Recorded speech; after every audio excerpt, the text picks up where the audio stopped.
Good afternoon, Synod. Welcome to this afternoon session. We now come to the draft clergy conduct measure, which is item 505, the report by the revision committee on the draft clergy conduct measure. Members will need the report of the revision committee, which is GS 2311Y, the draft measure, GS 2311A, and the updated explanatory notes, which is GS 2311X2. You will also need order paper 3, which will help you with the amendments.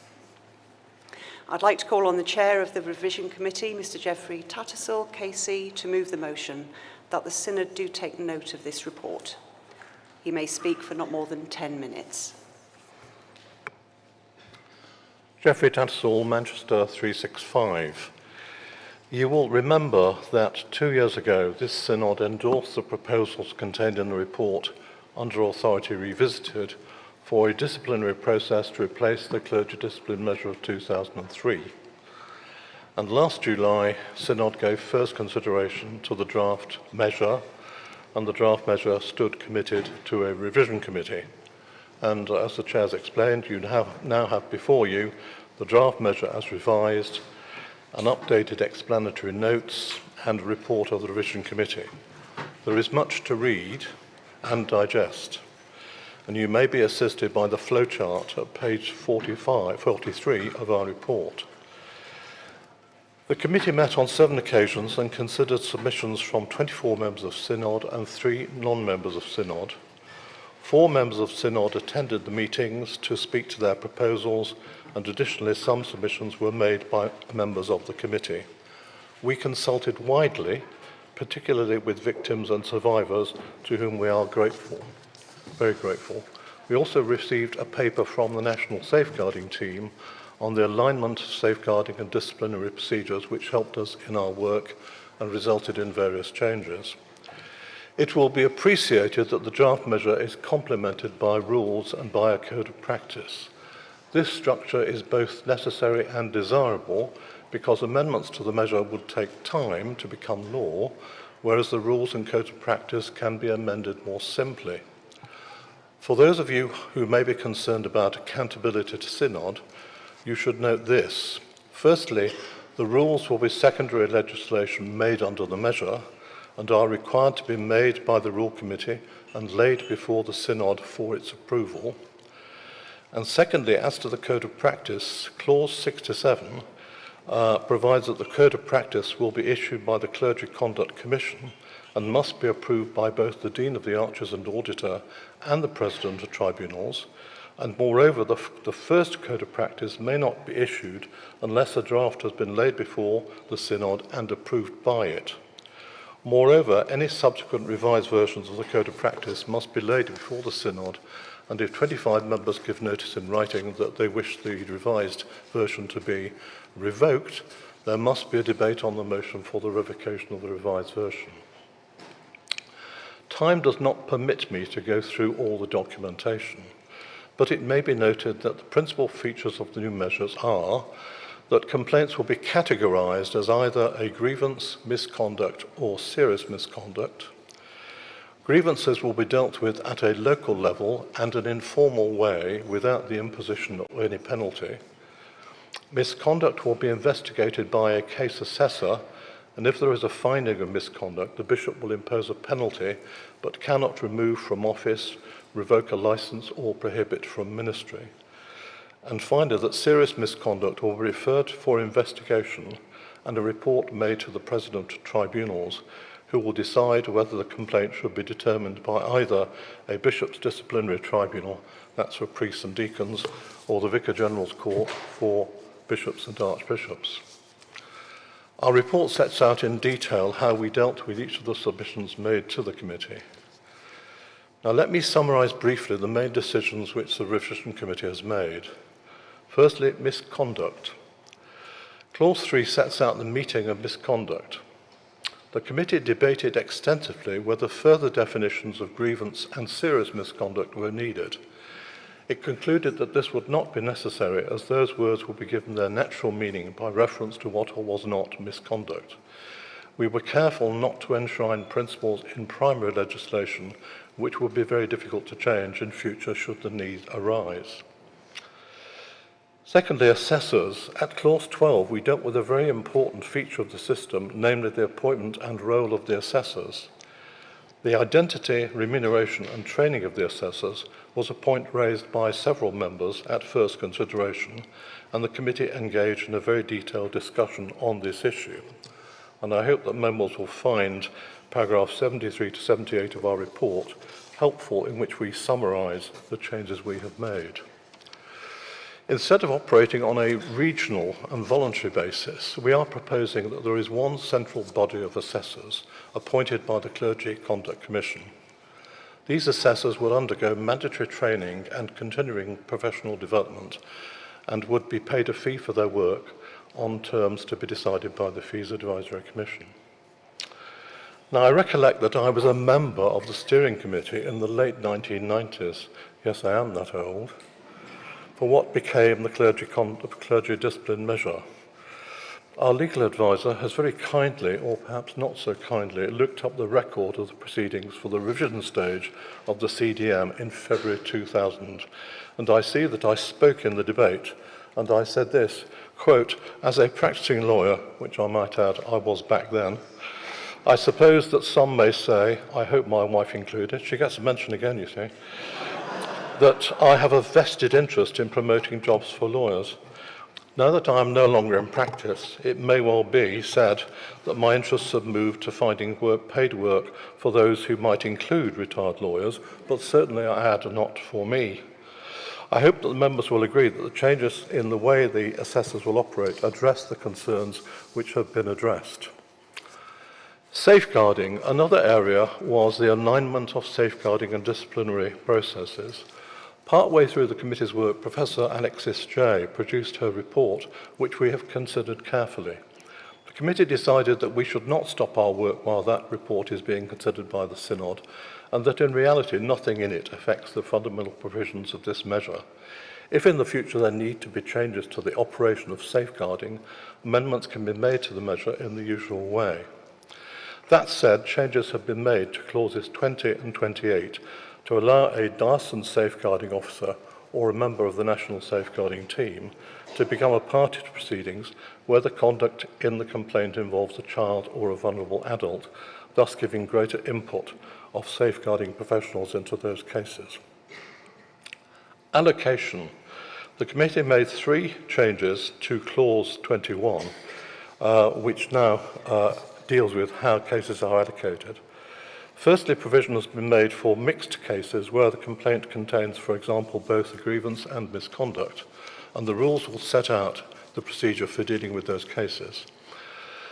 Secondly, where the lead assessor considers that the contents of a complaint technically amount to misconduct under clause 3, but is so minor that it can be allocated as a grievance, then the assessor can allocate it as such. This will hopefully avoid the escalation of minor matters into something more serious. Thirdly, the lead assessor will have the power to dismiss a complaint at the initial stages when the person making it does not have a proper interest under clause 15. Archbishops. The committee decided that the process for dealing with complaints against archbishops would need to differ from the procedures for bishops, priests and deacons. The current rationale in the CDM for placing a complaint against an archbishop before the other archbishop we thought was weak and can give rise to potential conflict. The committee decided that the best procedure was for such complaints to be laid before the president of tribunals, who would make the required referrals and decisions. The provision of pastoral and other support would be overseen by the other archbishop. A number of amendments to this effect are made throughout the measure, and they are indicated in the report. Standard of proof. Clause 31 sets out various procedural matters, 2 of which the committee considered representations of: the standard of proof and whether hearings are to be held in public or private. After the standard of proof, we noted that it is now the case that in all forms of disciplinary tribunals, matters are decided on the civil standard, namely the balance of probabilities. This has worked well in the current tribunals, creating a large body of case law, and we see no reason to change that practice.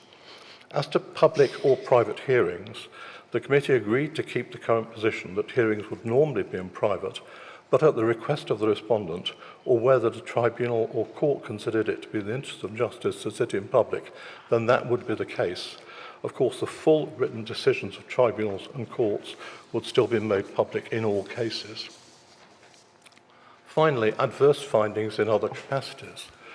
The committee introduced a new clause 57 to allow for adverse findings in disciplinary proceedings or other processes relating to the work of a cleric in a non-church setting to be shared with the church and relied upon as misconduct. This should avoid the need for a full-scale hearing in some cases.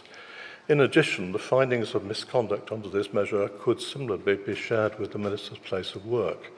This amendment is important, in particular where safeguarding concerns are raised.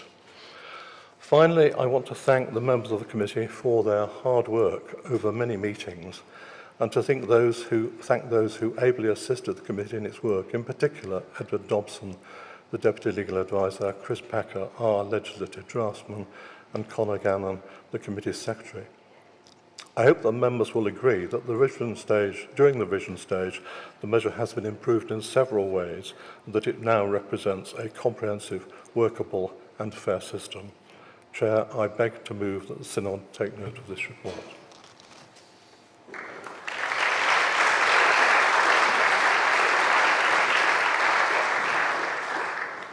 Thank you. I'd just like to refer Synod members that this item does have a financial implication, but you'll find this on the finance notice paper. The motion is now open for debate. I would like to remind members that under Standing Order 57.6, it's not in order at this stage to debate a matter which is the subject of an amendment of the order paper, on the order paper. The amendments will be taken later.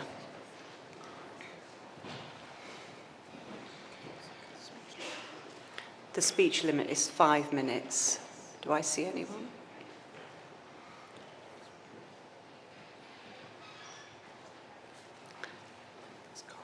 Yes, Carl Fend.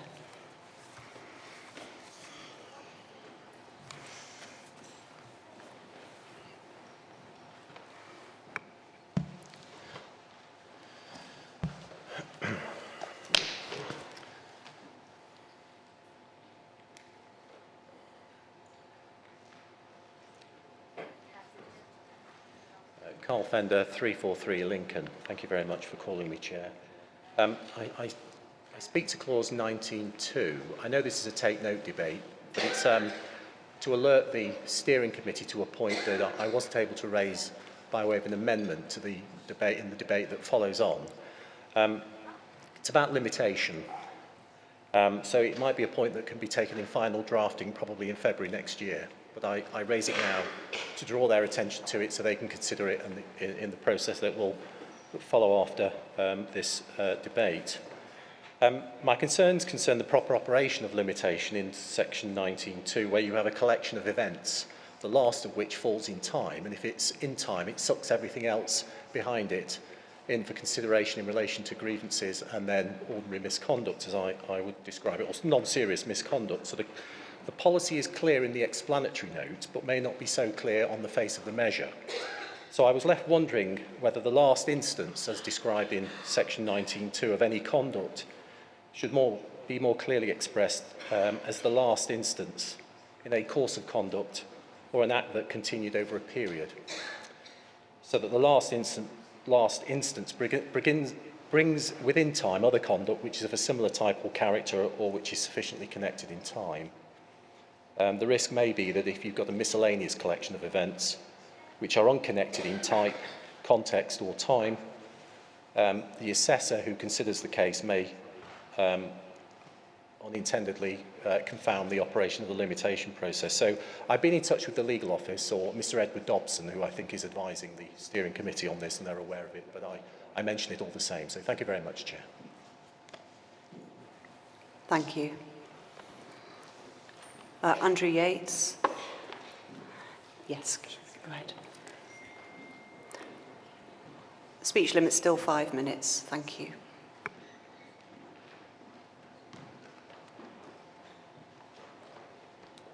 Andrew Yates, Diocese of Truro, 232. I'm also a diocesan coordinator for SECA, that's the Church of England Employees and Clergy Advocates.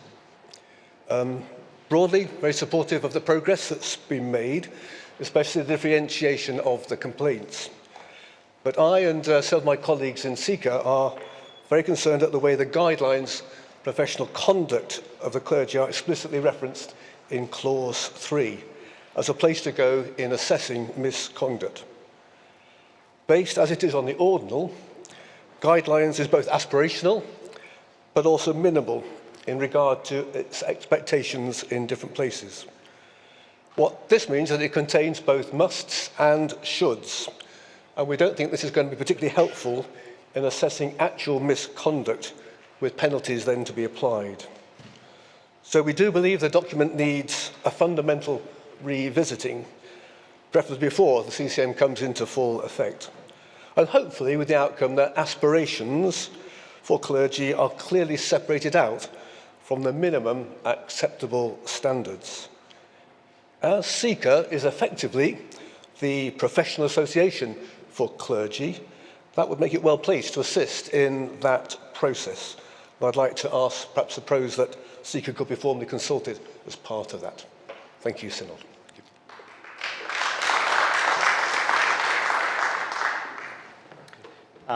Robert Innes, 17, declaring interest as a diocesan bishop and also as a member of the Clergy Discipline Commission.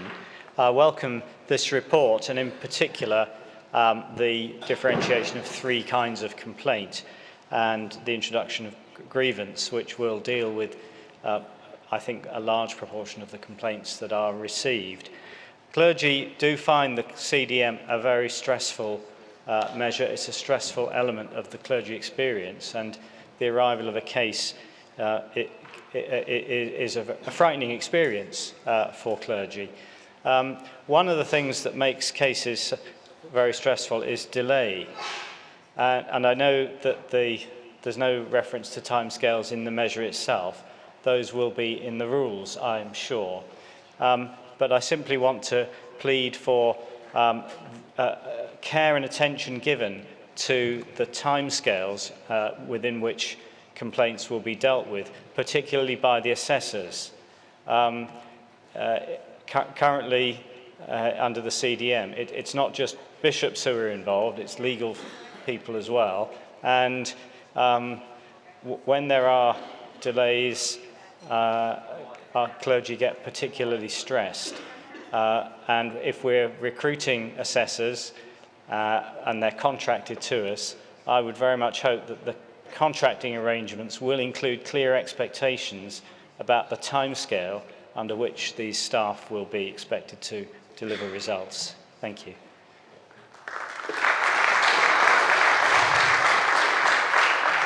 Luke Miller, go ahead. The general rule is never speak unprepared at Synod. This will be the third time today that I've done that, but just to pick up what Andrew Yates was saying about the guidelines for the professional conduct of the clergy, I think that the legislation is carefully and broadly drawn in order to say, and also other similar documents of the convocations. The guidelines are owned by the convocations, although I believe that when they were put together, the House of Clergy worked together on them in order that we didn't end up with two different sets of guidelines, North and South.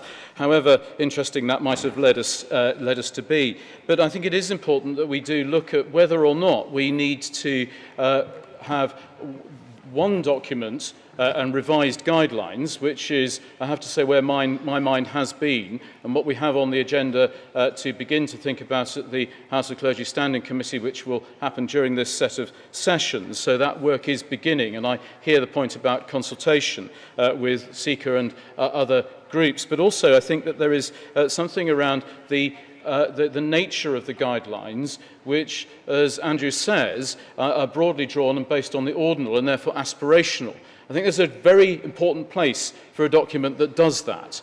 And alongside that, possibly, is for something which is built to bear the weight of legal interrogation, which this kind of legislation requires.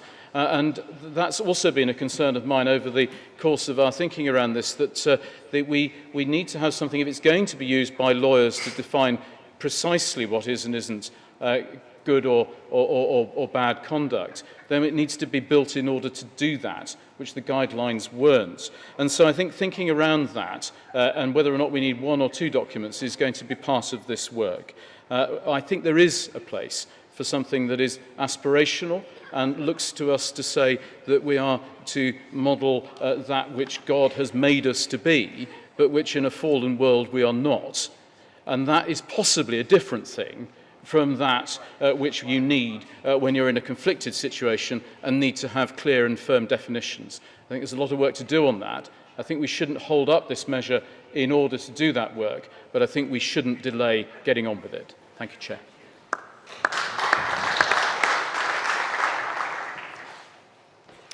As I see no one else standing, I'd like to invite Mr. Tattersall to reply. You have up to 5 minutes.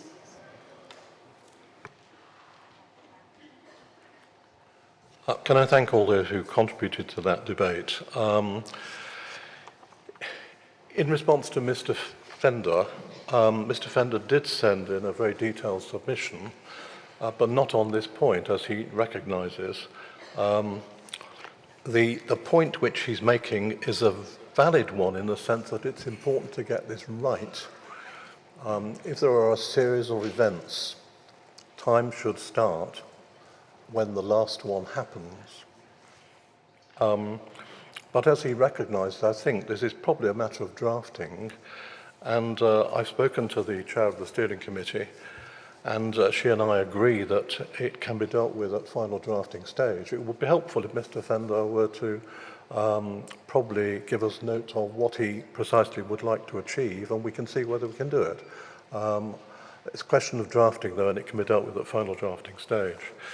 In terms of the contributions by Mr. Yates and Father Miller, this deals with clause 3.2 of the definition of misconduct. Now, you will see that 3.1d speaks of misconduct being conduct which fails to meet the standards required of a clerk in holy orders.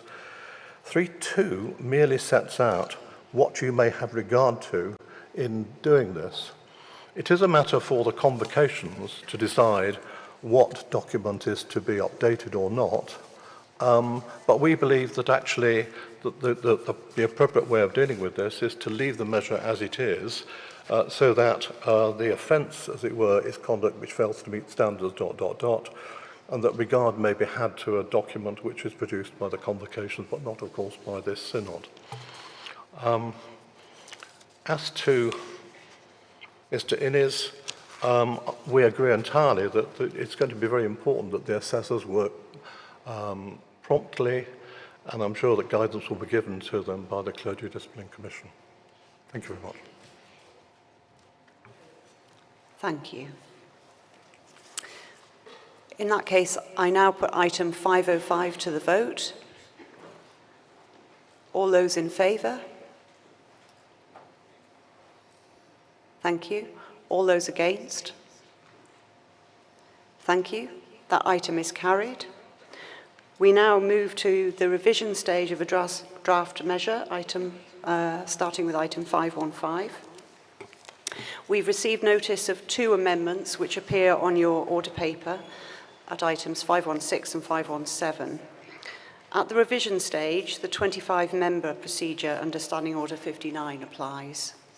Where an amendment is moved by someone other than a member of the steering committee, the mover has not more than 5 minutes to speak to it. I'll then call a member of the steering committee to speak for not more than 5 minutes in reply. If the steering committee supports the amendments or indicates that although it does not support the amendment, it nevertheless wishes the debate to continue, the debate on the amendment continues. Otherwise, the amendment will lapse unless 25 members stand or otherwise indicate in their places. We then start with item 515 on the order paper.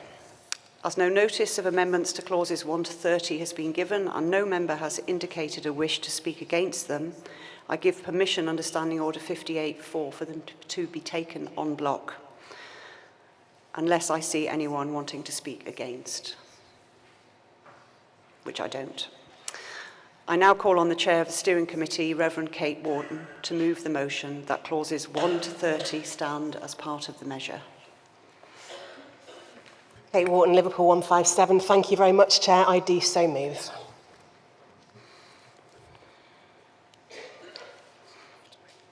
I see no one standing, so we move straight to a vote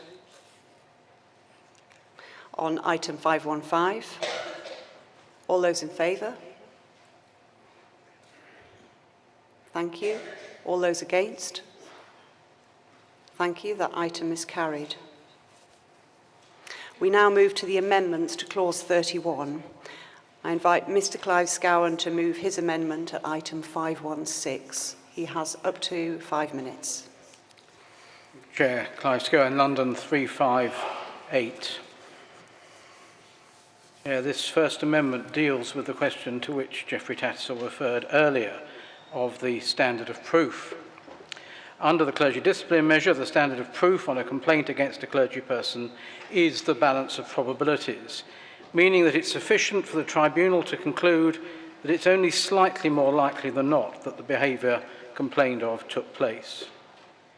This is usual for professional discipline procedures, but at the time when the CDM was being considered, an amendment was moved proposing that the criminal standard of proof should be used, of being satisfied beyond reasonable doubt or satisfied so that the tribunal is sure that the behaviour complained of took place. This was rejected at the time as imposing an unacceptably high threshold. But I believe that it is appropriate that today we should revisit the question of the standard of proof as we seek in this new measure to do better than we did in the CDM. At one time, the House of Lords had decided that the civil standard of proof varied according to the seriousness of the allegation to be proved. But the Supreme Court has now departed from that decision and made it clear that the civil standard is a single standard and always means more probably than not, however serious the allegation. As we know, a serious allegation of serious misconduct against a clergy person can result in the end of her or his ordained ministry, including loss of reputation, of home, and of livelihood. This amendment gives the Synod the opportunity to consider whether it is acceptable for such serious consequences for a cleric and her or his family to result from a decision of a court or tribunal that it's only slightly more probable than not that the allegation against him or her are true. Recognising that the criminal standard, requiring a court or tribunal to be sure of the accused's guilt, would impose an extremely high hurdle to be surmounted, which many would regard as unacceptably high, this amendment proposes a sort of via media between the civil and criminal standards, requiring the court or tribunal to be satisfied that it is significantly more likely than not that the accusation is true. It would no longer be sufficient for the court or tribunal to consider that the probability of guilt is just slightly more than 50-50. Although they would not have to be absolutely sure, they would need to find that it was much more likely than not that the behaviour complained of occurred. Now, I could have chosen another word, such as substantially rather than significantly, or I could have opted for much more likely than not. In my view, they all mean the same thing in this context. But if the steering committee concluded that another way of expressing the concept was more satisfactory, it would be open to them to bring a special amendment at final drafting stage.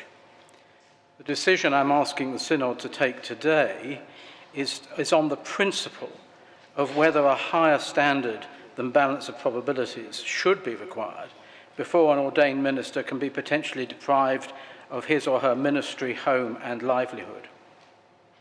Now, I appreciate that the adoption of this amendment would make the Church of England an outlier in terms of the standard of proof required for a disciplinary complaint. But I don't see that as a problem. The Church does not always have to ape the world.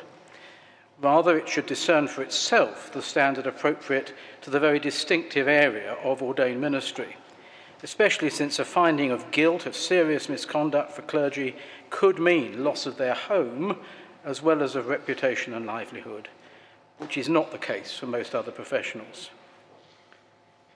So, Chair, I move the amendment standing in my name.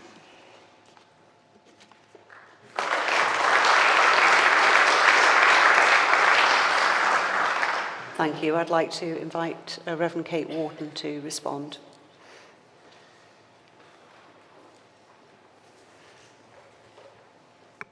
Kate Wharton, Liverpool 157. The steering committee resists this amendment. In English law, there are two standards of proof. The first is what is commonly known as beyond reasonable doubt, which is used in criminal proceedings. The second is on the balance of probabilities, which is used in all civil and disciplinary proceedings in this country, including in cases involving allegations of abuse, dishonesty, and other serious wrongdoing, where the consequences for the accused include being made homeless and being banned for life from their profession. The draft measure as before us uses the civil standard. It has the benefit of having a well-established body of case law, that is, previously decided cases, that give very useful guidance on how courts and tribunals apply the test of more likely than not. Clive's amendment creates a new test of the court or tribunal being satisfied that the allegation is significantly more likely to be true than not. This sits somewhere between the civil standard and the criminal standard. If we included this, it would be a regressive step. The Church would be introducing its own test that set it aside from standard practice in every other process. It would also take the CCM out of step with both safeguarding procedures and the processes under the redress scheme, which would be highly problematic. The test of on the balance of probabilities is well understood, straightforward to apply, and fair. As part of the consideration of whether the evidence satisfies the test of more likely than not, a tribunal or court will consider the inherent probabilities of particular events taking place, noting the cogency and clarity of the evidence in each particular case. I ask you, therefore, not to support this amendment. Thank you. As the amendment has been opposed, the 25-member rule will apply. Do I see 25 members standing?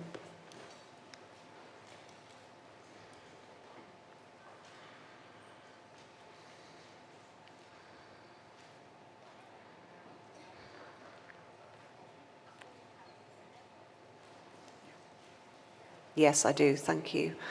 Therefore, this item is now open for debate.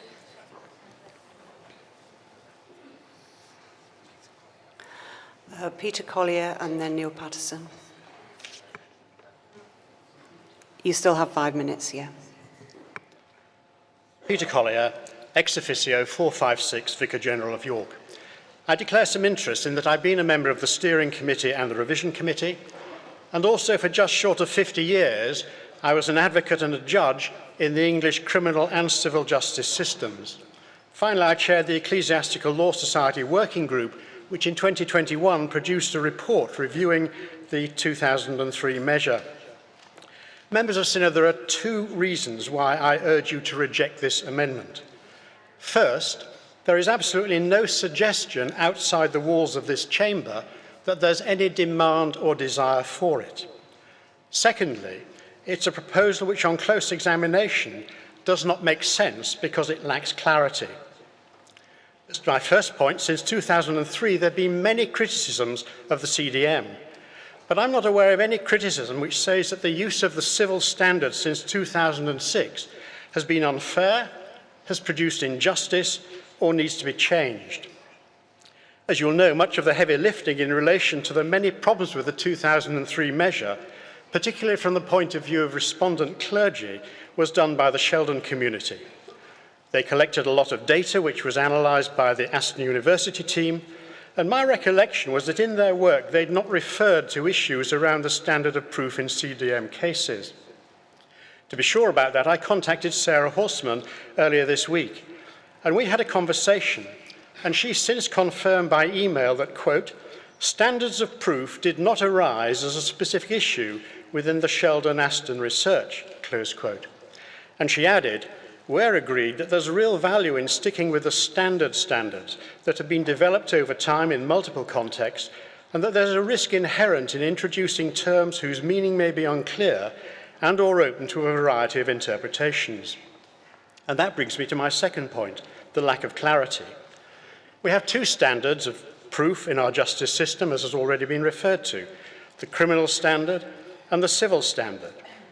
There have been times when various courts or tribunals, as Clive said, have tried to devise a halfway house. But the Supreme Court has said you can't do that.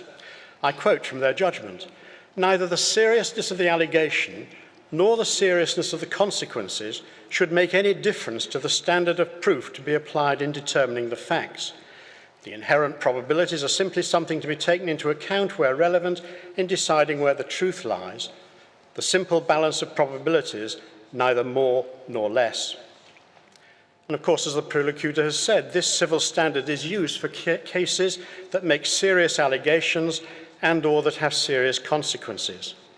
Cases decided on that basis can result in children being taken away from families permanently in the family courts, people being deprived of their homes in the county court, and people losing their jobs and being debarred from their professions in employment and disciplinary tribunals. The reason that a halfway house doesn't make sense is that it doesn't work. I ask you to suppose a tribunal which has just retired to consider the judgment having heard the evidence.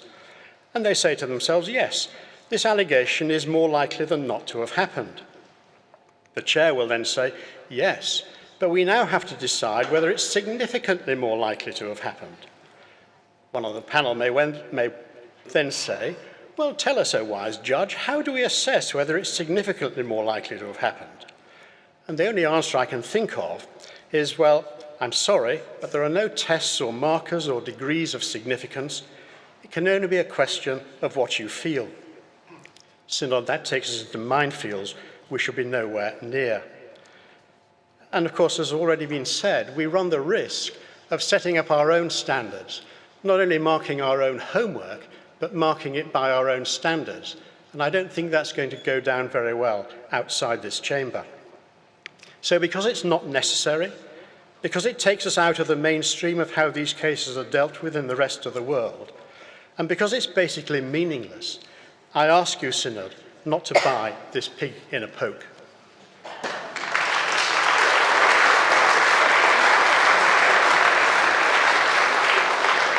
Thank you. You still have 5 minutes, after which I'm going to change the speech limit to 3. Thank you. Thank you. Neil Patterson, Hereford, 1:30. I've just been looking at my notes, and the Learned Vicar General has said a lot of it already. So I'll try and focus it a bit on just a few points to add to what's been said about the dangers of introducing, as it were, a unique Church of England standard. And I do so as someone who has sat twice on clergy disciplinary tribunals, one at appeal level. So I bring that experience to this debate.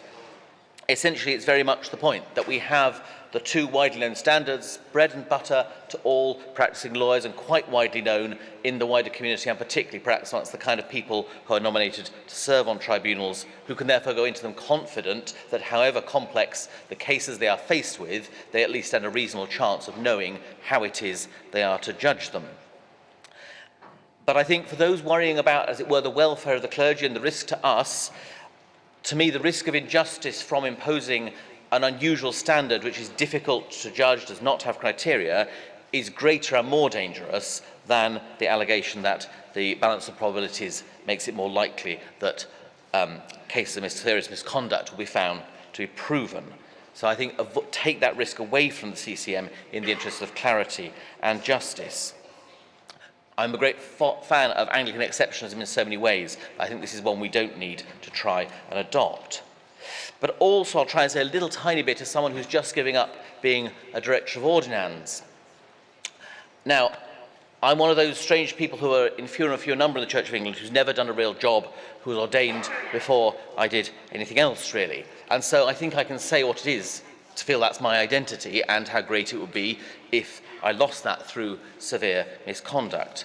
But I worry that the things about livelihood, identity, house can make us sometimes sound as if we are entitled to our ministry. And having part of that process of great thoroughness and sifting by which people enter ordained ministry, we have to recognise that we live with those expectations around us all our lives. And be honest, clergy, that if it is found, more likely than not, that we did do something of serious misconduct, and those of you who've seen tribunal cases will know the kind of things, serious safeguarding breaches, flagrant adultery, outrageous public behaviour on the whole of the things that have come to tribunals, then we have to acknowledge that actually we should be doing something else and not attempting to cling on by variations in the standard to a ministry which we're better not serving in. So please resist the amendment.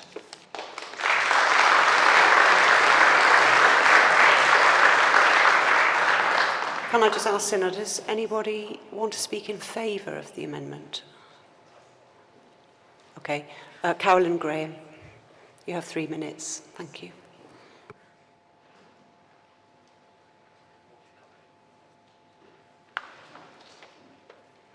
Thank you, Chair. Carolyn Graham, Guildford 319. I won't repeat what's already been said by Peter Collier and others about these legally defined, clear standards of proof we already have, but I just want to reinforce that the difference between criminal law and disciplinary processes, which is what these are, is that, among others, criminal law are a punishment, other things as well, but the reality is you can lose your liberty if you're convicted of certain offences. Disciplinary processes are designed to ensure the people in a profession or in ministry meet the relevant standards to uphold the standards of the profession generally. Now, I bring a couple of examples from my own working life. My previous job was as legal advisor to the Parliamentary Commission for Standards, where we were looking at complaints into MPs. Now, MPs, if they're found to have done something, then they lose their reputation in the media and the press, and through recall can lose their jobs. Priests aren't any different from that. And my current job is as an independent panel member for police gross misconduct cases. So again, police who may have worked really hard and really well for decades, if they do something really bad which damages the profession of the police and the confidence of the public in the police, it may be that they do need to lose their jobs. Not necessarily, there are other ways of dealing with it. But these are all dealt with by the standard of proof in all disciplinary cases that I'm aware of, which is balance of probabilities. And I say there's no reason why, the greatest respect, clergy should be treated any differently. It is the correct one, it is understood, it's clear, and I'd ask you to reject the amendment.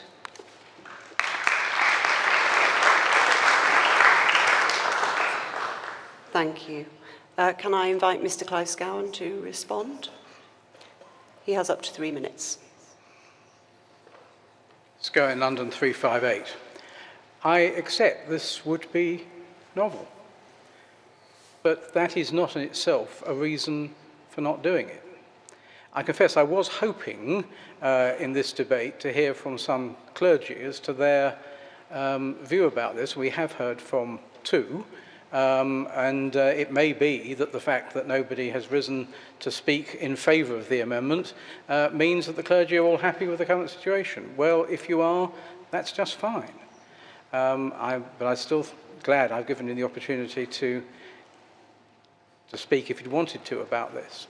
One point I would make is that Peter Collier says, oh, well, it's meaningless. Well, effectively, what I am proposing is the solution which was the law for a while, that was decided on by 5 Lords of Appeal in ordinary some time ago. Their idea that the nature of the civil standard changed according to how serious the allegation was. Now, that's no longer the law. The Supreme Court said that was wrong in terms of what balance of probabilities means. But the fact was that 5 law lords thought that approach was workable, didn't find it meaningless, and even though it may not be what the balance of probabilities means, it is something, I think, that could be applied if there were the will to do so. Yes, it's true that there's a lot of case law on the 2 traditional standards in civil and criminal matters, but of course, once you have a new standard, there's a possibility of that gaining its own case law. So I'm not going to try to persuade you to change your minds about this. It seems to me, from what's been said, that there's no appetite for this. Well, fine. But the purpose of this procedure in revision stage is to just give opportunity to think about these things. If you have thunk, well, that's all I have to say. Thank you.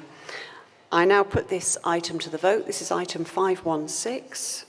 All those in favour? Thank you. All those against? Thank you. That item is lost.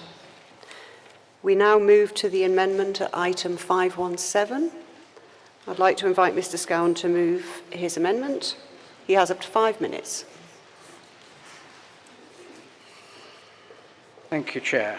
Let's go in London 358.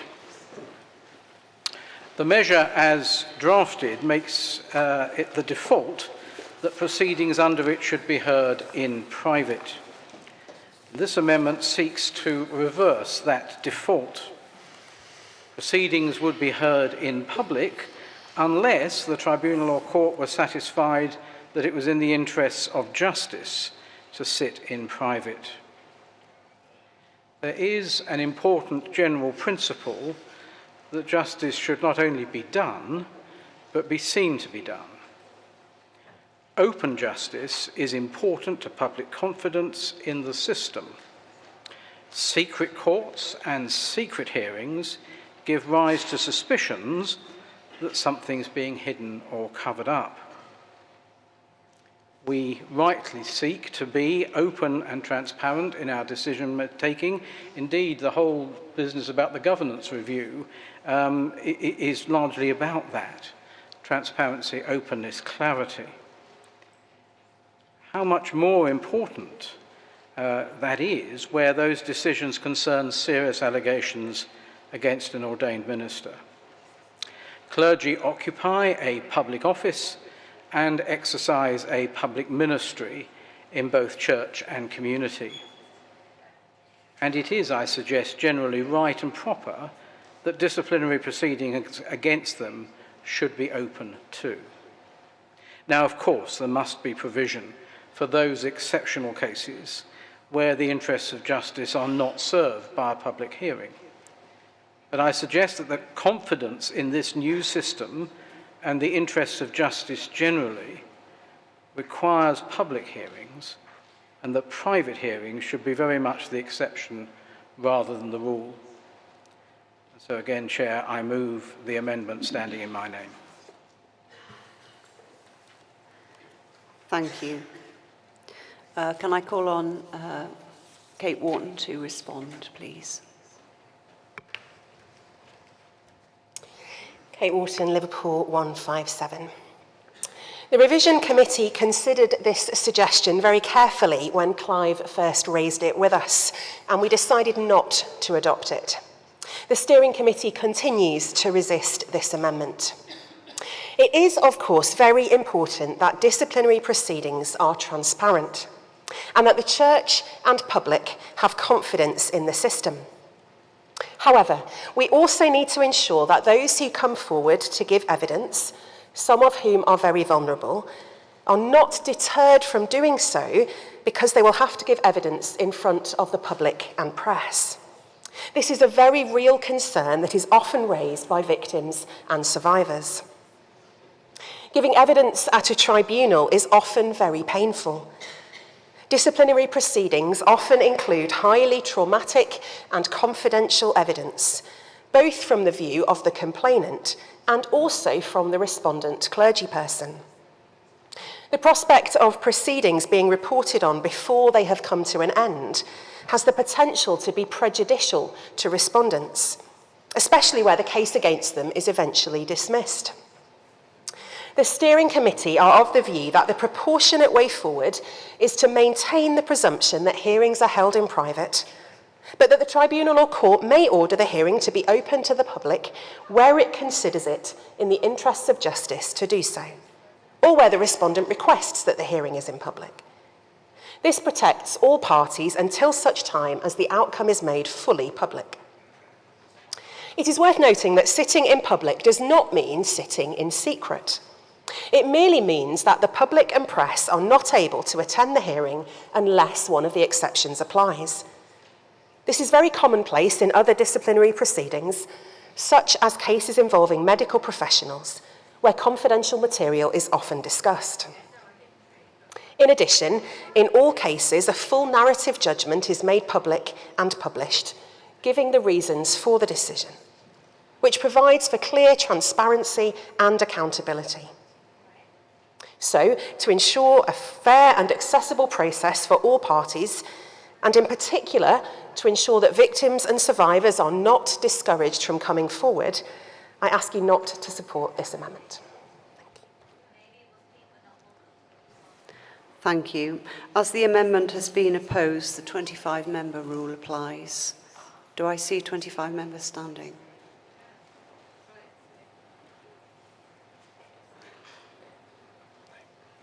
No, I don't. In that case, the amendment lapses.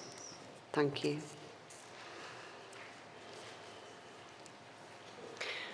We now come to item 518. That clause 31 as amended stand part of the measure. It's not amended, beg your pardon. That clause 31 stand as part of the measure. As no member has indicated a wish to speak against it, item 518 is deemed to be carried. Do I see anyone standing against it? That means it's carried. Thank you. We now move to item 519. As no notice of amendments to clauses 32 to 73 have been given and no member has indicated a wish to speak against them, I give permission for them to be taken en bloc. I now call on the Chair of the Steering Committee, Kate Wharton, to move the motion that clauses 32 to 73 stand part of the measure. Kate Wharton, Liverpool 157. Thank you, Chair. I do so move.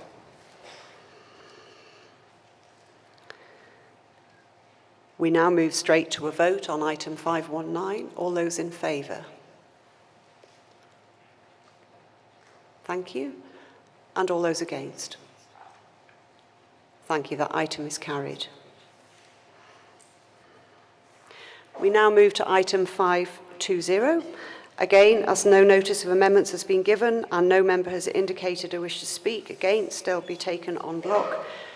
I again call on the Chair of the Steering Committee, Kate Wharton, to move the motion that Schedules 1 and 2 stand part of the measure.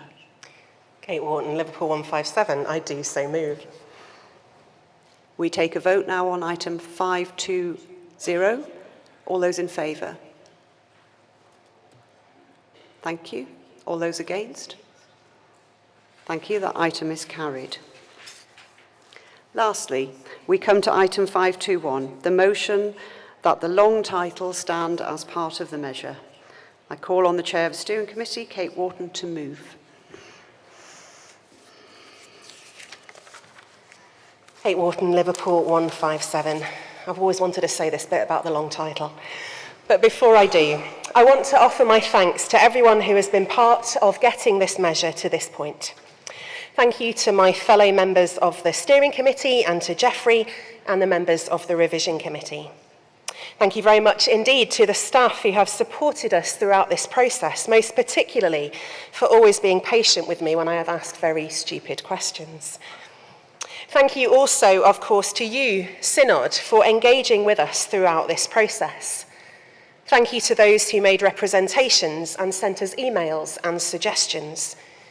Your interest, support and involvement has been much appreciated and has helped us to do better. Finally, thank you to those people who have bravely and generously shared with me their stories relating to CDMs, as complainants, as respondents, and as supporters. I have been very aware throughout this whole process that the CDM has not always done what we have hoped it would do in the way that we would have hoped it would be done. It is my belief that the CCM is in a very good place currently, and it is my great hope that it will serve us much better into the future. I do move that the long title stand part of the measure. Thank you. Thank you. We now put item 521 to the vote. All those in favour? Thank you. All those against? That item is carried. Thank you very much, Synod. We now move to the next item. That completes the revision stage for the draft clergy conduct measure, which now stands committed to the steering committee in respect of its final drafting. We now move to next business. Thank you.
This is item 510, the Safeguarding Code of Practice, Learning and Development Framework, for which members will need the code GS 2370.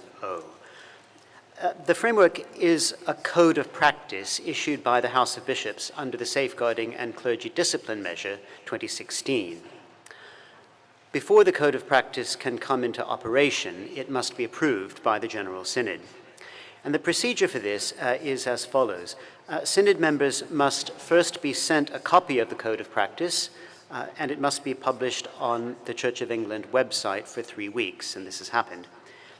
Members then have 3 weeks to give notice that they wish the Code of Practice to be debated. If 25 members give notice that they wish it to be debated, the code must be debated. If not, it is deemed to be approved. In this case, 25 members have given notice that they wish the Code of Practice to be debated, and therefore we are debating this item. And so I call the Bishop of Stepney to move item 510, that the Safeguarding Code of Practice, Learning and Development Framework be approved. And she has up to 10 minutes. Thank you. Joanne Grenfell, Southern Suffragans and Lead Bishop for Safeguarding 48. Synod, I bring this important safeguarding and learning development framework for your approval because 25 members have asked for it to be debated. And indeed, I'm delighted that members want to discuss this because it's a vital part of our safeguarding learning and our understanding, all led by the National Safeguarding Team for all who work or volunteer in safeguarding. I really welcome discussion of its contents, and I look forward to hearing your personal reflections. My own experience of senior leadership safeguarding training is that it is searching, thought-provoking, and it demands a response from the heart as well as the head.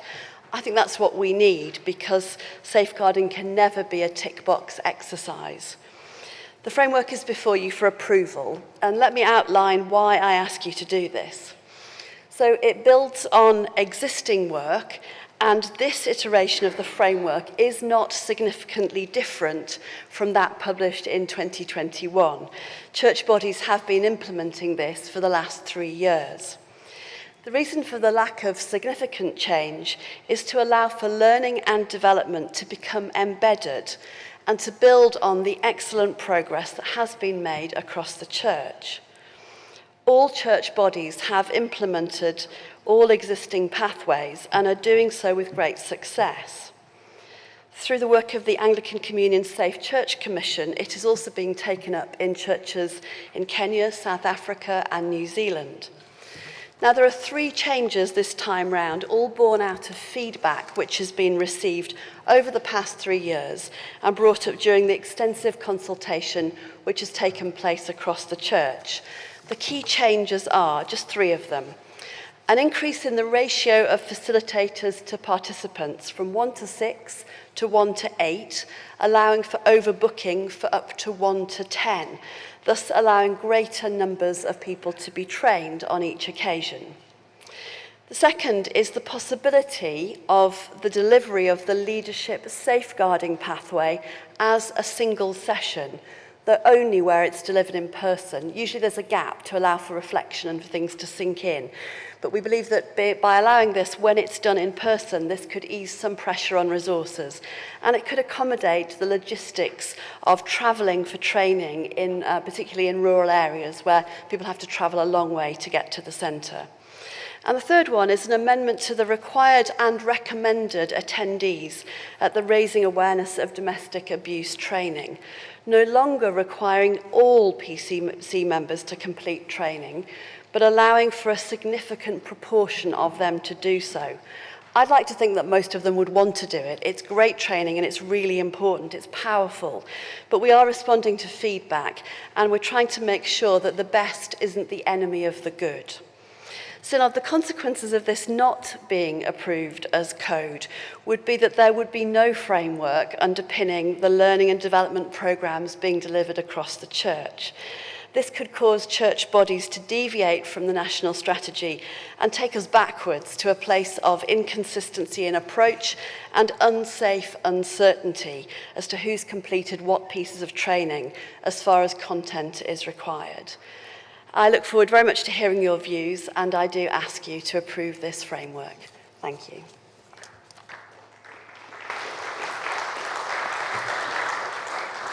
Item 510 is now open for debate. The speech limit initially is 5 minutes.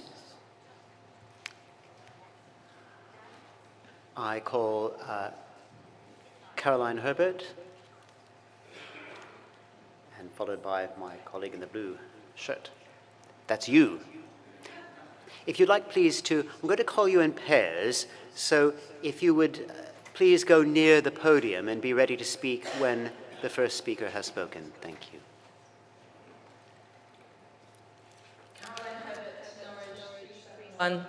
Thank you for calling me. I don't think I'm going to take 5 minutes just to start with how clear and readable the Code of Practice is.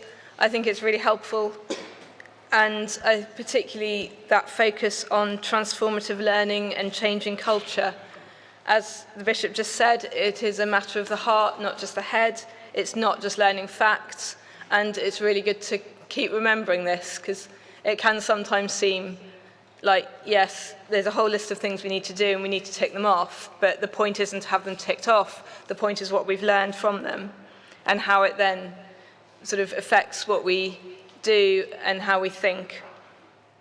And I think it's helpful to have, there are specific points answering questions, particularly about the mandatory training for PCCs. I think I've sometimes struggled to explain how something's mandatory, but actually what are the consequences, and this code of practice spells out that very clearly. And also on page 13, explaining a sort of indicative time frame, because it's quite hard when someone's elected to PCC, well, how long have they got to do it? And it's much clearer there.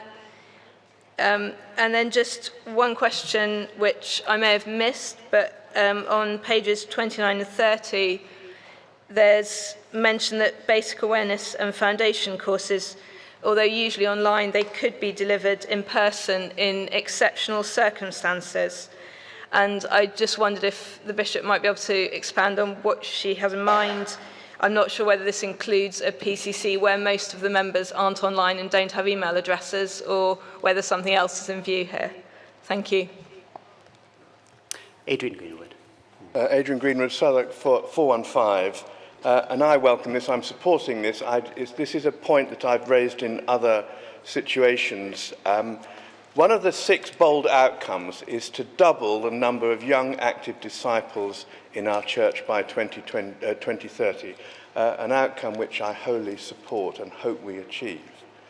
To get there, we have something called the 30,000 Project, which is an ambitious project to recruit 30,000 new workers with young people. I hope you're aware that they meet for prayer for 20 minutes at 1 o'clock every Tuesday.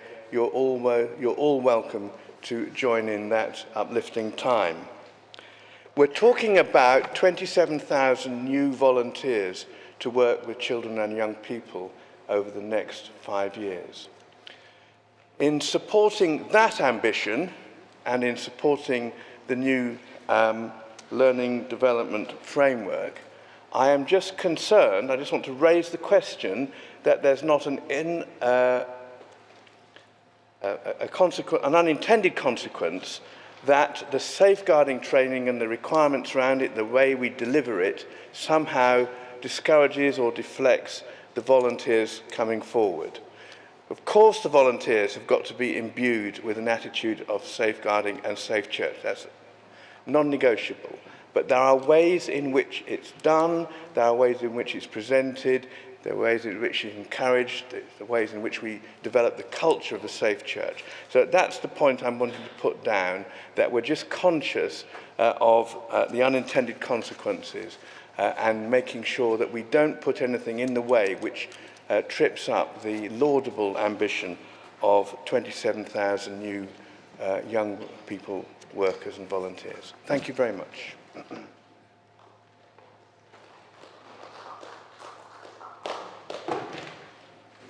Marcus Walker, followed by the Chair of the House of Lords.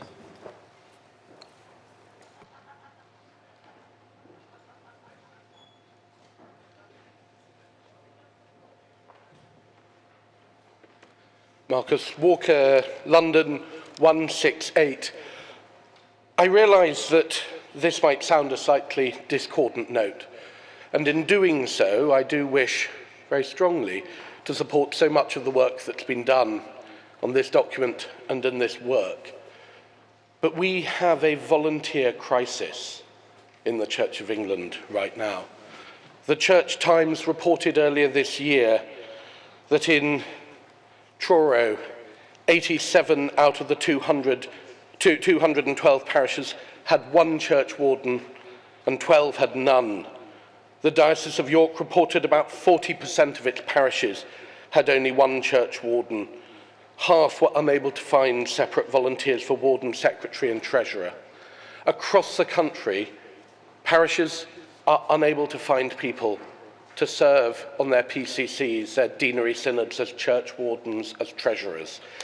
We have to be very careful about how much burden we are placing on volunteers and about how we are treating our volunteers.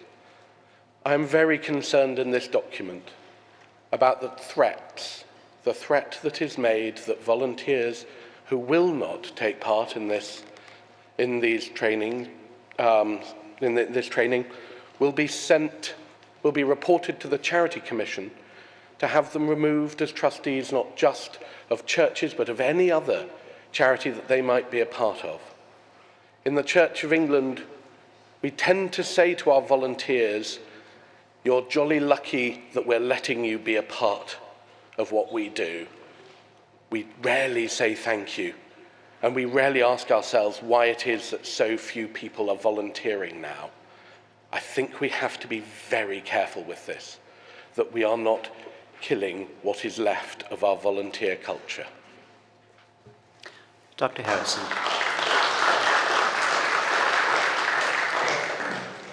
Harrison, Durham, 301, and a member of the National Safeguarding Steering Group. I'm very grateful for the opportunity for us to be having this before us. There's always a risk when things are deemed that they're not seen and we don't see them in this context. So it's good to have the opportunity to look at this really important code of practice.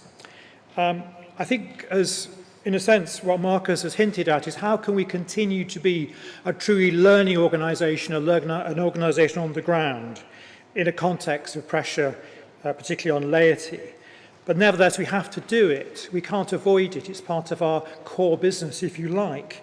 And I think the 5 safeguarding standards which have now come to us quite recently around culture, leadership, prevention, risk, victims and survivors at the centre, and learning are fundamental. And as you see from this code, those 5 areas are very much the template, the map against which we do our learning.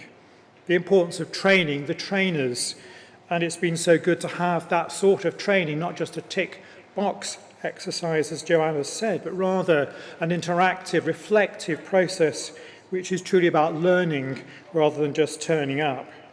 Good to have 2 timelines and some idea of where we're trying to get to, and this sense of flexibility of changing how we thought about domestic abuse training, how we might make that realistic. So I think my challenge, in a sense picked up by Marcus, is how can we do this on the ground realistically in every parish where we know that parish safeguarding officers, never mind church wardens, are in short supply? How can we have the structures and organisations that allow the level of safeguarding we know to be essential to be deliverable in those areas of our church most under pressure? So I'm very supportive of this code. We need to keep working at it. We review it every so many years, and this is a good point to move on from. So thank you for bringing it to us, and I'm very supportive of it.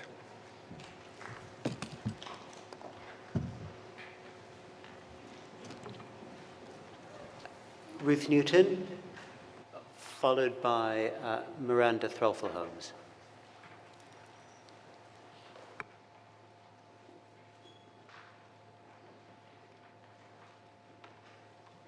Ruth Newton, 137. Thank you, Bishop John, for bringing this to us, and I am broadly supportive of it. It's just a question that I have regarding the online provision and how pastoral support is given to those who are surprised by the content and for whom it triggers. That's it. Thank you.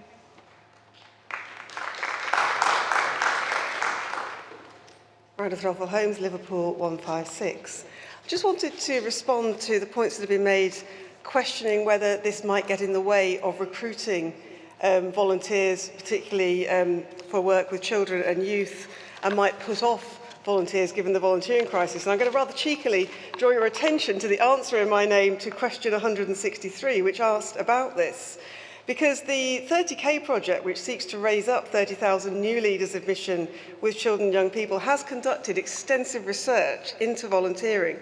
And one of the key findings that they found when they worked with, they contacted the Scout Association, the National Trust, the local authority voluntary sector, sports organisations and the wider Association of Volunteer Managers, did a huge piece of research.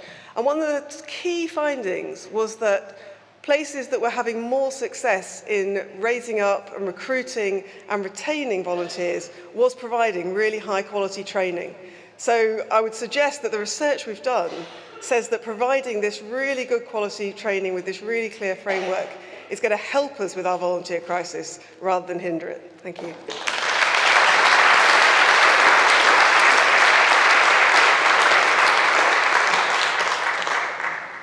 Yes, please, and the great yes, please. And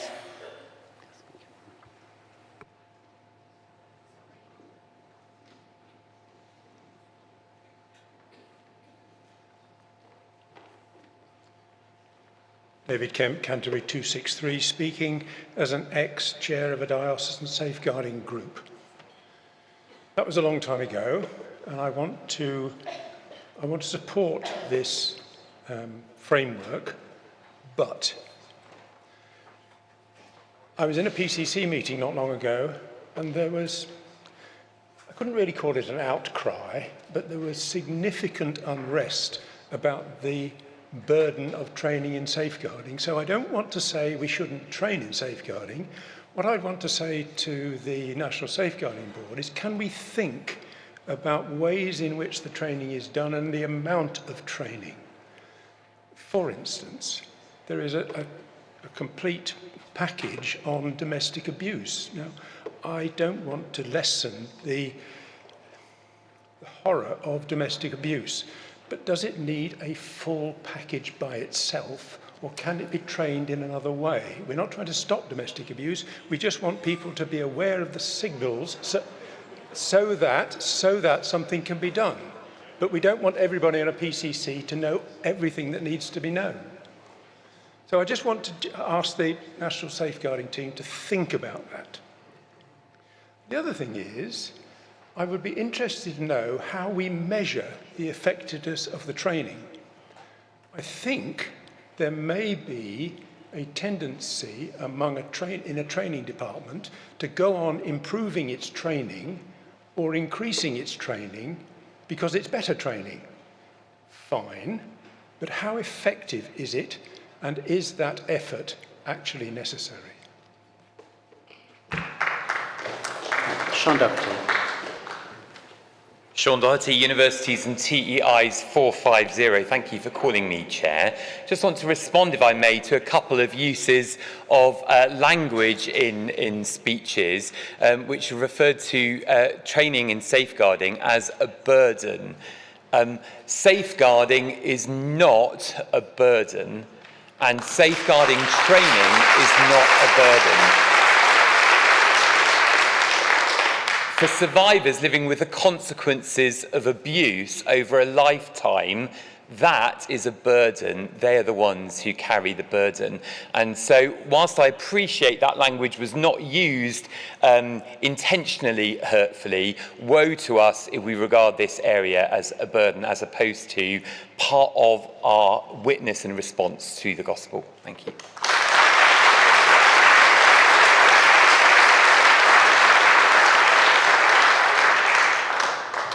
yes, and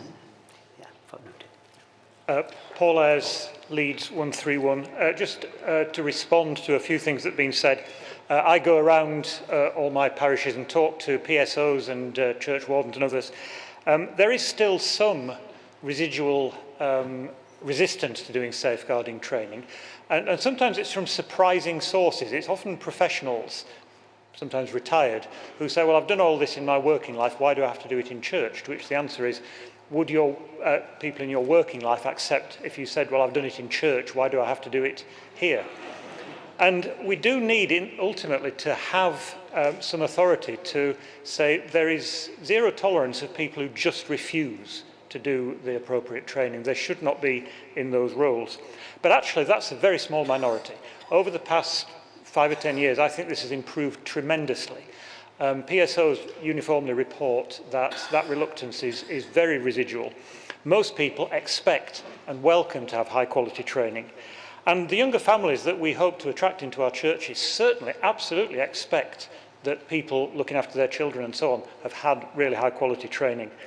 The feedback about the training as it is now, particularly leadership, and basic and foundation is very, very positive, that it's a great improvement on what it was before.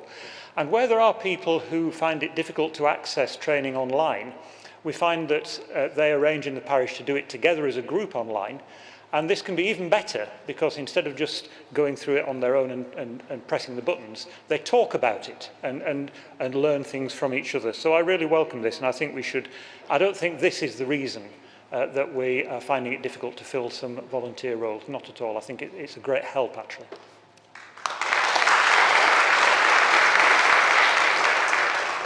Mark Bennett, 184 Oxford. I just wanted to reflect through a different lens on the words recruitment crisis. If we have a crisis of recruitment, someone who comes to volunteer can appear as a saviour. There was a case in Oxford Diocese where someone stepped up in a parish and committed horrific offences. If we have a recruitment crisis, we need to be a little bit alert to the fact that that can be a risk factor in safeguarding in our common life, and not to do the discounting that comes so easily to mind.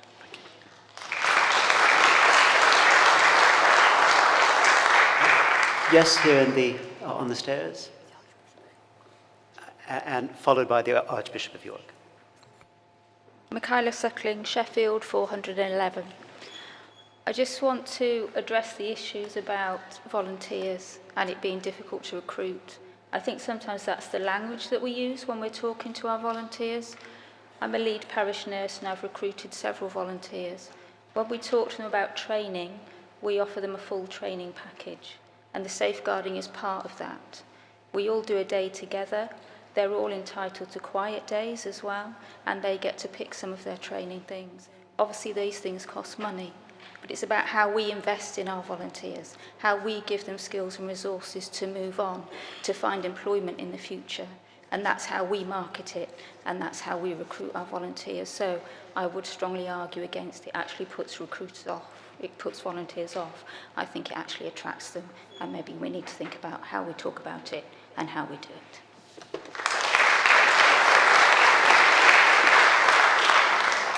Stephen Cottrell, 002 York.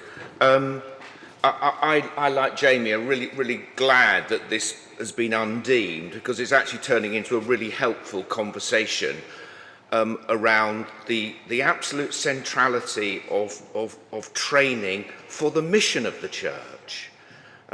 As I think I may have mentioned in my address yesterday, I celebrated my 40th anniversary as an ordination to the diaconate the other day. And therefore I was ordained into a church where there was no training whatsoever in these areas. And I look back to some of the situations I faced as a curate and in my first incumbency, where by sheer good fortune I was able to make what turned out to be the right decisions, but I was absolutely floundering, dealing with complex issues to do with safeguarding and other matters, and I had no training whatsoever. I rejoice about the journey that we've been on, but I think I do need to just remind us that that journey can never be over, because in each generation and for each volunteer and for each ordained person, they need to be part of that safe culture that we seek to build, which can never be finished because there's always new people becoming part of us. That there is a shortage of volunteers, that's absolutely right. But that's actually part of the bigger missional question that Carl was pointing us to this morning. Actually, my experience over and over again is that, yes, people are anxious sometimes about stepping into positions of responsibility in the church. Of course they are. They should be. These are big responsibilities. But actually, it's the training and knowing that there's a safe training culture, it's that gives them the reassurance they need. And it's that also which will give the world that we serve the confidence that the church can be and will be a safe place.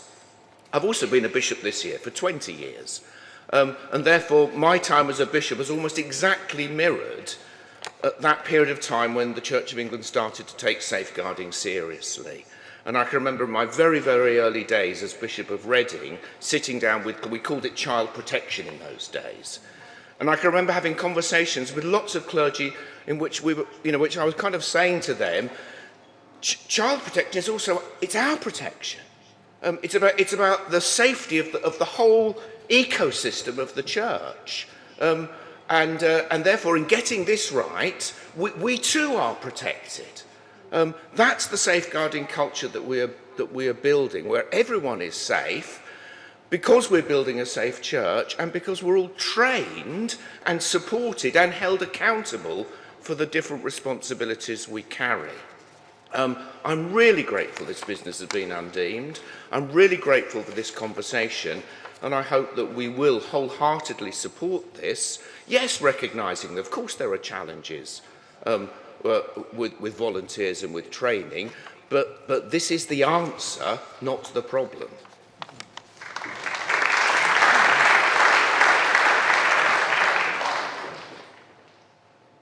Here in the green, yes, that's right, yes, you.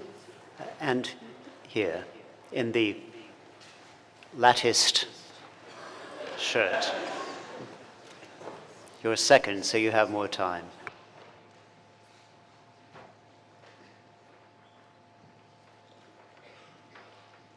At Hawkins, Lichfield 145, wholeheartedly in support of this.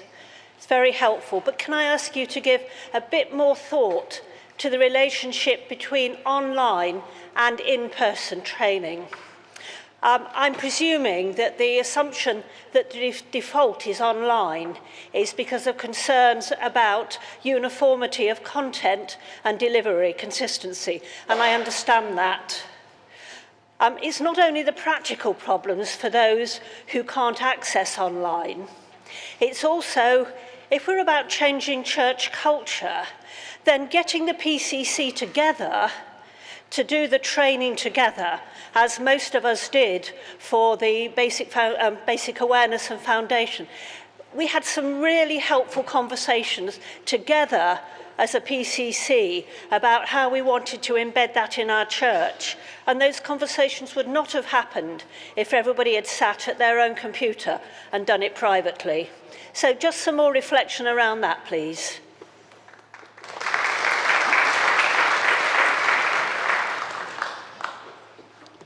Dave Ashton, 324 Leeds. I think, listening to the speakers, I may be the first parish safety officer who's spoken today. I have no problems with the training. I believe what is in this paper is good. As a parish safety officer, whenever anybody comes onto my PCC, where I am a warden, I tell them, you're going to do something now that is painful, but it is for the church and for the good of the church that you're going to do it. And I always go and either sit at their house with them when they start to do the online training, or they come to my house. We have a cup of tea, we talk. I hold their hand, not physically, but I am there beside them, helping them as they go through these online training, and they can be difficult for some, but they know that I'm there to hold their hand and help them. And when things get tension, by squeezing my hand, they can relieve the pain that is there. And it is there in many times. So it isn't a case of leaving people to do it themselves. If you have a parish, and I've got a parish that's got an excellent vicar who helps us as well, who does group training for the 4 parishes that he's there, who supports us, who gives us help. A lot has to do with the enthusiasm of the priest in the parish and then the PSO is there to help and guide the individuals through it. I have no problem with it at all. It just is the way it is presented.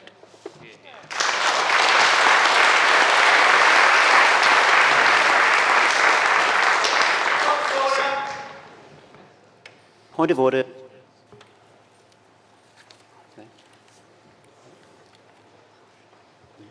Under Standing Order 31, I request a closure of this item of business. Graham Kirk-Spriggs, Norwich 181. I request a closure for this item of business as we've spoken a lot. Everyone has been in agreement so far, and it feels like we're rehearsing the same things. So can I ask? Thank you. I'm minded to take just a couple more contributions because of the quality of the conversation that we're having before I ask for a reply, but we're headed towards the finish line. Thank you. Sarah Tupling, who was named? Sarah.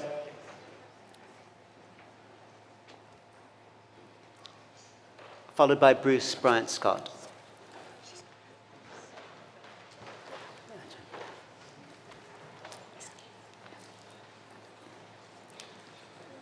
Members requiring an interpreter have 1.5 times the speech limit, so it's 7.5 if you need it, but you may not.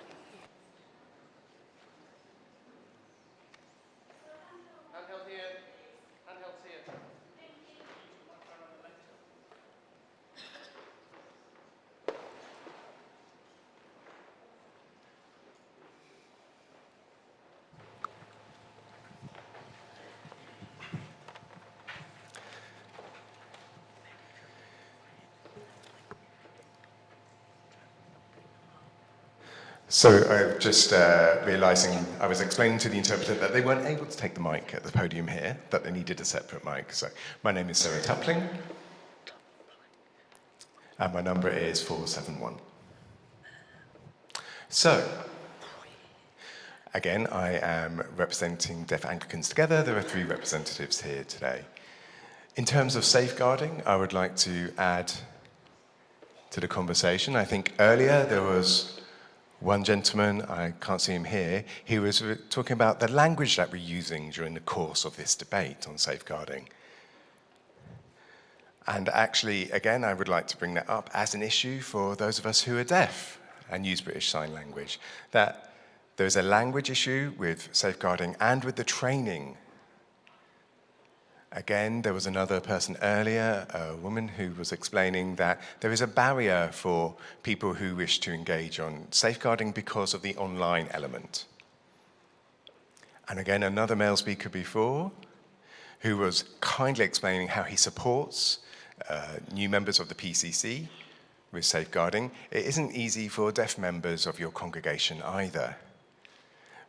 My colleague who is with me today, she is going to participate in some safeguarding training in October, if I'm right. She will be going to join in some safeguarding with an interpreter present, which is great for her. That allows her to participate. But unfortunately, she has to pay for that interpreter out of her own pocket. So there are some areas where there seems to be some difficulties within the dioceses in the provision of training that they provide. I'm quite lucky in my area. I've been through safeguarding training up in Derby.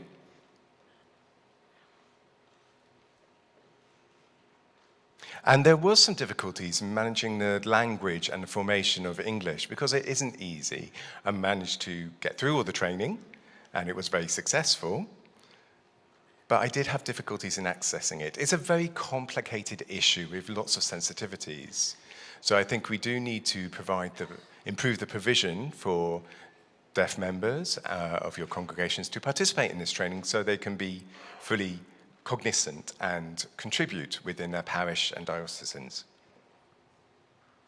Thank you.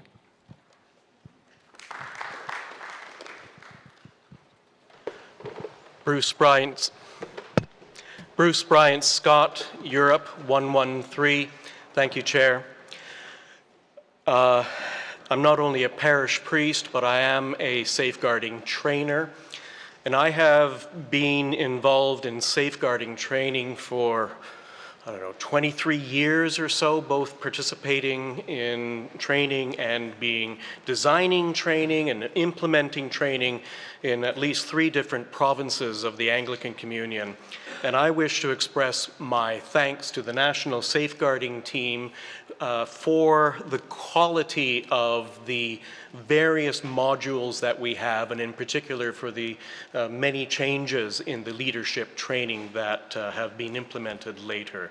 So my thank you to Alexander and his staff and all of those who have done that work. I have done the training both in person and I have done it online, and I want to say that this training that we are doing is of a very high quality. One of the issues that I have encountered in the diocese in Europe, and we discussed this at some length at our recent diocesan synod, is that particularly in our diocese, if wardens or other individuals on a PCC do not do the training, there's really very little that we can do about it. You might be able to scare them with the threat of charity commissioners and individuals as wardens not living up to their responsibilities, but it's pretty hard for us to do that in our diocese. So maybe somewhere down the road we can look at having consequences for not doing the mandatory training. I think this training is not just a burden. I think once one gets into it, one realizes that it is a prerequisite for us to do ministry. And yes, it may be a challenge to many people. Maybe they felt, I've done this before, or I've done it in another sector, or whatever. But once they get into it, most people are really glad that they've done it.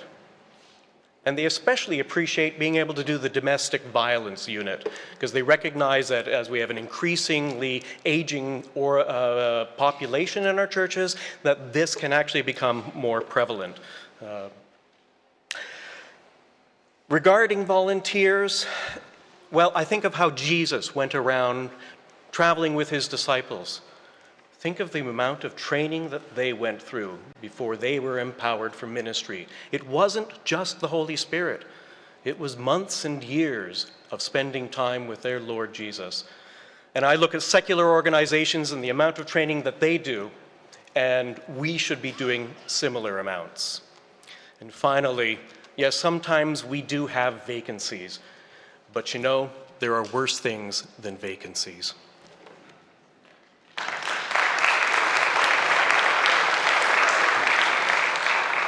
I would now like to test the mind of Synod as to whether item 510 has been sufficiently debated, and so I put the motion for closure on item 510 to the vote. Those in favour of the motion, please show by raising hands or green ticks. Those opposed, that is carried. And so I call the Bishop of Stepney to reply to the debate. She has up to 5 minutes. Joan Grenfell, 048 Southern Suffragans and lead bishop for safeguarding. I guess if I could sum up the really important things that I've heard from your very constructive comments, it's that safeguarding and learning is our identity and it's our mission, it's who we are, it's not a burden. And thank you for that feedback. It's really important to hear that, and important too for victims and survivors listening online to hear that. Just to cover a few points. In terms of volunteers, I believe that people volunteer for an organisation when they align with that organisation's values. And if these are our values, then this is a selling point, not a deterrent.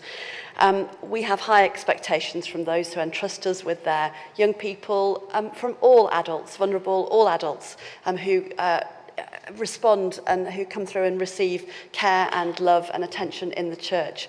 These have to be the very highest standards. I do find it helpful to have the challenge about young volunteers and how we tailor our content really carefully to them. I think that's a really helpful challenge, and we'll take that away and think about it.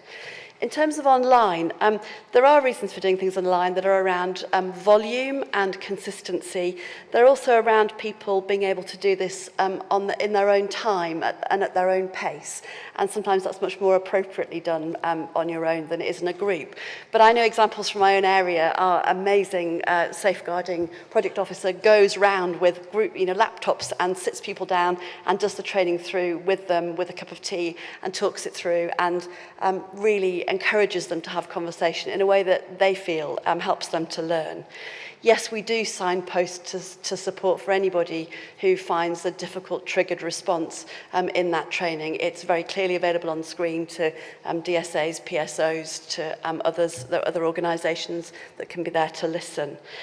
Domestic abuse, I do want to stop it, not just to handle disclosures well, but actually we can raise the bar culturally across society by the church playing its part, serving in every parish and making sure that it makes it clear where it stands on this.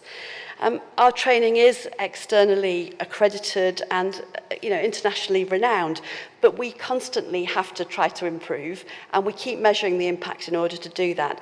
And the really helpful comments that we had from Sarah Tupling about how we might do that better in terms of accessibility for deaf Anglicans are really helpful. The courses are available in British Sign Language, but we could clearly do even more to make sure that people feel that they know they can participate fully. So having approving this framework doesn't raise expectations, but I do hope it raises our hopes that we will continue to improve.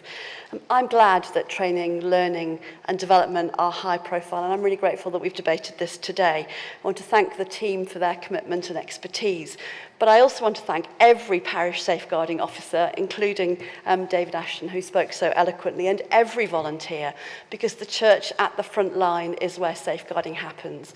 And so their learning and development, all our learning and development, are what makes the church safer for everybody. Thank you.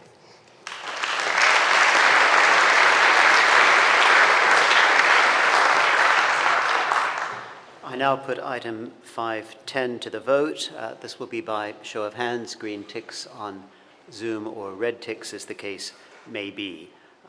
All those in favour? Those against?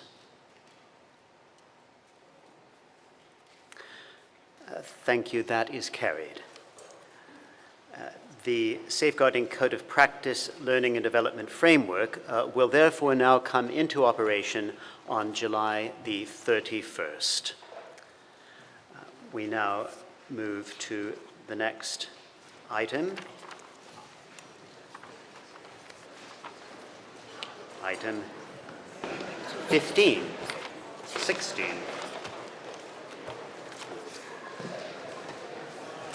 Put my glasses on.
We move now to item 16, rest periods for office holders.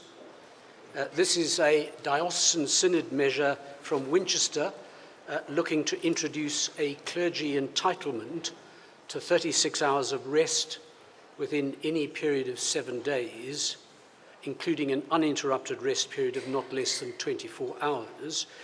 Members will need GS 2357A and GS 2357B. Members will also need order paper 4, is it? Order paper 3, sorry, order paper 3, from which you will note that we have received 4 proposed amendments to the motion.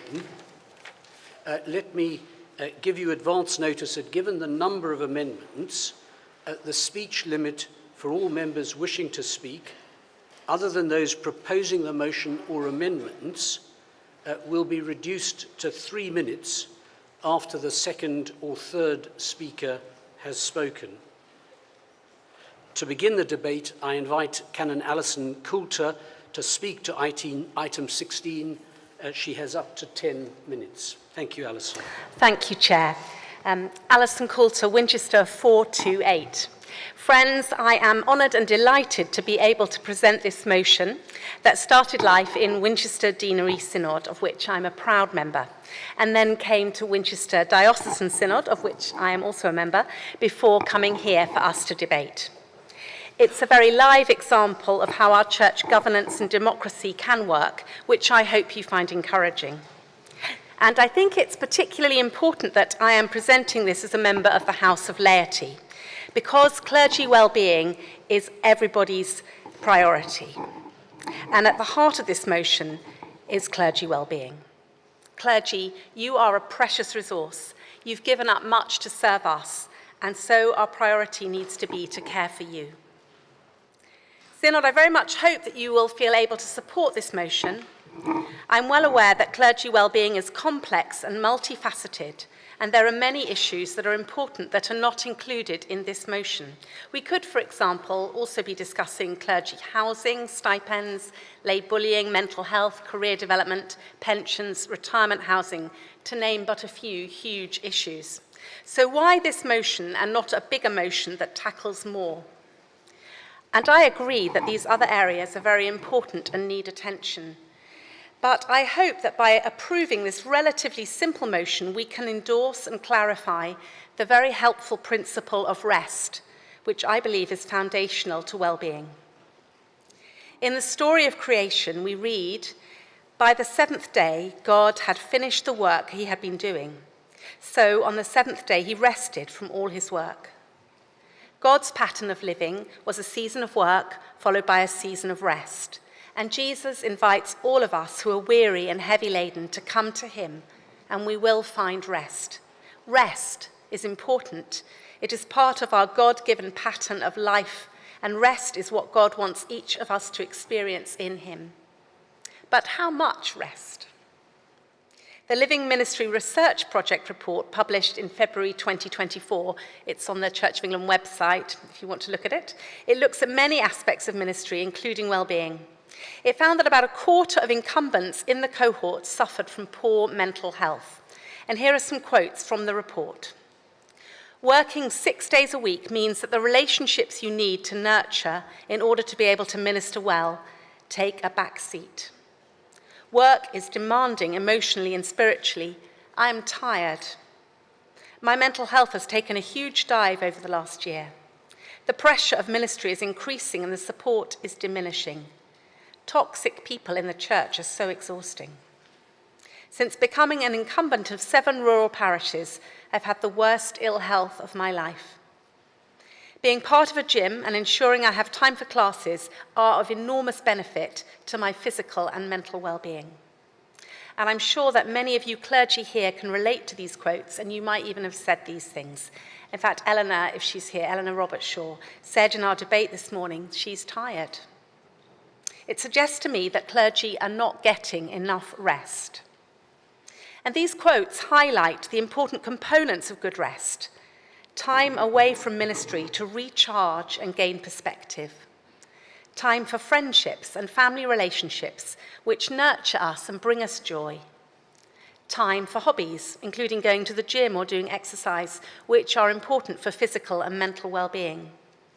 Time to sleep, to rest, to do nothing, which we need if we're tired.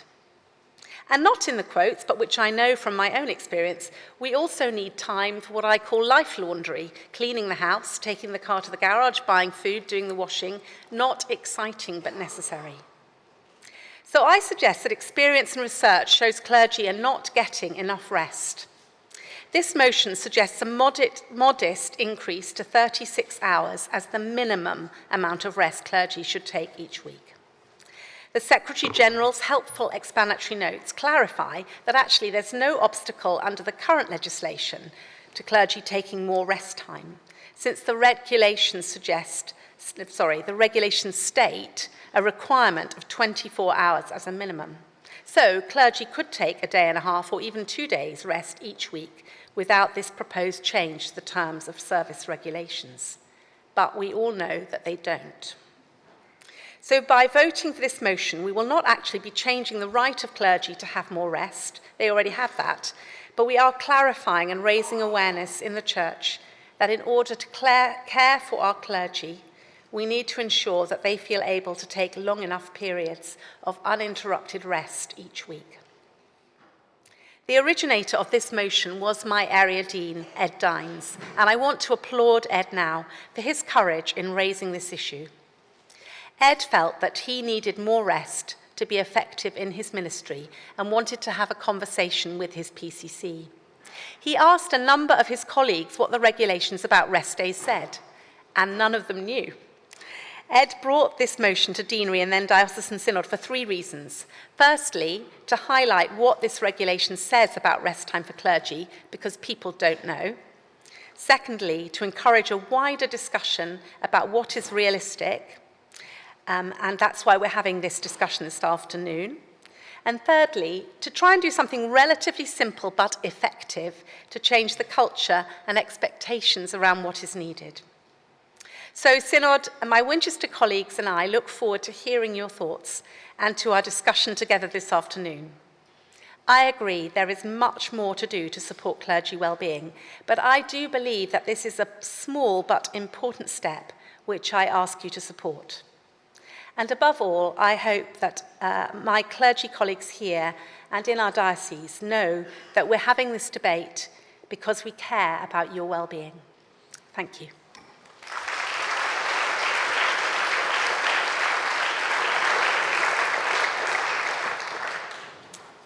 Thank you, Alison. This matter is now open for debate. From the outset, the speech limit will be 3 minutes. I'm going to call first Lynn Nichol, and after her, Dennis Tully for a maiden speech.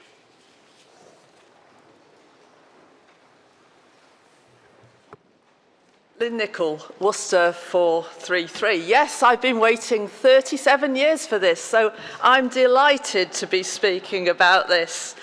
I would really encourage you to support this.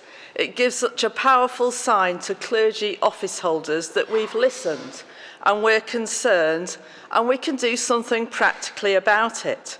Because ministry, it's rewarding, it's relentless, and sometimes it's just plain exhausting. And let's not restrict our understanding of this to clergy. Their households, their wider family and friends are also significantly impacted by this working pattern.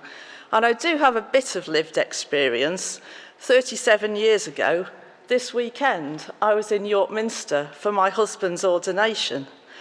And if this had been implemented then, I calculate he would have had another 20,424 hours available for rest, or 851 days, or 2 years, 4 months. 2 years, 4 months. So I do wonder if this motion could be backdated to 1987.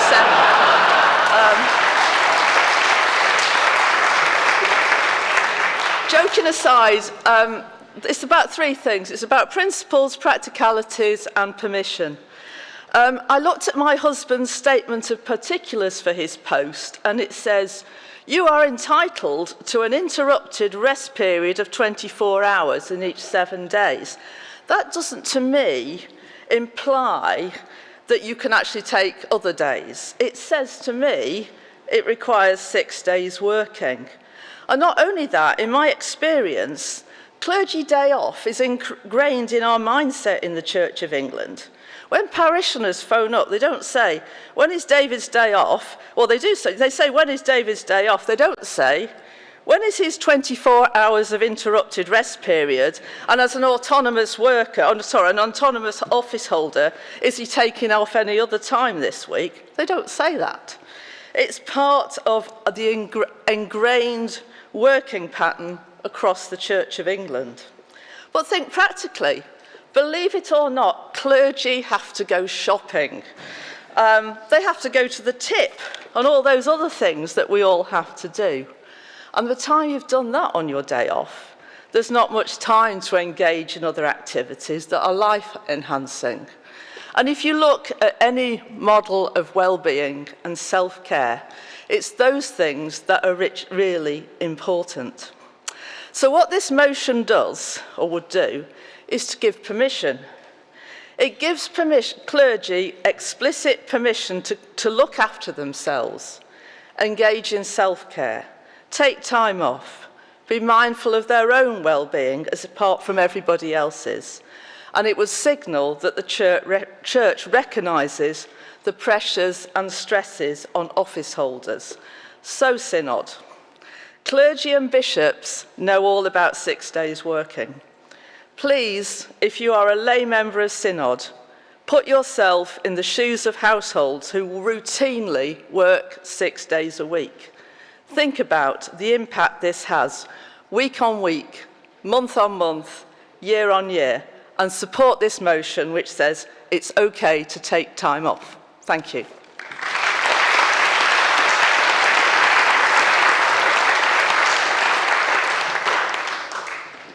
Dennis Tully, 423 Sutherland, Nottingham. Thank you for calling me Chair. I am fully supportive of this motion as it will contribute to shaping expectations regarding clergy working hours. As a work coach who has had several priests located in parish contexts, I know that the challenge of time off in a parish context is more complex than simply a legislative one. In nearly every agenda a priest brought was the challenge of managing the boundaries between work and private life. Essentially, the priest has to manage a range of often conflicting expectations. And these expectations come from the bishop and archdeacon. For a curate, they come from their training incumbent. They come from the person's theology and what they think God is calling them to be and do. They come from the people and the community. And most importantly, they come from within, which can be a distillation of all the external expectations. In the midst of these expectations should be located the most important skill for the priest. The right time to say yes and the right time to say no. Without that honed competence, distress lies ahead. As we know, stuff happens. You might have your 36 hours carved out, but a priest doesn't not respond to need if, for example, their parish is flooded or there is a community tragedy, as there was in Nottingham last year. Or more likely, the demands of the parish continually grow to overwhelming, with the priest experiencing stress out of awareness until breaking point. In such circumstances, what happens to your time off? The reality is that often it is physically lost, or if not physically lost, it is psychologically lost, because the time off, even if it is 36 hours, has no restorative value. Yes, we should support this motion, but with it, every diocesan bishop should know that their parish priests have someone who supports them with competent reflective practice. Priests are a diocese's most important resource. Reflective practice will enhance the return on investment, reduce the need for problem solving for the bishop and the archdeacon, while the parish priests will experience their ministry in a more fulfilling way, including their ability to take their time off, say no when it's necessary, and manage their work and personal boundaries effectively. Because the principle of coaching is that the solution is within you. I asked one priest, "What would you do if you had time off?" "I'd go cycling." "How could you manage to do that?" I asked. "I don't know," said the priest, followed by a long pause. Suddenly, they lit up. "Oh," they said, "I've got a bicycle." "And it's in my study."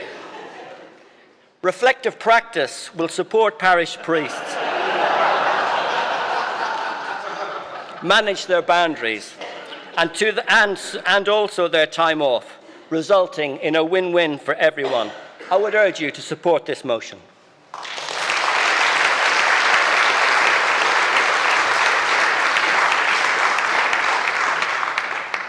Thank you. We've had one request from someone on Zoom, Jeanette Appleton, so she will come first, and after that, Simon Clift.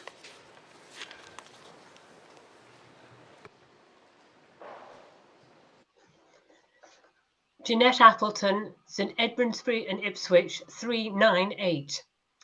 A member of clergy in the Hadley Deanery raised this very issue with me just 10 days ago. They were concerned that while they seek to fulfil their duties as priests in their parish, there was not sufficient provision for all the rest and re-energising in their working week, which other professionals such as doctors and airline pilots receive.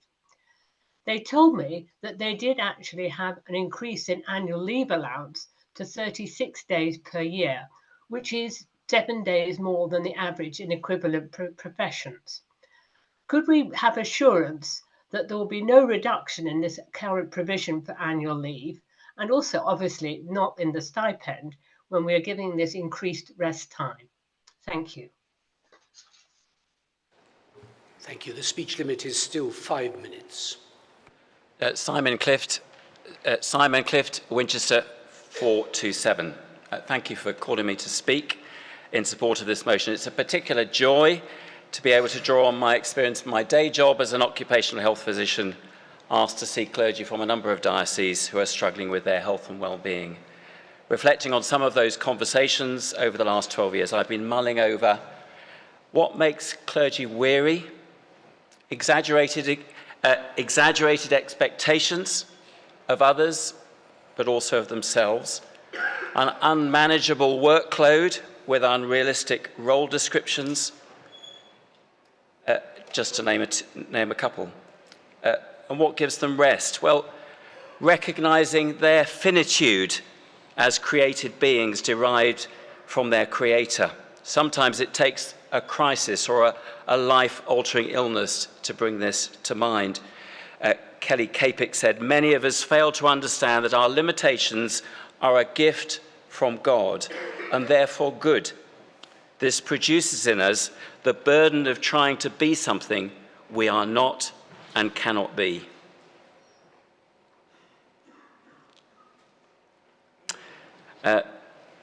Secondly, self-care integrated into their working week. I often ask clergy, if I looked at their diaries, would I see time blocked out for self-care, the daily and weekly rhythm of inputs and outputs, and permission for protected times of rest. One of my retired clergy friends, who was forced to take early retirement, said, "I had tried to take my full day off and all my holiday allocation, but obviously trying hadn't been enough, and it took a number of years of retirement before I felt right again." Permission is vital. But I wanted to, I could scroll up my computer, I wanted to let a young clergy friend of mine have the last word, and he is someone who gives me genuine hope for the future of the Church of England. Having recently trained, he said, I can confirm that we have been well taught in the area of rest and well-being, and it's something I take very seriously. We are called to minister from rest. Sorry.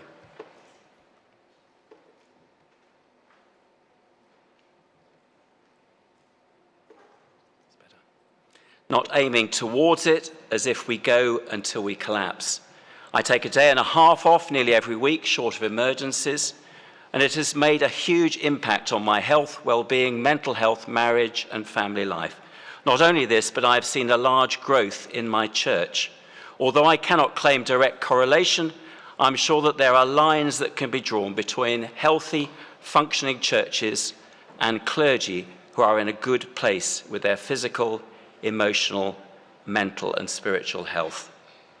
As much as I am able, he said, on behalf of younger clergy and clergy in first incumbency, I endorse this proposal to General Synod and ask they adopt it. Thank you.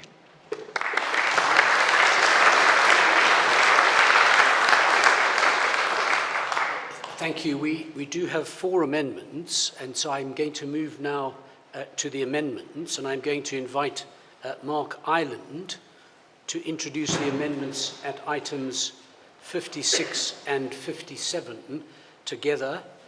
He has up to 5 minutes, at the end of which he will formally move item 56.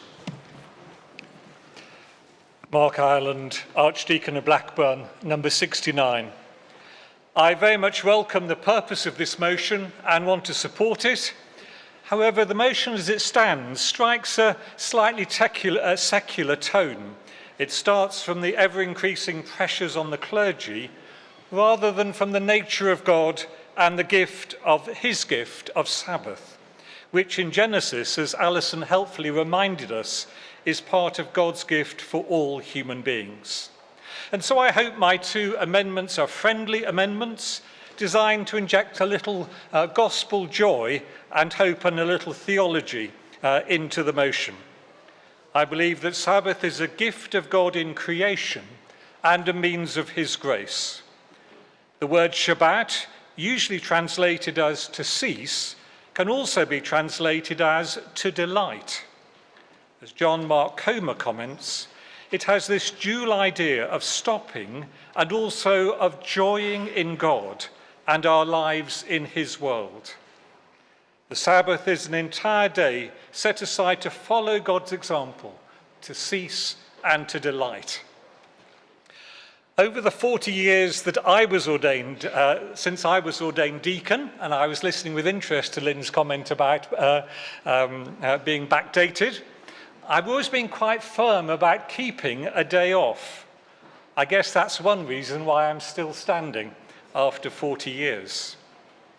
And some of those days off have been wonderfully life-giving, walking with my wife in the countryside, delighting in God and his creation.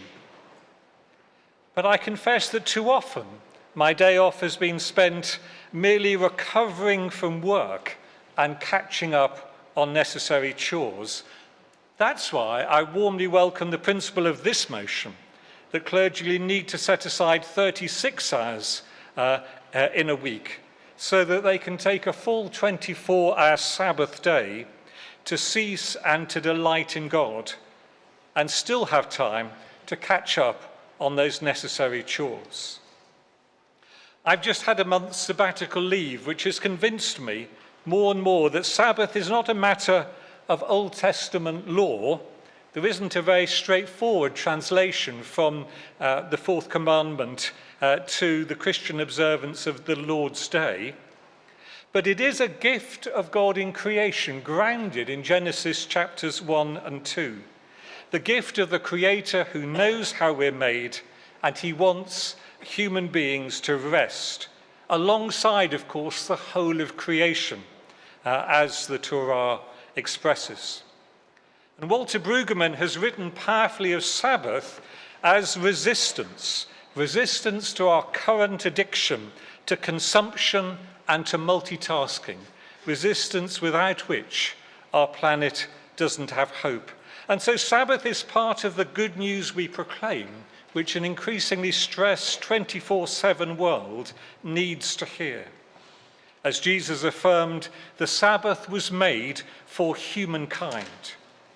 Please support my amendments and help clergy to enjoy the life-giving gift of a weekly day off to stop and to delight, and to model for the world and for the lay people in their congregations who often work very hard for church in addition to their daily work, that it's part of God's plan for us to switch off and rest and enjoy him and his world. Thank you.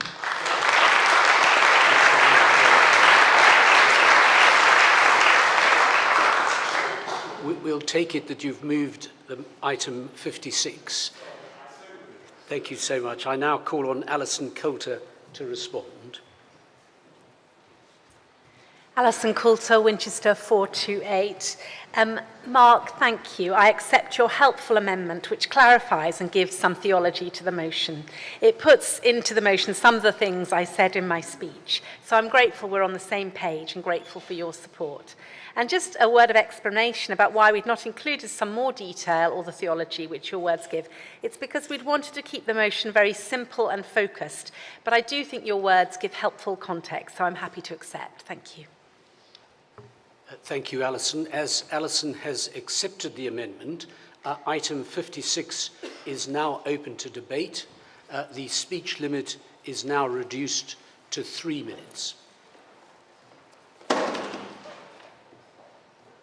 I'll call Sandy Turner and then Sarah Mullally. Sandy Turner, Chelmsford 275. Thank you very much for calling me. I love this amendment because it's based in Scripture, and I love it for its broad scope because rest is important for the well-being of all people in our churches, lay or ordained. Many churches, especially those in rural areas or multi-parish benefices, depend heavily on lay volunteers, a good proportion of whom also have a full-time secular job.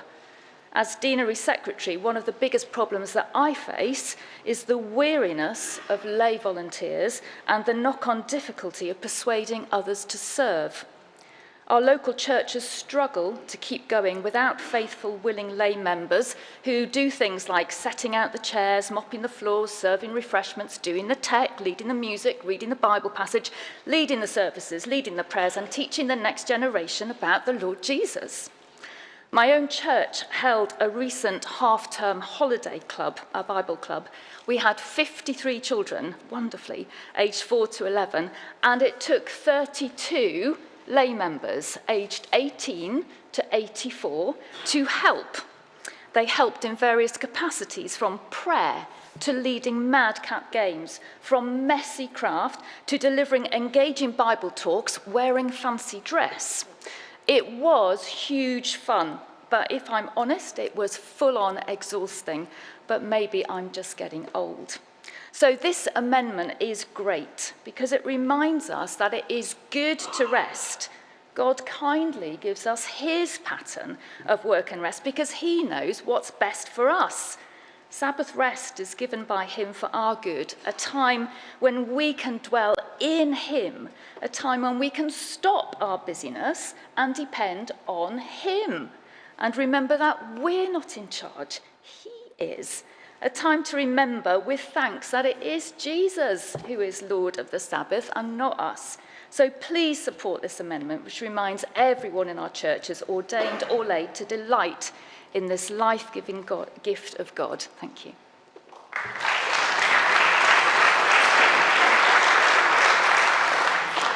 Sarah Mullally, 003 London. I speak as somebody who has just returned from study leave, and I do commend it to you. I note that the motion is trying to seek culture change, which I entirely support. I think if we're trying for culture change, the amendment, I think, is very helpful. We are now in 8 years 8 years into the 10 years of the Living Ministry project, the one mentioned by Alison. It explores the question, what enables ordained ministers to flourish, both personally and in ministry? The most recent Living Ministry report, which was published in February, summarised the current pressure on clergy, smaller congregation numbers post-pandemic, and the financial and organisational challenges, continued change in their own lives and the life of the church and the world, pressure to be more innovative in mission and ministry, and the personal impact of the cost of living crisis. On top of this, there are the usual demands of no boundaries, other things such as pressures from ethnicity, class, gender, disability, and sexuality. The most recent Living Ministry report had the shocking statistic that as many as 21% of incumbents are probably clinically depressed. If we are to be serious about the flourishing of our clergy and their ministry, we have much work to do to bring around this cultural shift. Mark mentioned Walter Brueggemann, and I want to use some words from his book, Sabbath as Resistance. The Sabbath commandment of Exodus 20:11 recalls that God rested on the seventh day of creation. That divine rest has made it clear, A, that Yahweh is not a workaholic, B, that Yahweh is not anxious about the full functioning of creation, and C, that the well-being of creation does not depend on endless work.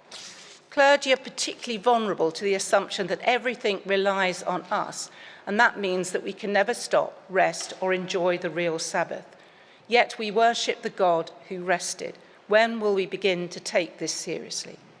I'm also struck by the words of an incumbent of a London parish with a highly engaged and fruitful ministry, Lucy Winkett, who wrote, "In work and personal life, what is often valued most highly is decisiveness, purposeful achievement, even drivenness. While from time to time, of course, these things are important, they are usually detrimental to a lively and creative spiritual life. The movement of the spirit is that of a wild and free energy that finds her way through the cracks, sometimes the twilight movement of living and in-between times. What are the in-between times of your day and of your life?" I suspect many of us find this question hard to answer. To create a culture in which the Spirit can move freely in our lives and our churches, there are a whole range of things that we must engage with. And therefore I support not only the motion, but also the amendment, so that we can seriously take seriously the culture change required. Thank you.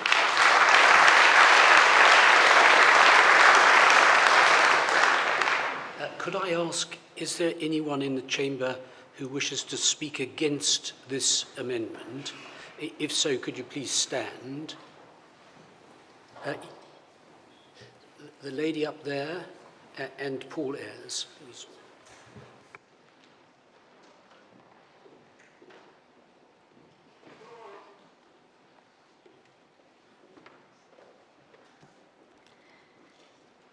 Jodie Stoll, London 165. I'm slightly sort of ambivalent about standing. Of course, I'm not against Sabbath. In fact, I want to enlarge the understanding of Sabbath in a way which I'm not sure it's the right language for this amendment. So my understanding of Sabbath is that actually it is a state into which we are invited for the whole of our lives, not necessarily a sort of discrete rest day at the end of the week. I think we're given that as a mercy in Scripture because God knows that we can be quite binary about things. So we can be workaholics, so we need to be told you have to rest as well. But actually the work of Sabbath is for us to have those consolations and desolations, as Ignatius would put it, in the whole of our lives and the whole of our ministry. So I am the vicar of a smaller church. It's no less busy for that, and I love it. And I would want to say that my personality is such that I don't have a problem taking the time off when I need it. I'm really grateful for that. I know a lot of my colleagues don't feel able to do that. I worry that if we pin this down as being that is your day, or even those are your days and those are your hours, that will not learn and it will not pervade our whole ministries, that actually Sabbath is something that should be part of our entire working week or entire week, in fact. I also just want to say that I really support the motion, and you know, if this amendment passes, I'll be happy to do that as well. But the other thing is that this motion is not separate to the conversation around clergy well-being in general, and the anxiety that we have as an institution, which was mentioned earlier by Eleanor, about where that anxiety about decline and financial insecurity comes to land, because it often comes to land on the shoulders of parish priests who find themselves responsible for the survival of their particular community. Is it going to survive in all of this decline? And so we have that with one voice, and we have this great motion with this other voice. So we're hearing equivocal messages, is what I'm saying. So this is great, but we really need to grasp some of that as well. Thank you.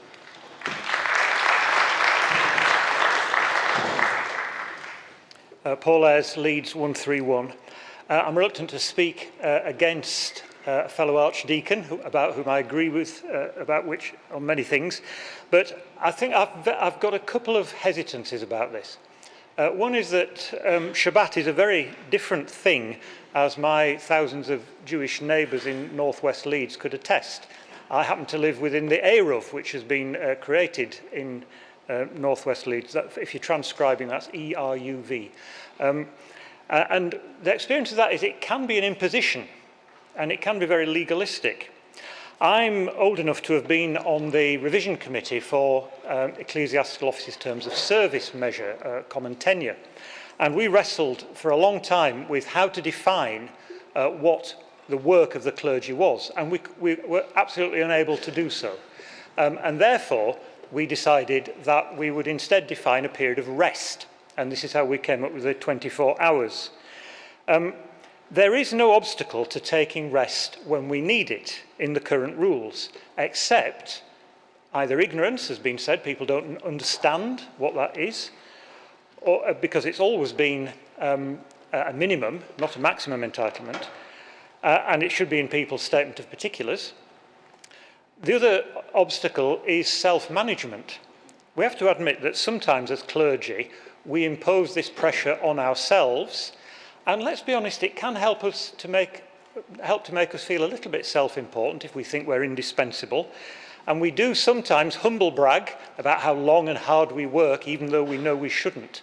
And it's a complicated thing psychologically. I think the other risk is of over-prescription, that other people might think that outside the specified rest time, they're entitled then to expect a speedy response or attendance at a meeting, and it could become more stressful rather than less.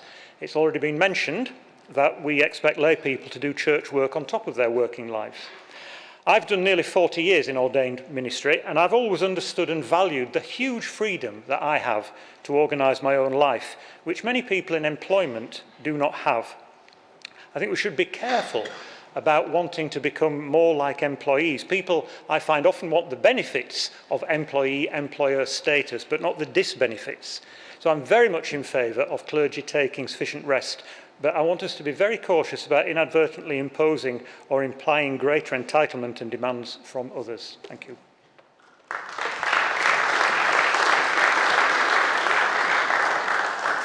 Thank you. I propose to invite one further speaker and then to test the mind of Synod, Andrew Dotchin.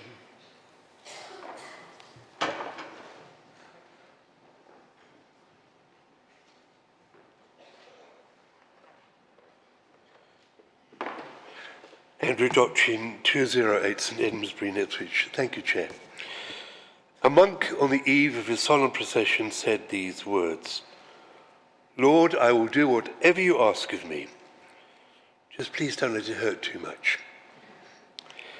I am blessed to have in my life not one but two pearls of great price. The first is the unwarranted and undeserved love lavished upon me by my beloved Leslie Ann. The second, and this was predicated upon her love for me, is the gift of a vocation to serve the children of God as a priest. Come December, I will, God willing, have been in holy orders for 40 years.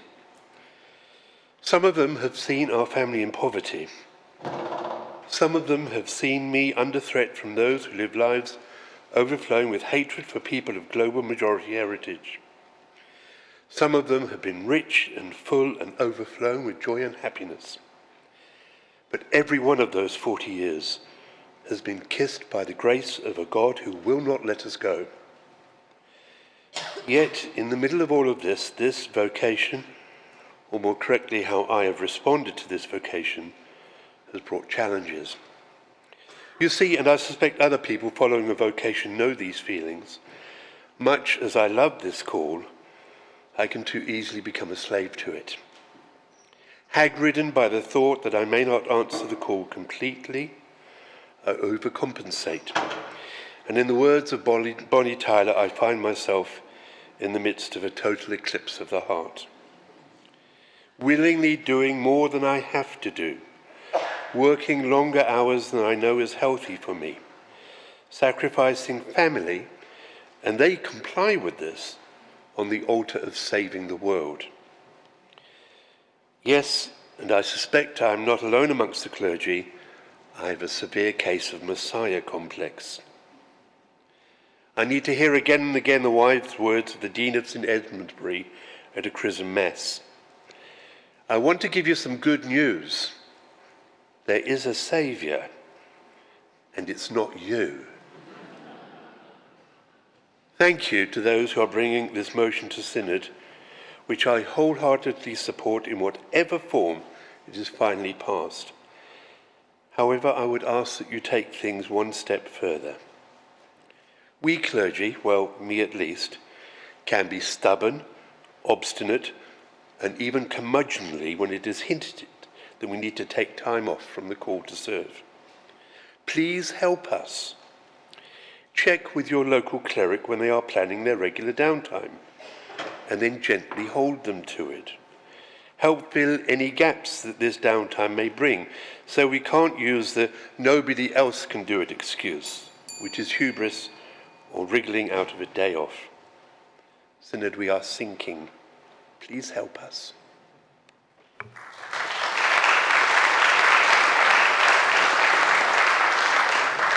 I now wish to test the mind of Synod on whether item 56 has been sufficiently debated. I therefore put the motion of closure on item 56. Those in favour of the motion for closure, please show either by hand or green tick on Zoom. Those against the motion for closure, please show either by hand or red tick on Zoom. The motion for closure is carried. I now put item 56 to the vote. This will be through a show of hands, and for those on Zoom, green ticks for those in favour and red for those against. Those in favour, please show. Those against, please show. Item 56 is carried. We now move to item 57. As Mark Island has already spoken to this item, could you, Mark, formally move item 57, please? We now ask Alison Coulter to respond. Thank you. Alison Coulter, Winchester 428. I'm very happy to accept this one-word amendment. Thank you very much indeed, Alison. The matter then is open for debate. The speech limit remains at 3 minutes. I'll call Steve Wilcox and Philip Mount Stephen.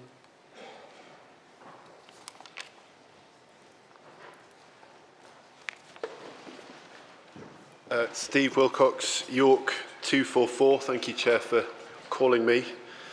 I welcome the opportunity to discuss this vitally important topic. I will be voting in favour of the motion, but I think we need to think about the nature of rest so our church cultures might be increasingly healthy, and we've begun to do this a little bit. I found Mark Island's analysis of the Old Testament use of the Sabbath very helpful. Of course, in the New Testament, as we've heard, we discover true rest is found in knowing Jesus in this life and ultimately being with Jesus in heaven. Jesus famously said, "Come to me, all who are weary and burdened, and I will give you rest. Take my yoke upon you and learn from me, for I am gentle and humble in heart, and you will find rest for your souls. My yoke is easy, my burden is light."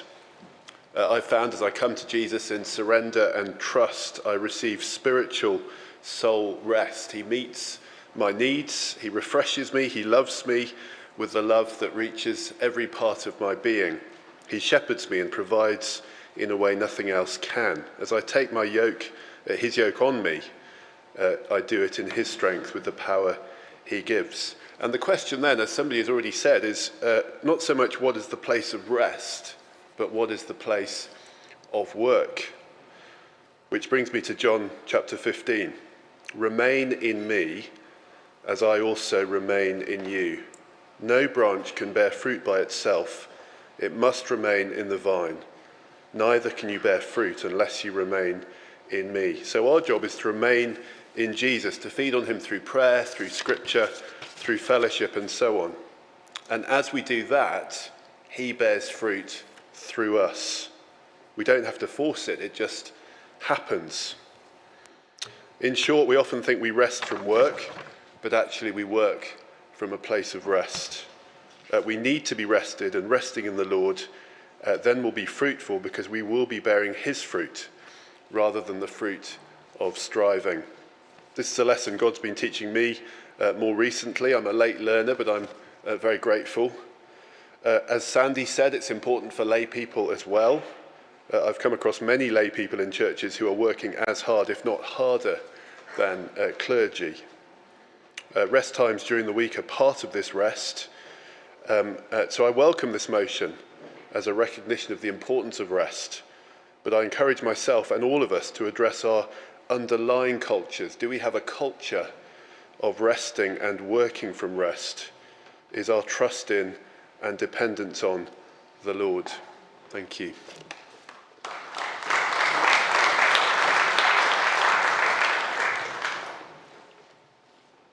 Synod, this is, Philip Mount Stephen, Winchester 005. Synod, this is an example of synodical governance working really well, an excellent motion, excellently amended, and I'm delighted that the concerns expressed by one PCC in a deprived part of our diocese are now being considered by General Synod itself. I take zero credit for this. All of it was in train before I started in Winchester, but it has my wholehearted support. This is a subject that matters to clergy and laity alike, I believe, in parishes across the country, and we have an opportunity today to support them in those concerns through this motion before us. We've heard already that this is a fundamental question of clergy well-being. One of the reasons I carry a pastoral staff is because of my personal commitment to the seriousness of this issue, and it is one of our top priorities as a diocese. But I hope we're all acutely aware of its significance, and this motion is something that we can do immediately to demonstrate the significance of this issue and to make a practical, tangible difference to people on the ground straight away. But of course, this is about more than clergy well-being alone. It is, of course, about the well-being of everyone, not just clergy, because if our clergy are not in a good place, then how can they attend to the needs of those entrusted to them pastorally? But this is also about culture. Busyness is perhaps one of the great curses of our current age. A long hours culture can be considered normal when it is anything but, and mental health suffers as a consequence. So we're indicating by this motion a desire to do things differently. We also live in a culture in which the requirements of compliance are increasingly heavy, And we live also in a campaigning culture. In both Truro and Winchester, I have witnessed the ways in which this can be bruising and deeply damaging to clergy. Synod, I'm sure you're already aware that as office holders, clergy can already take a rest period of more than 24 hours a week, and yet many, for various reasons, feel unable to do so. While the wording of this motion sets an expectation, it's intended above all to signal a change in culture to assist PCCs in having an open and honest conversation about what it is that can be reasonably expected of clergy. It enables a recognition that our value comes from being beloved in Christ, from who we are, and not simply from what we do. It springs from a genuine desire to support one another in building a culture, a better culture of mutual care and support. And I dare to hope that this small gesture of care will enable all of us more generally to speak more kindly and caringly both to and about one another. I think the evidence of this synod is that we need to do that, and I urge you to support this motion.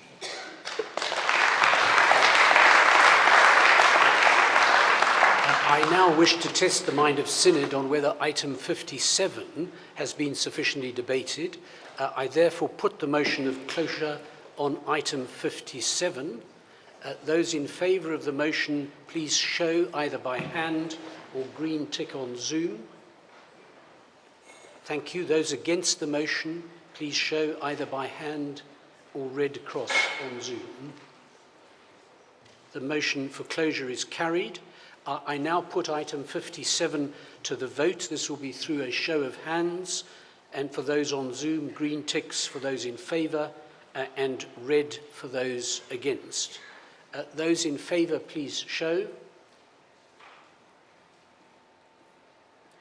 Those against, please show. Item 57 is carried. I now move to item 58. And I call upon Lindsay Llewellyn-Macduff to speak to item 58. Lindsay is present on Zoom. She has up to 5 minutes, at the end of which she will formally move item 58. Lindsay. Thank you. Lindsay Llewellyn-Macduff, Rochester, and I should mention I'm a member of Unite. One of the problems we have discussing clergy hours is that stipendiary clergy sit in a nebulous no man's zone between office holder and worker. Most of what is asked of clergy these days is in terms of objectives, criteria, minimum standards, and measurable growth, like any other worker. But what is felt and assumed is vocational, ontological, about being a priest in that place. So to try and frame the discussion as our explanatory notes do in terms of employment law is not wholly helpful. We all know that clergy work far more than full-time as it is. But it's also unfair to talk as though clergy are entirely autonomous, self-determining units. Anyone can tell you that the task is endless. We've already heard it often and often. The expectations often unreasonable, and support can feel distant. We often are our own worst enemies for trying to stretch the hours that God gives, and we're generally rewarded for it with respect and more responsibility. The motion before us talks not of hours or outcomes, but rest. Not rest from being a priest, but rest from labour, expectation, measurability. Rest to reflect, to recreate, and attend to our personal relationships. Rest to remember who we are. I want to go further than 36 hours, though. In a complex world with far-flung social networks, with friends, parents probably, and children maybe, with their own complexities and pressures, in a role from which clergy need actual recovery time before they can begin to say they're resting, we, like most people, need real time out in order to flourish, and in order that the people around us can flourish. Sisters and brothers, we have a God who, saith the psalmist, blesses and sustains us in our beds, who, Christ tells us, longs to give us good things, and who grows the harvest while we sleep. We know, too, that mistakes are more likely when we're tired and hungry, that loneliness and stress make us defensive so that we assume the worst, both of situations and of people, and that when we are in survival mode, we are not well equipped to deal with criticism of ourselves, our decisions, or our friends. And when we tell clergy that the church can't cope without their endless, untiring labour, does it not seem likely that we'll begin to believe you? That we'll forego our own good, start to believe that we are the vital cog, indispensable, infallible, beyond reproach. I urge you all, then, let us not be miserly in the rest to which we encourage one another. Let this be a cornerstone of a culture in our church that celebrates all the generosity that God has heaped upon us, being generous in turn in creating space, encouraging rest, in advocating a model of life that is not just about achieving stuff, but resting in the love that is given to us. So when Mr. 9, our notes, fears that this might be perceived as being about clergy wanting to work less hard, I say yes, yes it is. Because all work and no play makes Jack a dull boy, and a stressed, burnt out one at that. And in a society struggling with stress and poor mental health, do we not want to model something better? With clergy who, yes, work less hard, but have more time, yes, for chores, but more importantly for stillness, for their own family and friends, and brothers and sisters, for frivolity. Please encourage us to rest not just adequately, but well, with time for recovery and recreation. Let us flourish so that we can be a blessing and not just endlessly busy and well-meaning. Sisters and brothers, I move this motion. I think.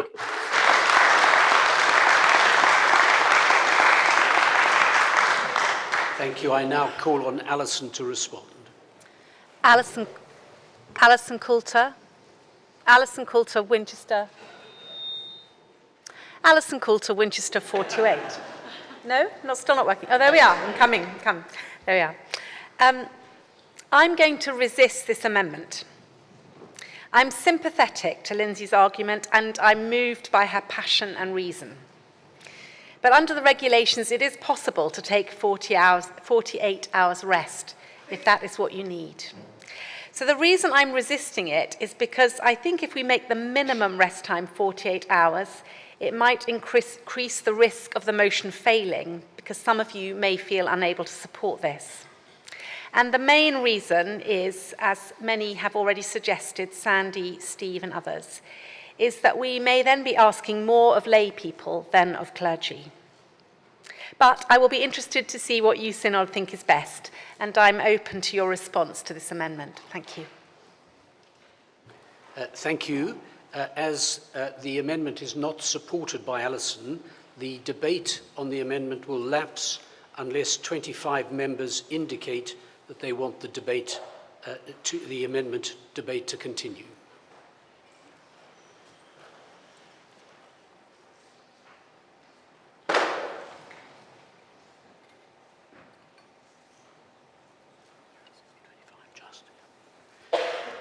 Uh, 25 members have indicated that they want the amendment to be debated, and the item is therefore open to debate. The speech limit remains 3 minutes. Yes, it's the gentleman over there and the lady over there. In the second row, the lady in the second row.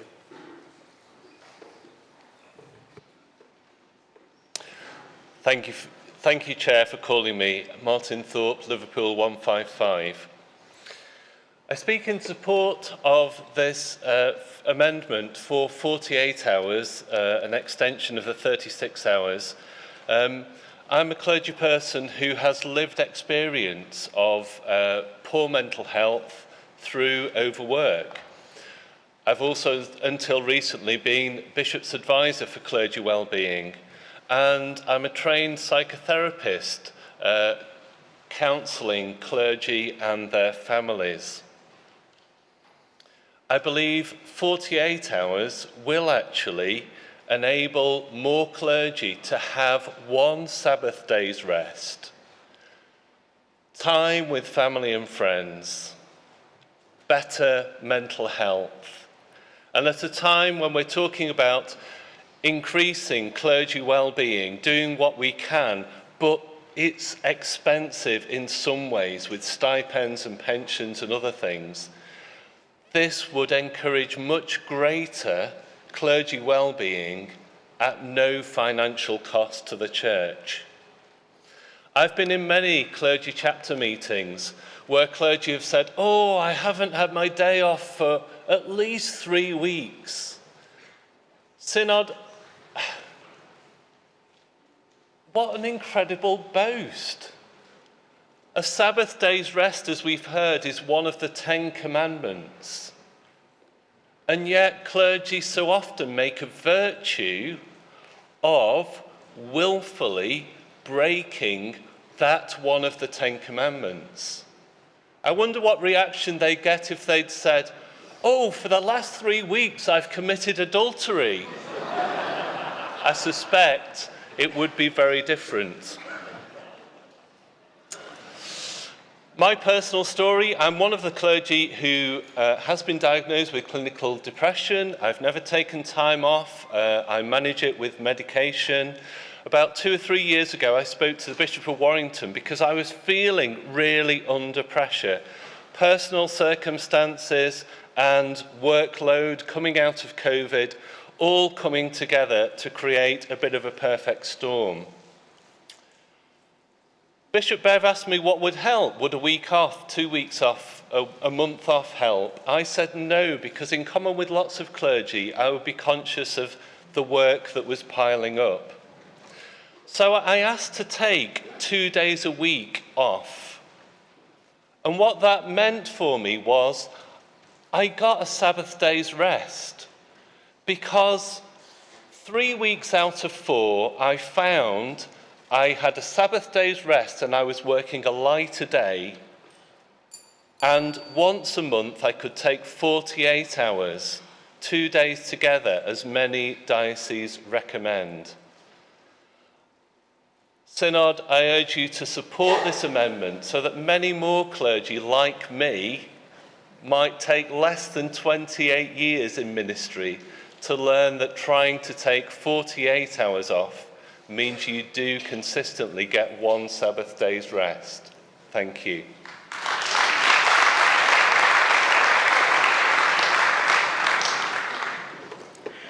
Lisa Batty, Manchester 169, thank you for calling me. And my contribution here comes out of the 2018 collection of responses for the Clergy Wellbeing Task Group, which led to the Covenant. If I remember rightly, there were 97 submissions, some of them extremely well thought through, many of which, when I went through them, I would say 1 in 3, unsolicited, had put out that a major episode, a major contribution to clergy well-being would be to be allowed to take 2 days off a week, 1 for reflection or personal work and 1 to model the Sabbath kind of rest. Now I have here a whole load of quotes from those, and I think that I won't read them all out because they're simply from all sorts of groups, and I was particularly moved by the one that came from the Clergy Spouses group, where they really did speak of the need for more time. But the one I'll quote is something from a Green Hill vicar called Barry Higston. He said, "We are struggling because the guidelines are too vague. We are struggling because we don't know how much time we are allowed to take off and be ourselves in." Now, there was one interesting submission from Chelmsford Bishop's staff team which said, don't do this. They said, a formal clergy covenant is wrong because the onus should be on the individual clergy person to take care of their own well-being. They even suggested that to try to help formally might be to help clergy, if you like, forget that their priestly calling is a way of life, not a job. Perhaps the proposed covenant, they said, emphasizes the worldliness of ministry at the expense of the otherworldliness of our service to others. I think that's an important, interesting thing to think about, but in practice, we believe we're supposed to be working 6 days a week. In order to work better, I went half-time 8 years ago, and it allowed me to carry on in ministry and to work better. I really do encourage you to ask for this clarity of days off, and I ask you to support this amendment. Thank you. I'm going to take one further speaker. Is there anybody who wishes to speak against the amendment? Please remain standing. Sorry, 1,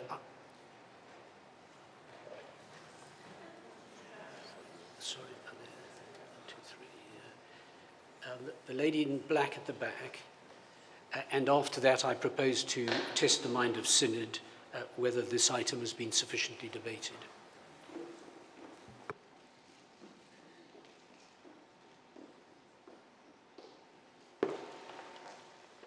Robert Shaw, 217 Sheffield, thank you for calling me. I wasn't wearing my cardigan, and so it took a long time to get called. I'm passionate about clergy wellbeing, and this is a brilliant motion. But there's just one thing that I really think we need to think about when we talk about clergy wellbeing. I am really lucky that I have a self-supporting curate who's going to kill me when he hears this. He has a dual calling, a calling to be in parish as a curate and a calling as a funeral director. Both of these things are really, really full-on jobs. There are some weeks where he works a full week, including a night on call, and where he also serves in the parish on a Sunday. If there is IME training, that could be a Saturday as well. Although there is flexibility around that, sometimes the church's structures mean that he just has to do that training. He doesn't always get even a 24-hour period off. So I do think that we do have to be careful when we talk about clergy wellbeing, that we don't sound a little bit entitled, that we must have this time off, because there are people who are giving their time to the church as self-supporting ministers, which is increasingly going to happen, who are perhaps not going to get this opportunity. And also just thinking of the wider world, there are people who are doing 2 jobs to even survive. So while this is a really excellent motion, and I do wholeheartedly support it, I just wanted to bring those examples to us so that we are able to just think of the wider picture as well as just the church picture. Thank you.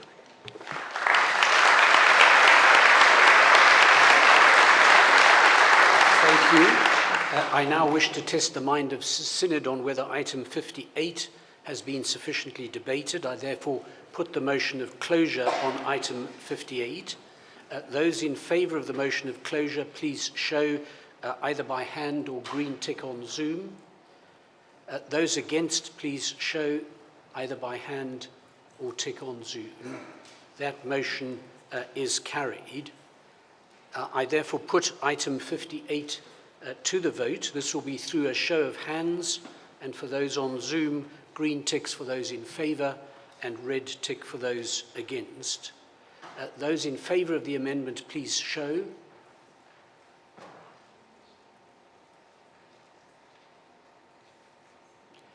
Those against the amendment, please show.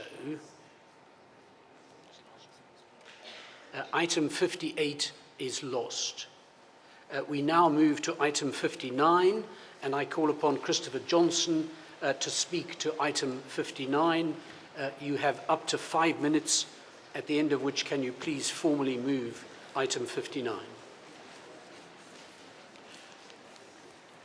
Christopher Johnson, Leicester 141. Thank you, Chair, for calling me. Before I begin, can I particularly thank the Clerk of the Synod and her team for working with me to get the wording right on this amendment. So thank you for the assistance to a comparative newbie in the matters of legislation. This amendment is very much intended to complement the overall tenor of the motion before us this afternoon, and indeed the obvious desire for cultural change that we've heard through the contributions. And my intention, or the way I seek to do this, is to improve the foundations upon which this is built. I'm absolutely in favour of sufficient rest. It's a God-given gift, and I definitely find it's humanly necessary as well. But unless we attend to the underlying cultural elements of the situation, it will be useful in statute only. And we've already begun to widen some of that cultural discussion in our debates this afternoon.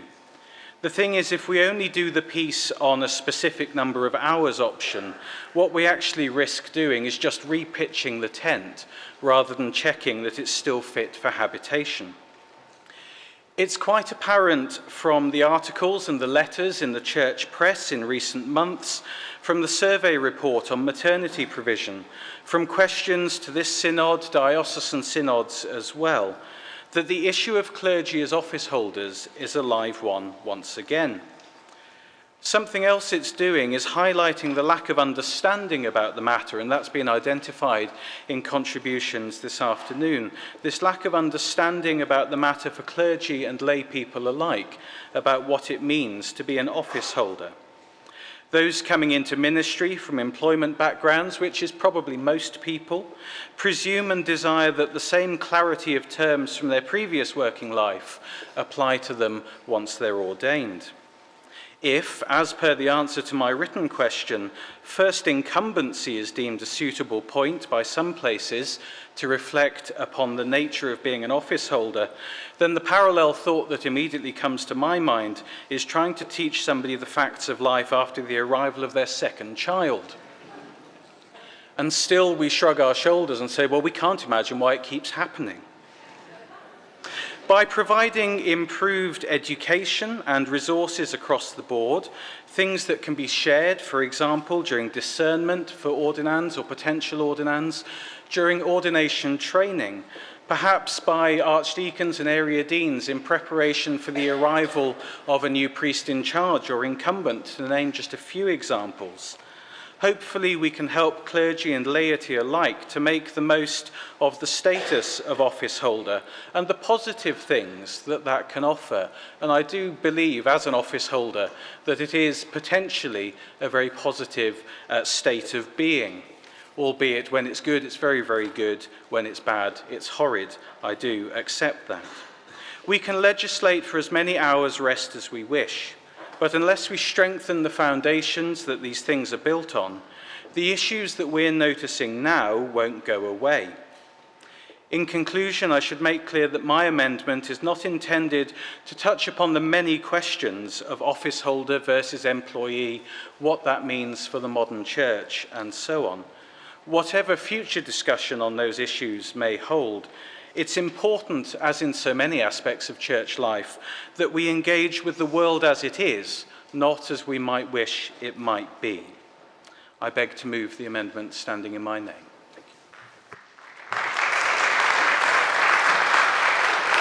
Thank you. I now call on Alison to respond. Alison Coulter, Winchester 428.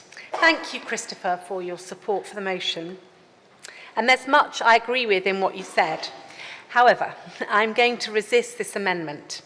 In conversation with my Winchester colleagues, we agree that this is an important area that you raise, but it raises other issues not in the original terms of service. And to us, it feels that it complicates and clutters this simple motion and makes it harder to understand.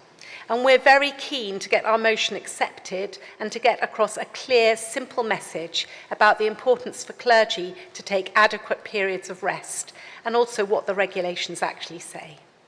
So we feel this complicates the motion and therefore will make change harder to understand and to implement.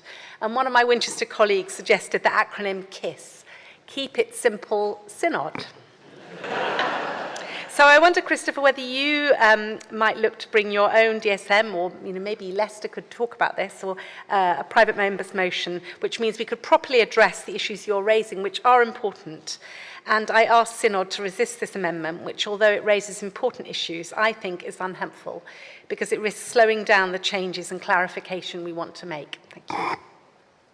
Thank you. As the amendment is not supported by Alison, the debate on the amendment will lapse unless 25 members indicate that they want to debate the amendment.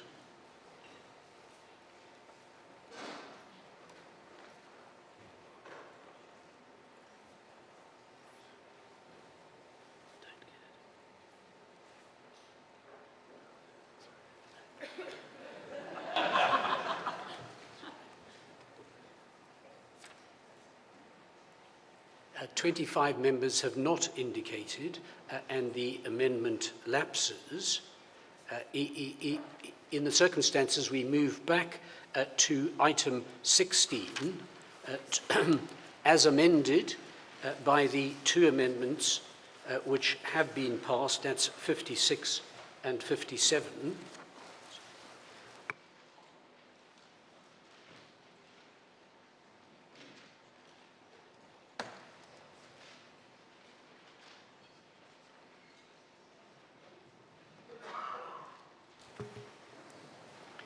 So we now return to debate item 16 as amended. The speech limit remains 3 minutes. I call upon Julie Maxwell and Philip North.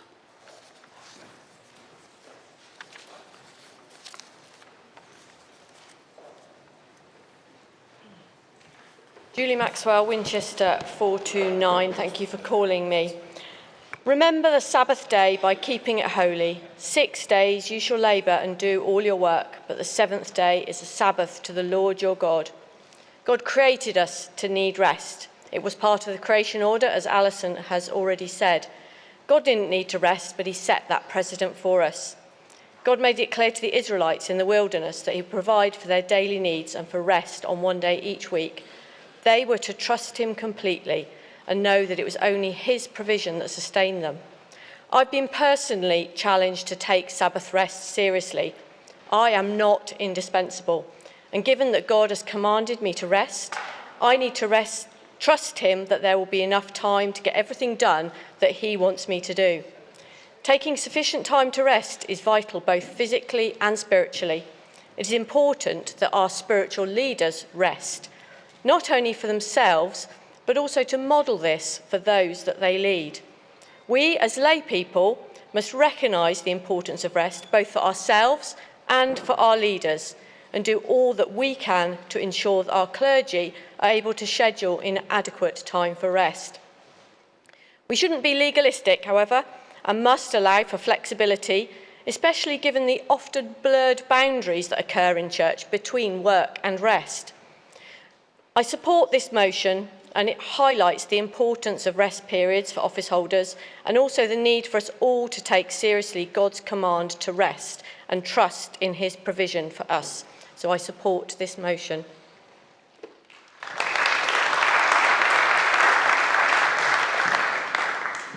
Philip North, Blackburn 008. When I was deciding whether to speak in this debate, I was struck by two things in the first few minutes of this synod.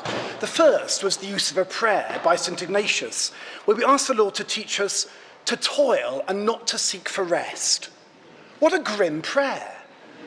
Now, I love St. Ignatius, but please don't toil and not seek for rest. When we have a Saviour who says to you, "Come to me, all you who are heavy laden, and I will give you rest."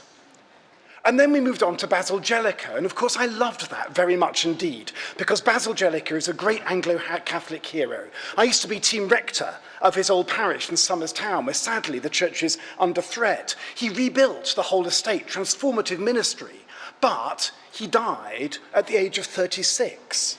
He worked himself to death. A symptom of a culture of overwork is that we have role models whose patterns of ministry are unsustainable. And much of it is down to that misleading phrase, sacrificial priesthood. Handle that with care. The sacrifice has been made by Jesus already. We don't need to do it again. And his sacrifice makes grace available and the joy of salvation. So a priestly ministry that is cruciform should be grace-filled and joy-filled. And that's why I support this motion so strongly. And I'm sad that the amendment to make 36 hours into 48 fell.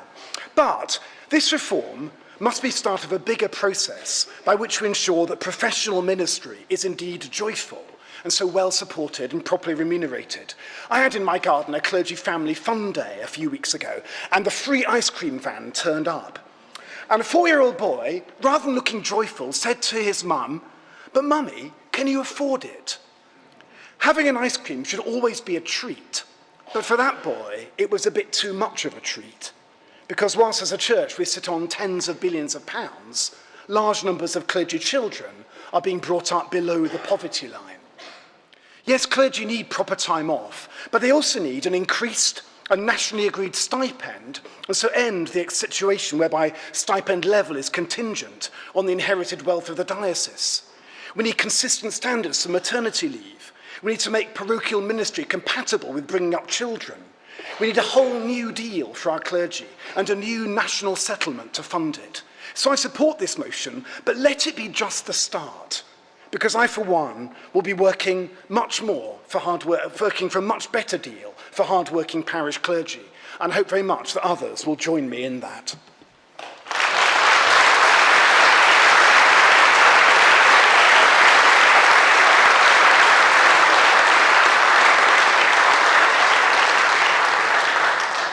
We have members on Zoom wishing to speak, and I'm going to call May Christie, and after that I'm going to test the mind of Synod on closure. May Christie, you have up to 3 minutes. Wonderful. Thank you very much, Chair. This is my first time joining Synod Online. May Christie, Southwark 222. I want to start by quoting Proverbs chapter 3, verses 5 to 6. Trust in the Lord with all your heart and do not rely on your own insight. In all your ways acknowledge him, and he will make straight your paths.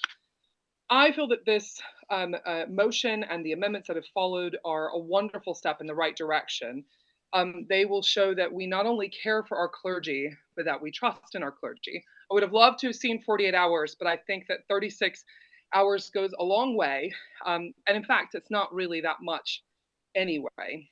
Of course, technically, clergy could be taking 36 hours already. We know that. We could take more. We know that. But I think that this signals and symbolizes that we trust our clergy to take proper rest, and we trust them to minister actively and well. Over the last few years, I've actually asked this question on places like Facebook. Maybe when I had a Twitter account, I asked it as well. Not only do people wish that we had more time off, 48 hours in a row as part of our terms and conditions, but what do they do around the world? And I found out from a lot of colleagues in other parts of the world that it's a standard, that more time off or more time off that's specified is a standard. And I felt really embarrassed that we don't follow suit and that we place such a high price on our clergy and their families, and that we place such a low amount of trust in their ability to minister well while also resting well, which gives us such creativity and energy for the ministry that we have for the rest of the church and the rest of our lives.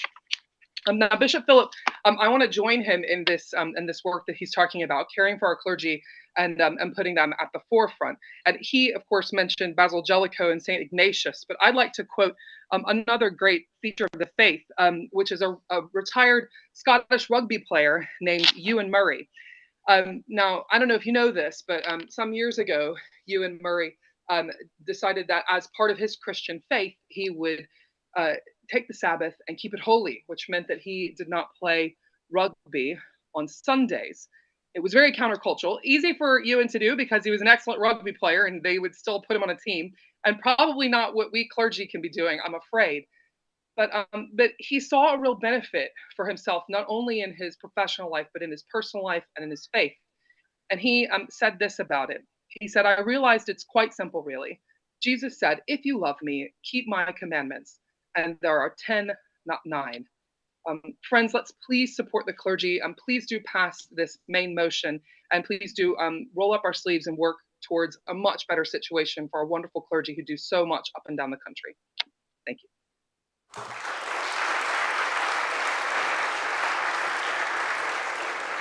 Thank you, May. I now wish to test the mind of Synod on whether item 16, as amended, has been sufficiently debated. I therefore put the motion of closure. Those in favour of the motion, please show either by show of hands or green tick on Zoom. Those against the motion of closure, please show, or red tick on Zoom. The motion for closure is carried. I now invite Alison Coulter to respond to the debate. She has up to 5 minutes.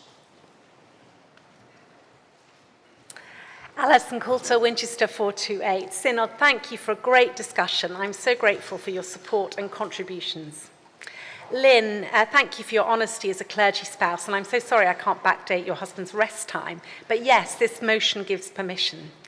Dennis, the time to say yes and the right time to say no. Thank you for your practical examples and the importance of reflective practice as a contributor to managing work and boundaries. And as a fellow coach, I deeply support your approach. Jeanette, sorry we couldn't hear you very well, but I think what you were asking about was about terms and conditions, and that's definitely above my brief, but my understanding is that changing this doesn't change anything else. Simon, I deeply appreciate the work we've done together through InterHealth and through Thrive, and I pay tribute to your ongoing commitment to clergy well-being and the way you serve the church through your professional skill. Thank you also to the clergy person you quoted. Sandy, thank you for reminding us that we all need rest, and amen, Jesus is the Lord of the Sabbath. Bishop Sarah, I'm envious of your study leave. Perhaps I should do that. I too commend the Living Ministry report to the Synod, and I agree there's much more work we need to do to enable culture change so that clergy can find the rest they need and where the Spirit can move freely to minister to each of us. Jodie, thank you for your fresh voice around the work of Sabbath in the whole of our lives. There's nothing in my understanding of this motion or the amendment that pins you down. My hope is that it releases you to find God's rest and grace as you need it. Paul, I agree, none of us is indispensable. This motion is not imposing demands or entitlements, but clergy, you do need to organise your own diaries. Andrew, congratulations on your upcoming 40th anniversary and for your honesty about your vocation. And Steve, thank you for taking our theology of rest into the New Testament and to Jesus, who is the true vine. To my own Bishop Philip, thank you for your support and encouragement. Yes, we need to challenge the culture of busyness that all of us experience and to have conversations about mutual care and support. Martin, thank you for your vulnerability and honesty. Lisa, what we're doing this afternoon is raising awareness about what the regulations say, so I hope there will be better clarity. And Eleanor, thank you for reminding us about SSMs and the demands on other brothers and sisters in the church. Julie, thank you for speaking to all of us about the importance of good rest. And Bishop Philip Blackburn, I look forward to your conversation with Ignatius and Basil when you meet in glory. Maybe Archbishop Stephen would like to join in as well. You can encourage your clergy under these regulations to take up to 48 hours off. There's nothing to stop you doing that. And May, thank you for taking us back at the end of our debate to one of my favourite verses, to trust in the Lord with all our hearts and not lean on our own understanding. And thank you for the story about Murray, the rugby player, and I'm reminded that, in fact, it's 100 years ago this summer, isn't it, that Eric Liddell took that very famous stand at the Paris Olympics about the importance of Sabbath. It's good to remember that at the end of our debate. I was challenged by my colleague Andrew Orange's comment this morning about Synod being too inward-looking, and I've wondered whether in bringing this motion I'm contributing to that. But on reflection this afternoon, I think this actually is key to our mission as a church. We need clergy who are well-rested, and we need laity who are well-rested too. We need to be able to do our jobs really well with love and energy and enthusiasm. Clergy well-being is essential to the well-being of our mission and ministry as a church. Godly rest is God's gift to all of us. And I hope this discussion has reminded us each of that truth, whether we're lay or ordained. So I thank you, Synod, for all your contributions and for your support. And I move this motion as amended in my name.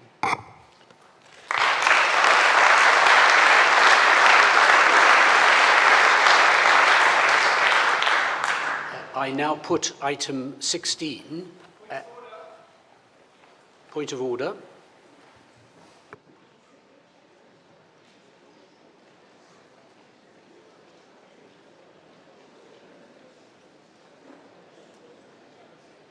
Matt Beer, Lichfield 143. Chair, might we have a counted vote of the Synod based on the importance of what we've been discussing? Thank you. Yes, there can be a count of Synod. This will be a counted vote of the whole of Synod on item 16 as amended by items 56 and 57.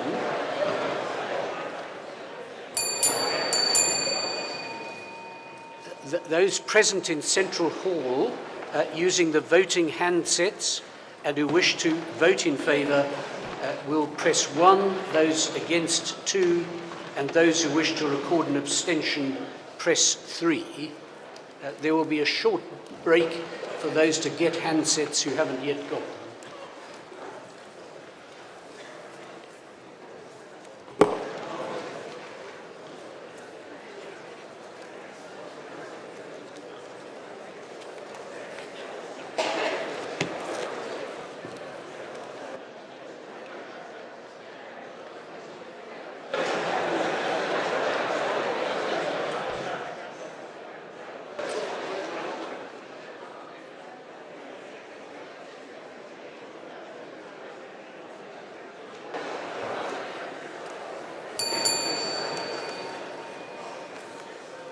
Thank you, Synod. As I said, this is a counted vote of the whole Synod on item 16 as amended by items 56 and 57. Those present in Central Hall using the voting handsets and who wish to vote in favour should press 1. Those against should press 2. Those who wish to record an abstention should press 3. Those participating remotely should use the online voting platform and vote or register an abstention using the buttons on the screen. The voting period is now open and will end in 1 minute.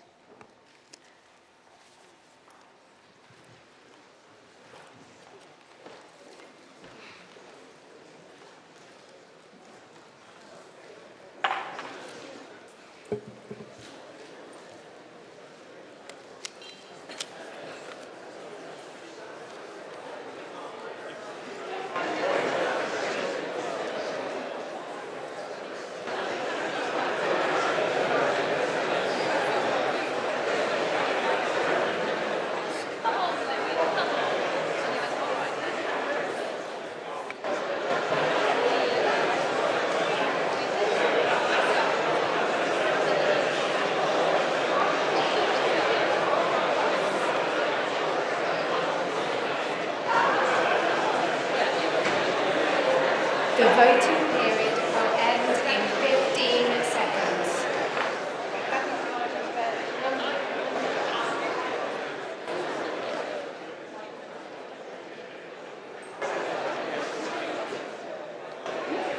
The voting period has now ended.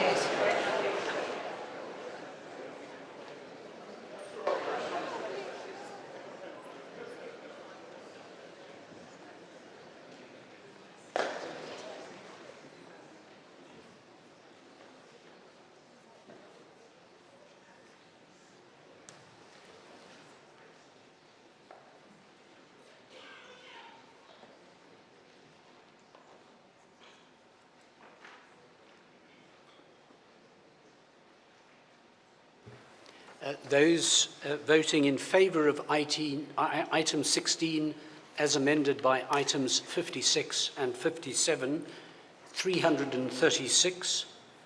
Those against 3, Recorded abstentions 6. Item 16 as amended is carried. That brings item 16 to a close, and we move to the next item, item 17, a presentation on living in love and faith.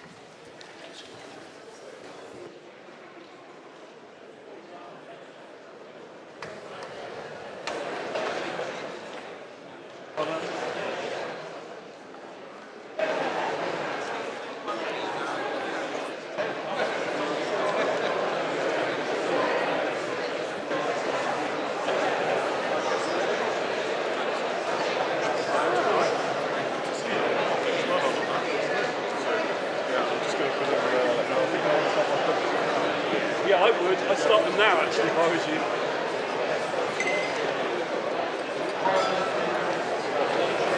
Great.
Now, come on, you lot. The bishops are the worst, I think, yeah.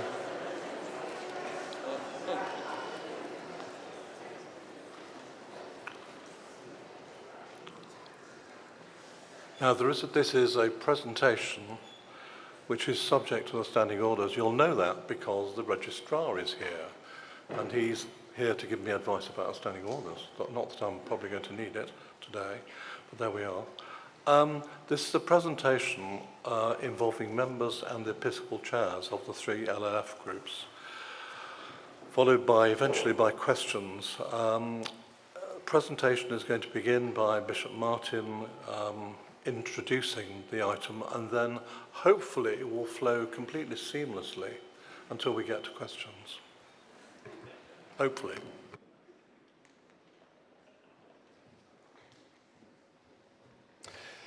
Thank you very much and a very good afternoon, Synod. I'm assuming that I probably shouldn't start with any football analogies, assuming that anyone interested in that won't be here, but it may be that, I don't know, phones are active and so on as well.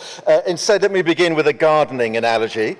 The importance of planning and of looking ahead before you start digging and planting. Friends, this is not the debate before the debate. Rather, this is about planning for the debate, being sure that we all know what is and isn't being proposed, and having a picture in our mind of what this might look like in the future. At the weekend in Leicester, which you will have heard much talk about already, there was much talk about telling the story of that weekend, a desire that we should report back to the House of Bishops and to Synod on the story of that weekend. And that is our intention through this presentation.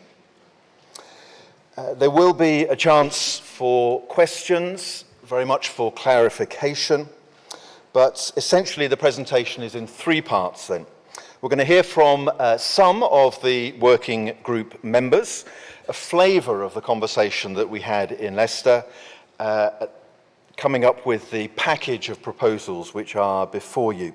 Though I want to make it clear, as I'm sure others in the groups will as well, that not everybody agreed with that package of proposals. You won't be surprised to hear. Secondly, there'll be a presentation on the timeline, being clear about the proposed work that will follow this synod, if Synod agrees to the motion on Monday. And then thirdly, a chance to ask questions, not just of me this time, thankfully, but also of Bishop Ruth Worsley and Sam Corley, who were also chairs of the different working groups. So without more ado, I'm going to hand over to Nick Shepherd, although I do, as I do that, want to say a huge thank you to Nick and to Georgie Morgan, sat behind me. I am hugely enjoying working with the two of you on all of this. Thank you for all that you are contributing. Thank you, Bishop Martin, and it's a delight to be with you and avoiding what's on screens elsewhere in this campus, probably at this moment in time. No spoilers on the schools. So what we're going to do is spend just over half an hour, 40 minutes, listening to some members of the working group about their perspectives on not just the Leicester weekend, but on what I've shorthand terming shared solution to shared problems. So the aim of this conversation is to listen in on how in the Leicester weekend and the online working groups that we held, how we managed to look at the challenges that are faced in LLF and in the PLF, talk across differences, talk around differences, gain deeper understanding.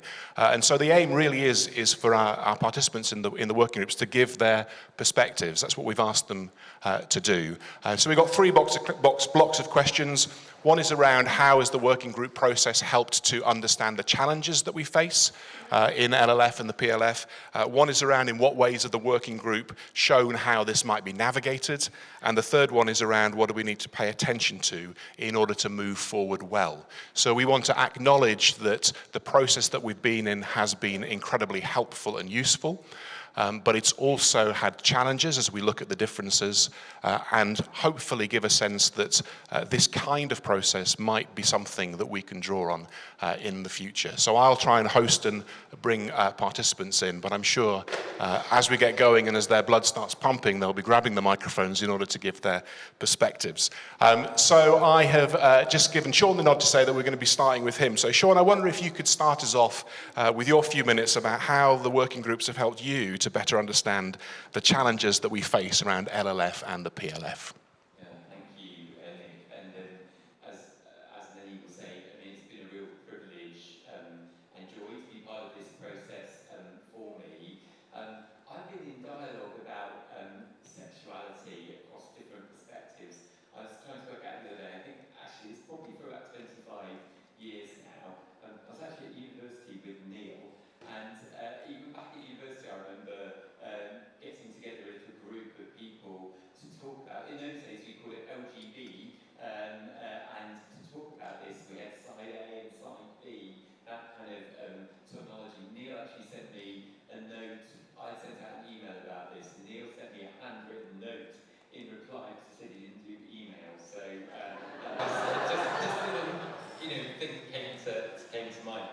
And actually, I'm starting with that anecdote on purpose because I think that what was so important about the working group process, but particularly about the Leicester weekend, is getting people around the table together who disagree, who know we disagree, but when you're in that conversation, you can't ignore the humanity of the people that you're in conversation with. And the fact that we kind of, in a sense, already know we really disagree about these things, actually, that's therefore part of the process as well. I think what was something I've experienced lots of times before. I think what was different about this process was we weren't just having a dialogue, or we weren't really at all having a dialogue about what do you think about sexual ethics and so on, but much more about, okay, you disagree with me, or we recognise we have this really deep disagreements. What are we going to do about it? So it was much more about reality and kind of compromise, and where do we go forward? How do we go forward, given that we disagree? And being very honest about the depth of that disagreement. Do stop me if I don't know. When you said a few minutes, I'm not quite sure what you. I mean, I can make a few minutes a lot of minutes. So just stop me whenever you need to. So when you the sense of so I've got my perspective, which most of you will know is a conservative or traditional one. And I really think it's the right one. It's not that I think, oh yeah, we can all, kind of ignore the fact that we have this massive disagreement. I really think Scripture and the Church's teaching is clear. But also, what do I do about the fact that people who of evident integrity and good faith think something different to me, looking at the same kind of basic data in the first place? So I think that was the starting point and some of the parameters. I'll stop there. Thanks. I'll come to you then, Neil, because you've been noted as the interlocutor in this conversation. So.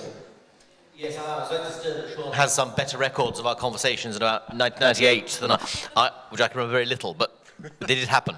I'm going to start by commenting that I'm afraid I'm the only person here who is a member of the Pastoral Guidance Group. And so I acknowledge that, because obviously you were aware I'm coming from one perspective. And what I have been told, I hope that this not to be contested, is that nobody else volunteered who would make a compliment to me. So that's how it's worked out on this panel, just to say that, if you feel you're getting one side of the Pastoral Guidance Group. But I think perhaps that also reflects the way that the Pastoral Guidance Group was, I think, from talking to other people, the most challenging of the three. You'll hear about the other groups and the way in which they were able, as it were, to lay down some parameters. It felt rather in our group as if the depth of the disagreement meant that even the terms of reference on which we started were never really generally agreed, and that part of the sort of cycle of discussion was about trying to question and challenge even the basis on which we might have a conversation about the nature of our differences and what to do about them. So that proved quite frustrating, really. And also there was a tendency, and I'm going to say this because it was true, sometimes for quite hyperbolic language we were tasked to look at the possibility of changing the regulations on clergy, same-sex marriage, but when there are people in the group who throw in, I won't say who, but throw in expressions like, if you go there, all hell will be let loose, don't do that, there be dragons, that's not a dialogue that really advances. So I'm being honest about that, because it's part of, we all know how difficult this is, and, in spite of some of what's been written, Leicester was, not a kind of festival of love, as it were. We did cover those questions earlier. So let's talk about that. Pass on. Yeah. Nikki. Thank you.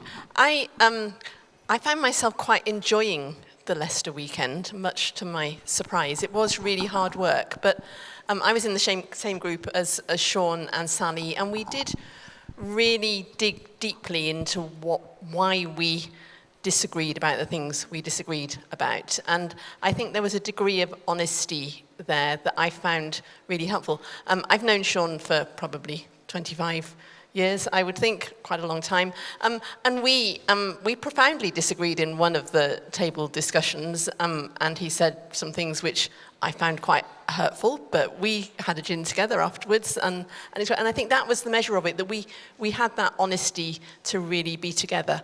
I have I think a reputation in Synod of being someone who's in the middle, and I think one of the things that I noticed in that gathering were there were people that I'd known for many years who were probably at either end of the debate, and I, as I often do, was listening and trying to represent both sides. But I think we were all doing that in a way that I hadn't seen before. I think there was a genuine listening and trying to understand, and as Sean said, trying to actually get onto the solution side of this rather than just airing the same old discussions. We all know what the discussions are, but we were really trying to move forward to how can we make progress, and people really engaged with that.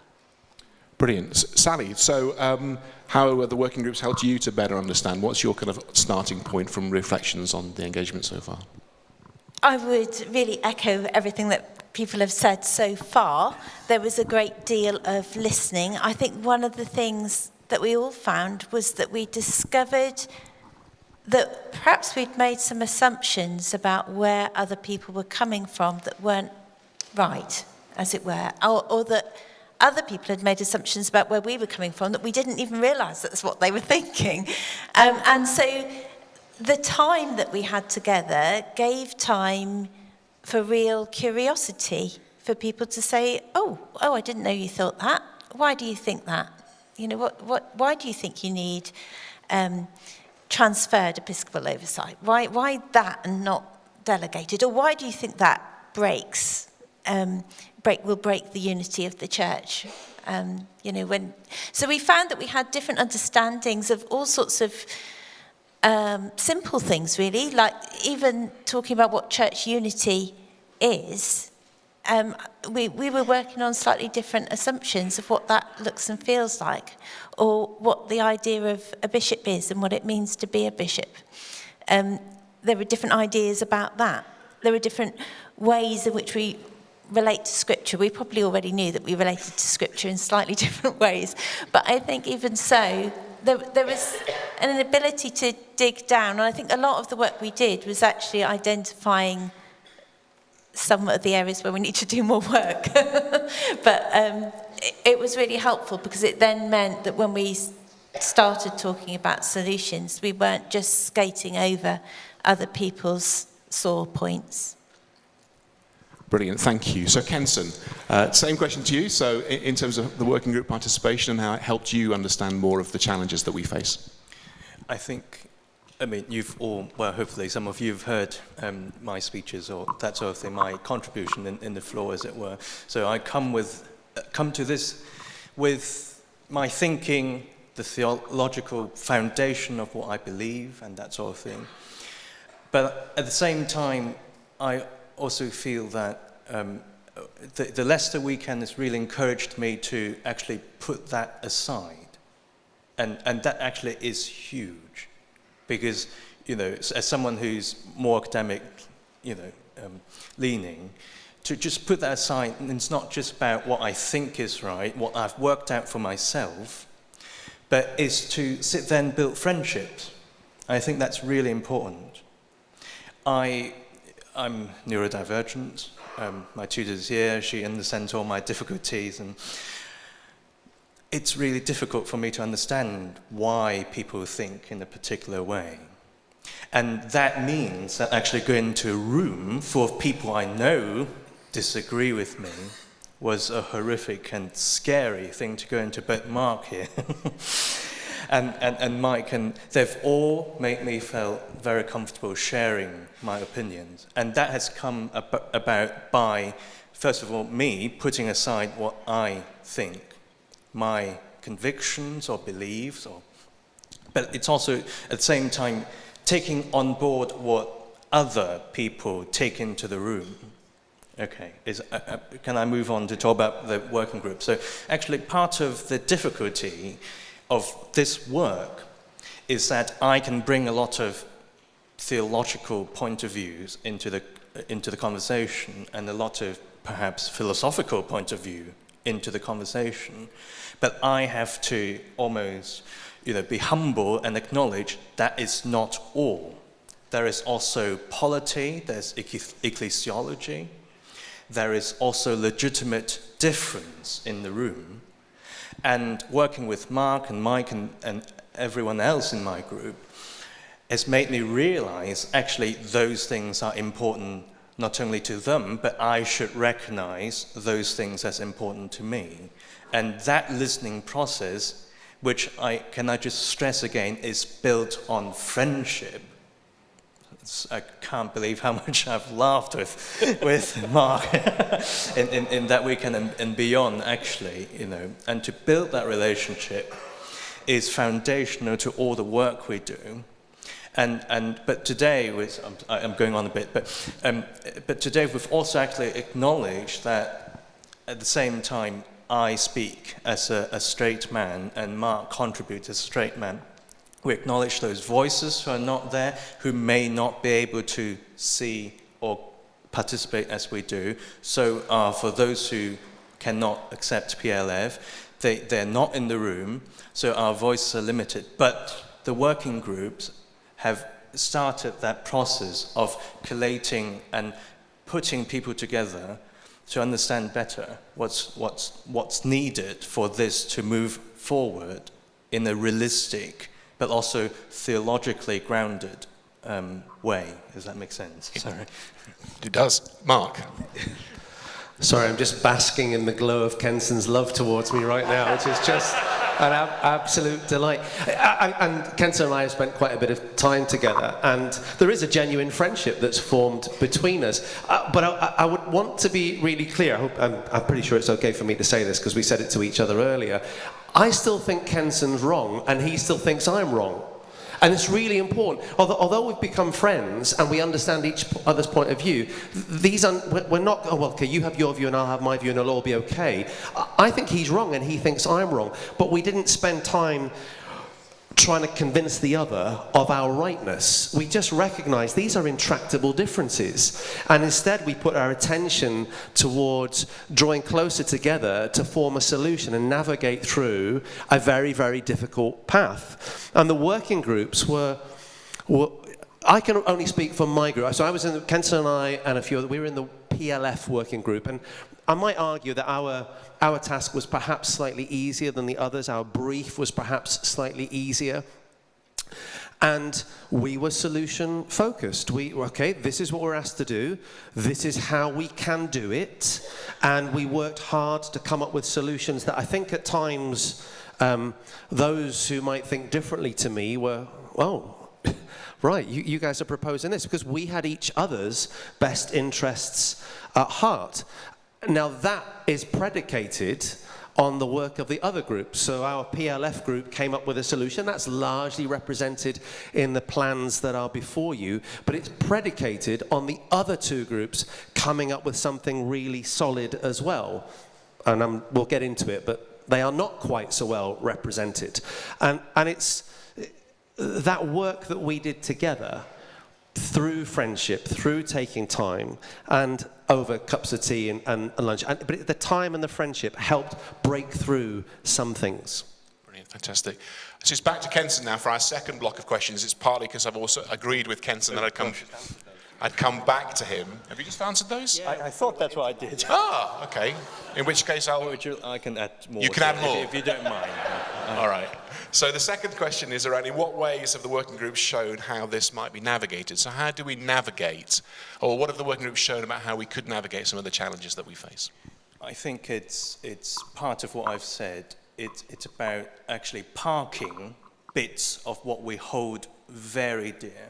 That, you know, I think I went into a room with, that's the minimum I'm getting out of this.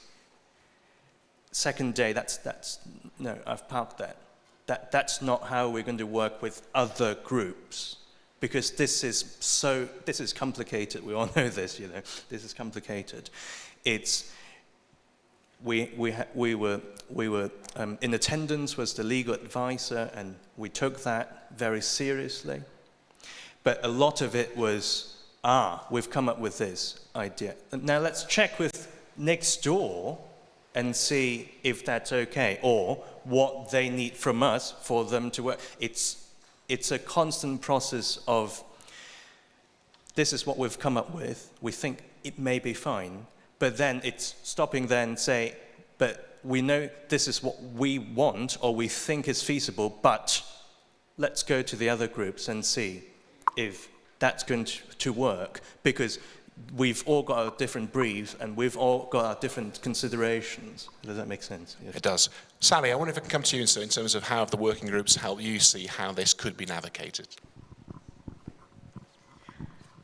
Well, I was in the pastoral reassurance, or sometimes it's called pastoral provision group. And I think one of the things that I really valued about that group is that it looked at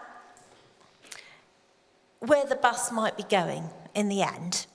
And so we tried to think about the whole journey and what might be happening at the end, rather than the next little step. In other words, we thought we might plan where the bus might stop after we'd planned the final destination. Now, we know that we don't know exactly the final destination because it's a period of discernment, but we have a good idea, and we needed to sort of be able to visualise that.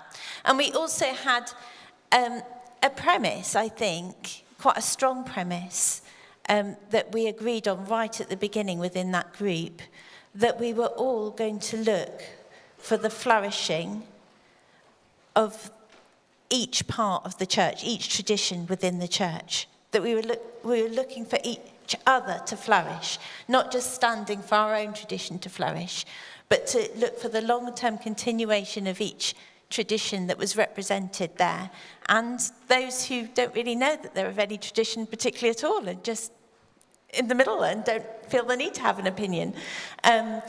That sort of principle of we want everybody to flourish was really important and precious, and it meant that we really then assumed the best of each other.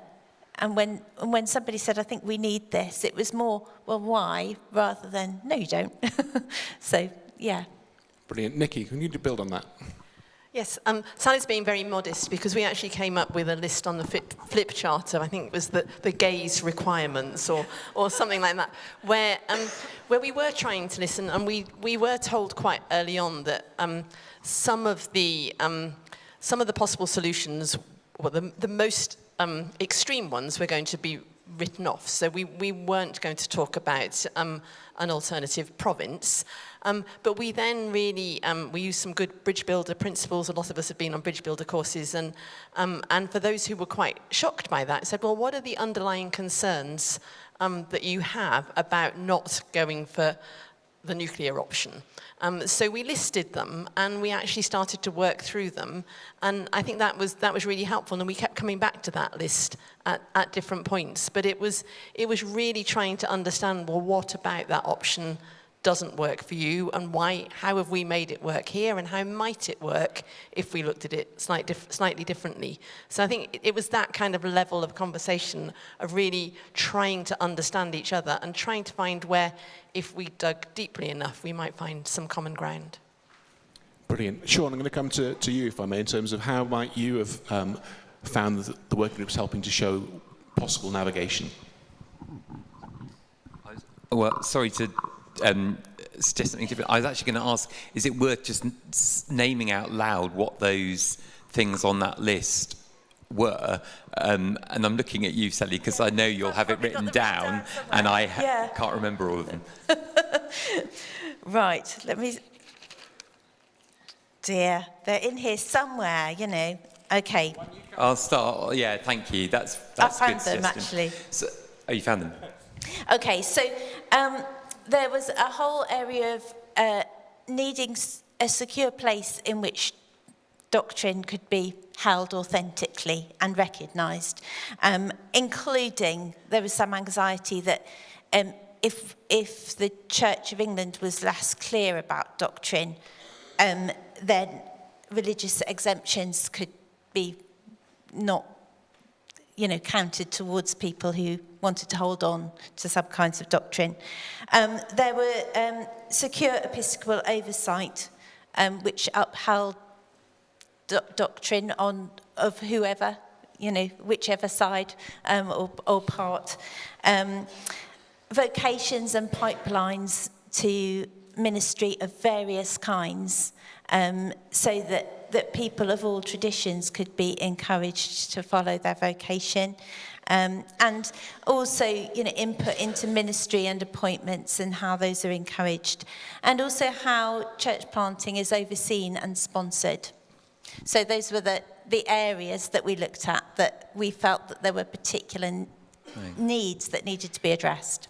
And just to repeat what Sally's already said, the principle being this is the principle of symmetry was really important. So, for example, how would somebody who wants to use the PLF in standalone services do so in a diocese with where the ordinary is currently advising against that being done, or a clergy person who wants to enter a same-sex marriage, being able to do so in a diocese where currently the diocesan wouldn't be willing to license them. So it was talking about that sort of nitty-gritty about, you know, this has got to be able to work for kind of in that symmetrical way. So symmetry was a really important principle, and then livability was also an important principle at that point, in terms of saying, well, this is going to be uncomfortable. There's not going to be probably something that will emerge from this where anyone can say, oh yeah, that's just, I'm totally 100% happy with this. Yeah, thanks, Sean. So, Neil, coming to you again. So, potential routes for navigation that you saw or felt? I think one of the positive things, and this is mainly praised particularly for some of the support we had support from the legal office, somehow ubiquitously between the three groups. I don't know how he managed it, but that was something very helpful in the way that happened. We've heard a lot about legal advice here in Presentation LLF, and I'm assuming, obviously I cannot know, but we were receiving it in the sort of way that has been talked about many times happening at the House of Bishops, in conversation, in our discussions. You know, what might this mean, what might that mean? And that was really helpful in crystallising some of the detail and getting through some of the sense of everything being at play. Although at the same time, it also sharpened the sense of it doesn't give you the answers. So everyone could say, honestly, the fact that, for instance, the House of Bishops has commended the prayers they have following the votes in Synod, what that might actually mean in certain circumstances, disciplinary cases or whatever, you can't know till you get to court, but it might be persuasive in this way. And I think putting it in those terms was very helpful and helped us, I think, to think more clearly. So I hope there can be more of that going forward. Brilliant, and I'm hearing the pens writing those questions down for Bishop Martin, Ruth and Sam later. So, Mark, your kind of last view on that in terms of navigations, potential ways forward. Well, I've already alluded to that a little bit, that differences were set aside to find solutions that worked. I remember very clearly the room where we were we'd had a couple of Zoom meetings, but doing business by Zoom is quite hard. It's quite stilted. Being in the room, having had breakfast together, being in the room starts to make a difference. And exploring and being honest about the various options before us.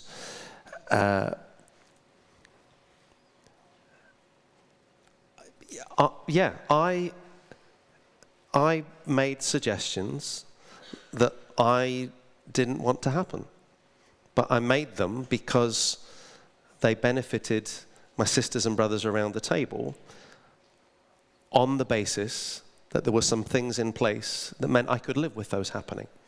And I think many of us, all of us, did something similar. So we're coming into the kind of last round around challenges. I'm going to come to Nikki in a moment to lead us off on that. But I just wanted to say one of the reasons for including this in our presentation is actually to affirm that we've seen this working group process as part of how, if Synod supports where we are at the moment, how we would work through further detail and bring that back at a later point. So it's partly also to try and give you an insight into the type of engagement that we're having and the type of work that's being undertaken on our behalf, and not just to kind of hold Leicester up as a rhetorical device, but actually to say that this is a mechanism that we will need to lean into more over the coming months. But we do want to finish on a note of kind of some of the challenges, and so I've phrased this in a kind of positive way, which is what do we need to pay attention to in order to move forward well? So Nikki, I wonder if you could start us on that one. Thank you.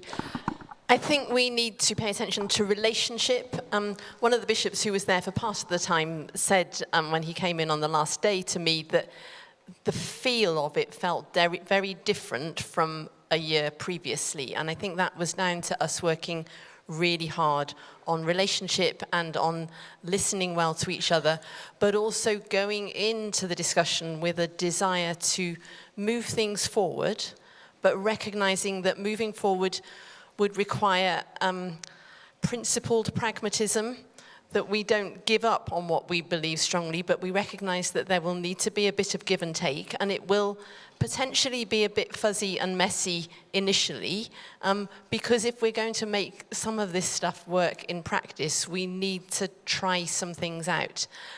I have, in my diocese, we have some really good, strong relationships with people who are on very different sides of the argument, but we relate really well, and we've talked about, whatever happens, how can we make this work in Worcester, in real churches with real differences, working really well together across our disagreements. And I think we tasted something there that might help us do that.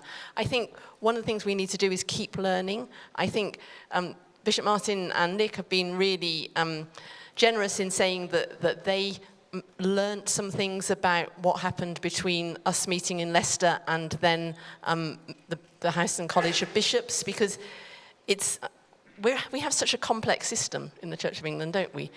No other organisation seems to have decision-making processes at so many different levels. We were told very clearly that we weren't making decisions, we were making recommendations, but then how do you capture all that happened in a weekend and feed it in to the College and House of Bishops, and how do you then capture that and feed it into Synod in such a way that we keep that going? We need to keep learning, but that requires generosity of spirit. Thank you. Sean, can I come to you to see how you'd build on the sense of what we need to pay attention to?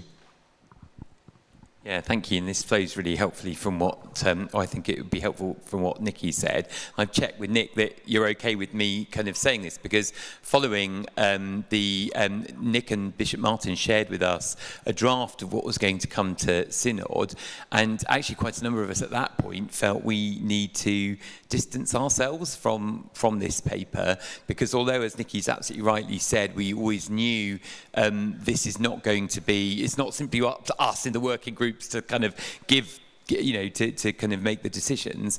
Of course, it's got to be considered in other places.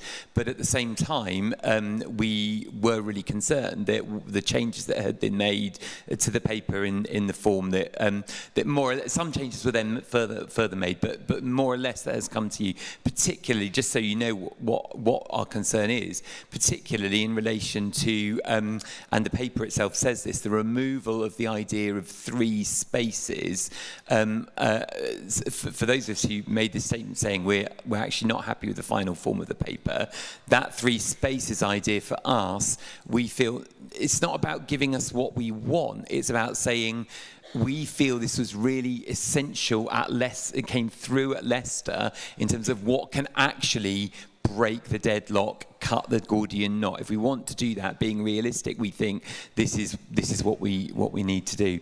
One final comment, if I may, on that, which is just to say, just because somebody signed one letter or statement doesn't mean they're lining themselves up with all of the letters and statements that have necessarily been flying around. There's been quite a lot in the last week, and so just because our names might be on that one doesn't mean we're necessarily lining up with everything that's been said in certain letters. Thanks. Brilliant. Thank you, Sean. Neil, what do we need to pay attention to? Well, I'm going to be a bit mean and specific. Essentially, I'm looking down, and here is the beautiful diversity of the Church of England, which we're seeking to treasure and enrich. And at a smaller scale, here is the beautiful diversity of the House of Bishops, or some of you who are here. And I'm afraid, I think part of what I want to say is there's a lot about you in this, as you're all very aware, and I realise that's not easy and it puts a burden upon you, but there's a sense that you are quite often the tool that will turn the stuck nut, as it were. And in particular, if you carry on doing as it were, the homework, which I know is starting to happen in regions and areas and sometimes within dioceses, about how will you model diversity in order to enable unity, to put it like that. If we see more signs of real bishops, groups of bishops, maybe steered and nudged or prodded by archbishops, saying, actually, we think it could work like this, until we've got a, could it work like this, then there's no possibility to come back, oh yes, or actually, could you change that? So I think that practical outworking of trials will start to make everyone think, is there a model emerging that will help us all to move forward? Sally. With my bishop sitting in the front row, I'm going to say cultivating trust. So I think actually a lot of the stuff that was in that very first paper that we had today is exactly now what we've got to do. And it includes paying attention to power, and it includes really and truly seeking each other's flourishing. Loving each other at that deep level where we want for the person who disagrees with us the very best. Kenson. I have 2 things I want to say. The first is language. I think from my point of view or my side or whatever, I think we've always been quite vocal about calling out inappropriate language used to describe people. But in that weekend, I have learned that I also have to be careful when I talk about, people who disagree with me. I can't just point the fingers and say homophobes. No, actually, the process is to understand the point of view of the other and not just point finger and label. And so I hope that the language and the learning we've done in Leicester won't be lost, because I can see it slipping in the questions we had yesterday, or in other discussions, in letters not necessarily from Sean, no, not from Sean. No. Leicester was a leap forward in how we can do things, and there's huge potential in modelling that way of dialogue in other parts of the church, but that progress is fragile and delicate. And the second thing I want to say is, I live in a theological college. We have a common life. It's tough. It's tough. As the religious community met yesterday at Lambeth Palace, the Archbishop of Canterbury said, part of it is trying not to kill the person you live with.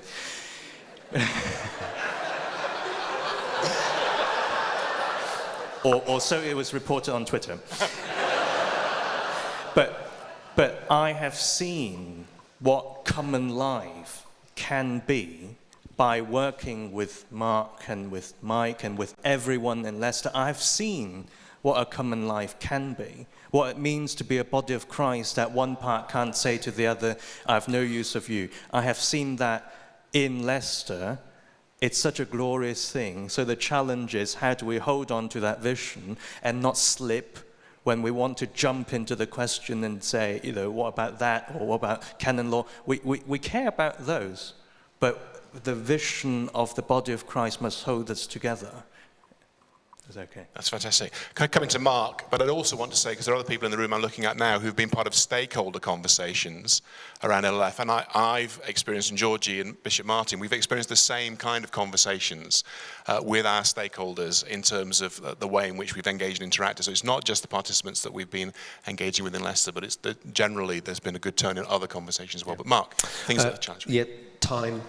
It takes time, and I know it's been going for a while. I know some of you, it's been going way too long, but this is the point we've reached, and the Leicester weekend demonstrated some breakthroughs, but they will take time.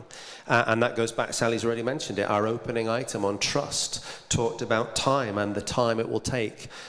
We can either do it properly or we can do it quickly. And there is a sense that it's trying to be driven through when actually this is deeply complex, and we love each other, and if we care about the other, it's going to take time to resolve this well. Brilliant, thank you all. Any final comments? Because I want to make sure that there's nothing that you've not said that you'd like to say. Or you can send me a letter openly. I was just going to say how grateful, I'm sure I'm speaking for us here, we've been for Bishop Martin's leadership, the other two episcopal chairs of the working group, although I wasn't in their group, I was with Bishop Martin, Nick, Georgie, and actually a lot of other staff have been involved in this, and they have been unfailingly gracious and patient, and so just wanted to say how grateful and impressed we've been with all of you. Thank you. Well, that...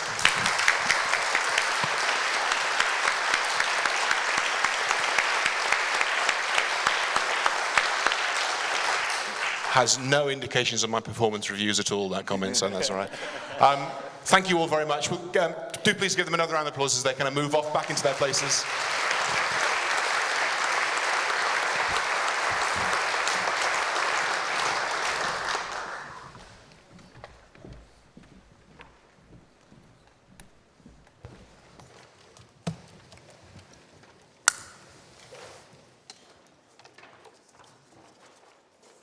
So in a moment, I'm going to invite Bishop Ruth, Bishop Sam, and Bishop Martin to come and say a few things that they may want to, by way of introduction to the areas of work that they've been chairing. But I wanted to say a few things, first of all, about the timeline of the proposal development. Now, there's a slide on the PowerPoint. If you could just flash through to that, it's pop them back up.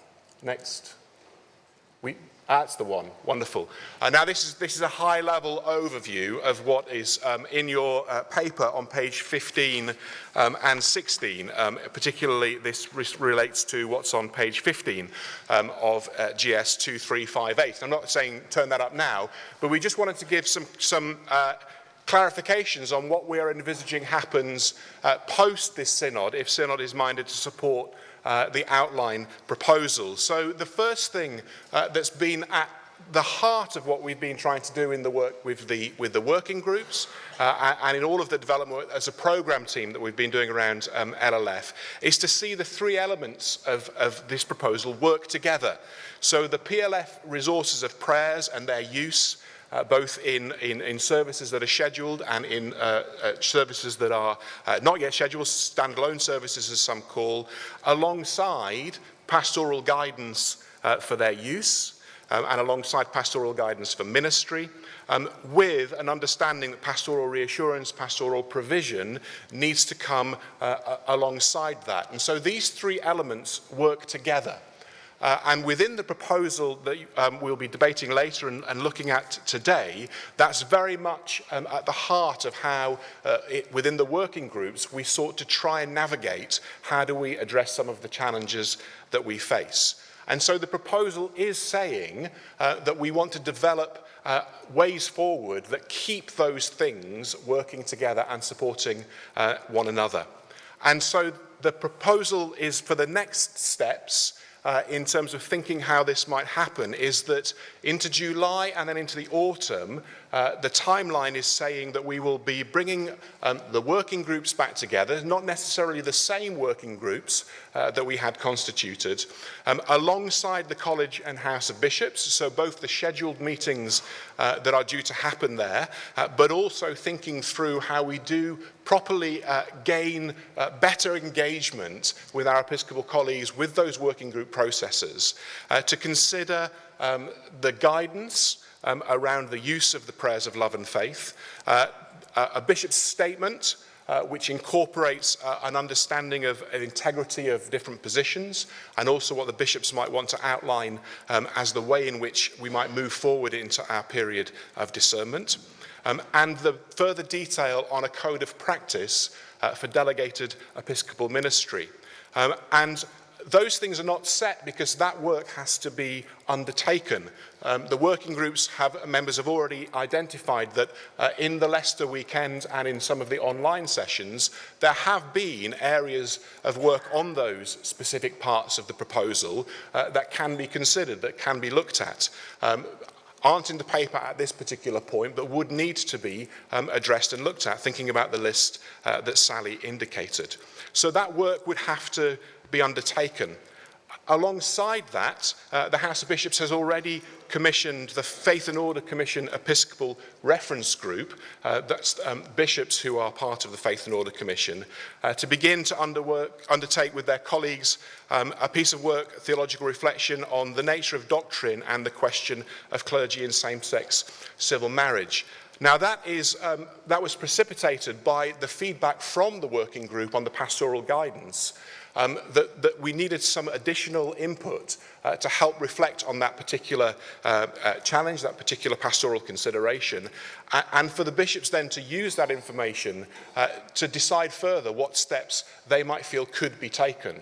So again, that's not prescribed at this moment in time, but it's an indication that we do want to keep making progress in that area, but do it in a way that's going to actually help unlock further understanding of what steps could be taken. And that work is due to be considered by the House of Bishops in January 2025. So there's a short timescale on what that work will do. It's very focused on a particular question, but it will hopefully enable the bishops to look at that area, given that the pastoral guidance group struggled in their last set of conversations to find a route forward that they might be recommending. So together, those different elements, the working groups coming back together, alongside discussions with the college and house on the guidance for the prayers, the statement, bishop's statement, and the code of practice, it's envisaged that those will be brought back to February 2025 General Synod as a more detailed proposal. So what is before you for debating on Monday is an outline with further detail that needs to be worked on. And I've set an update to February 2025 Synod because, again, we can't predetermine how those working groups might develop solutions and how that might engage with the conversations with the House and College of Bishops. But we are hopeful, if we can harness the kind of conversations that we've heard so eloquently described today, that we can see progress and we can bring back a fuller proposal with the details in all three of those areas for consideration in February 2025. And it's our understanding that there will be no change in the current practice of the use of the prayers of love and faith in scheduled services until that point. That's very important to note because I know some people may have indicated that that is different in terms of how the proposals are articulated. And then after February 2025, we would want to hear from diocesan synods around the nature of those proposals as have been brought, bringing a report back to the July General Synod around that consultation and what diocesan synods might say about the proposals in terms of their workability, but also in terms of the implications for any changes that might need to be considered. And one of the challenges that we face there is that this question of time. How do we use our time well in order to move forward as swiftly as we can without it damaging the process? So in the paper, it is slightly ambiguous as to what will be brought back in February and what might have to then come to the July 25 General Synod. Our hope is that we can make significant progress by February 25. And if we were able to do that, then we may be able to start seeing how a registration process for use of the prayers and requesting pastoral provision might be able to become operable. But it is in no way intended to say that that would be finite as a deadline. But it is our intention that that is the timeline for work. So thank you very much for the opportunity to hear from the working groups. I'm going to invite my chairs of the working groups to come and probably take the hot seats over there, and to give you a flavour of what it is in each of the particular areas of work that they've been responsible to, of some of the key principles or key points in the areas of the authorisation approval of the prayers of love and faith, the pastoral guidance conversations that we've been having, and the rationales for pastoral provision. So perhaps to start with Bishop Ruth, thinking about the approval routes of the prayers of love and faith and the particular point that you may have in terms of that area of work. Thank you, Nick. I think there's just three things I particularly want to highlight, having chaired the PLF group. And a huge thank you to Kenson and Mark for giving you something of the tone of the conversation. Because the first thing is we did come to a consensus, a complete agreement with what we felt was the process going forward. We didn't anticipate that we'd complete all that by the end of the weekend. I won't say we were twiddling our thumbs by the end of it, but we certainly felt that we'd achieved what we had been asked to do. And as Mark has already indicated, that has appeared as was agreed in full within the paper. The second thing really I want to mention is the fact that permission to be able to use standalone services goes in parallel with proportionate provision of pastoral care. That sounds almost like a tongue twister, all those P's, but that's exactly how it feels, is that it's about that parallel proportionate permissions for the standalone services, but alongside provision of pastoral care reassurance for those either who want to use those prayers or those who don't. And the third thing to identify particularly, and I really want to highlight, is this period of discernment. Because I know that many people have questioned why we didn't choose the canonical route that was expected. But having looked at what that would mean, it would limit something of what we could discern over a shorter period. And we felt a 3-year period of being able to look at both liturgical resource, but also pastoral provision, and the theological questions that debate around diocesan synods and conversations would offer us would be much the best way. You choose. Sam? Shall I go next? So this work is difficult. If my family were here, they'd tell you that when I'm stressed, I buy chickens. I've had to register with DEFRA. I think I'm probably the only bishop who has a county parish holding number. I've got 68. I started with 5. And there are elements of the pastoral guidance which feel a bit chicken and egg, to be honest. It's a long drive over from Altrincham to think of what you're going to say to you lot. I think one of the advantages of being away in Leicester, and I know all of you who weren't there feel like you've missed out, and I understand that in 2 particular ways, really. I think one of the things that I was most struck by was it was reassuring to be among people who profoundly disagree with one another, and yet to be able to see that there is still a place for an individual, for views within the church. One of the things I find hardest late at night when I can't go out to the chickens is the fear of, is there a place for me in the church? And one of the things that I think most of us felt during the weekend was, yes, there is a place for me, and more than that others want me in the church. And the second thing was, of course, having our voices heard in a way that's only possible through being away for 48 hours. in a small group in the pastoral guidance group, there are about 10 of us. It's a real opportunity to have our voices heard, understood, received, and responded to in a way that's not possible in the College and House of Bishops, let alone in Synod. So I think some of what you're hearing is the gift of those two things, reassurance that there is a place within the church and also that opportunity to be heard.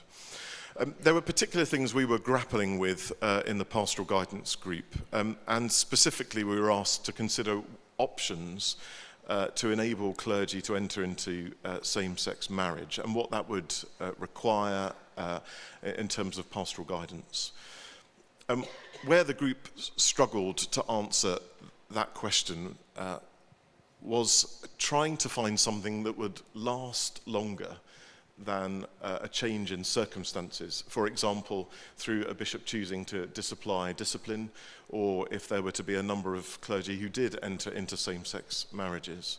That the pastoral guidance would be drafted and then within hours, days, weeks, months, become out of date and irrelevant. So how to split up the different parts of the pastoral guidance was thought to be important, so that the aspects of the pastoral guidance which deal with the prayers of love and faith themselves is separated off from part 3, which is largely concerned with that question of can clergy enter into same-sex marriages, and if so, what does that mean? So that's been received with some concern, and I understand some of those concerns, but the feeling in the group was that the pastoral guidance can't carry the weight of answering for the church whether or not clergy can enter into same-sex marriage. Hence, some of the work that Nick and Martin have described needs to be done before we can write pastoral guidance based on whatever is decided, rather than writing pastoral guidance which is aimed at trying to sketch out the decision. And also the group were very keen that there was a statement from the bishops which also included what we are agreed on. So often we're talking about where we disagree, but what do we agree on? And within that, the need to keep central how particularly there is a focus here for those who are not yet in ordained ministry or in any form of, in ordained ministry.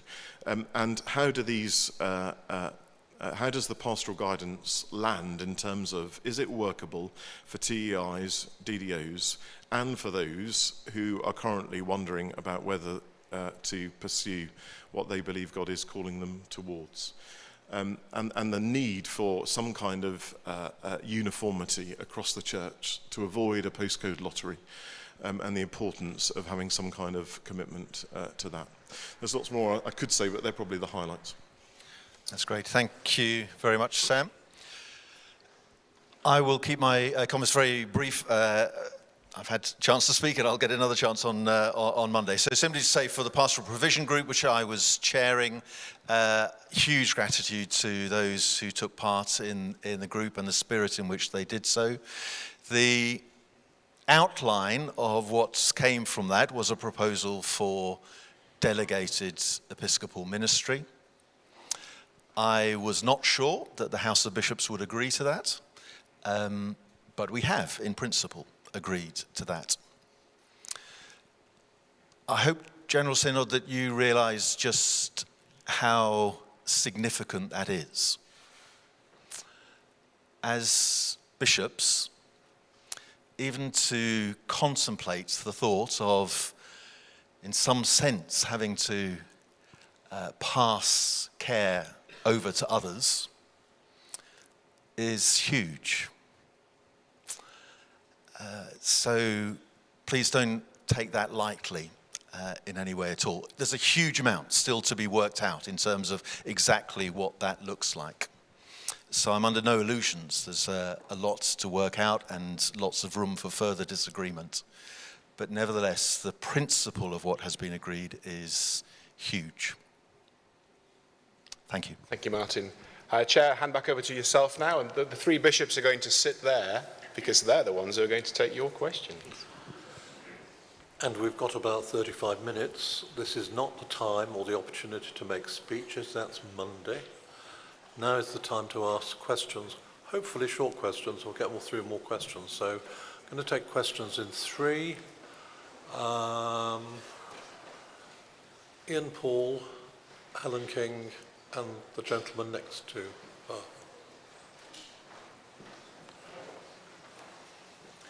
her. Ian Paul, 229 Southall and Nottingham. Thank you to all who've given your insights into the process. It's been extremely helpful. I was counting going forward well, bingo. We must go forward well, says Nick. We must go forward well. I think one thing that would make it go forward well is transparency. We need to see the June the 12th document from the LLF groups. We need to see the legal advice. We need to understand the minutes of the discussions of House of Bishops meeting, particularly on October the 9th. How can we take seriously the commitment to go forward well when none of these things are being shown and they're still being hidden from us? Helen King, Oxford 378. This is a genuine question. It's quite simple. Well, you know, it's also one that hasn't been asked in questions and hasn't kept coming up. Why was everyone, I think I'm right in saying, why was everyone in the panel of 6 on the podium clergy or an ordinand? Because 98% of us are laity, and we're going to be affected by this too. Where are the laity? And I think there's actually...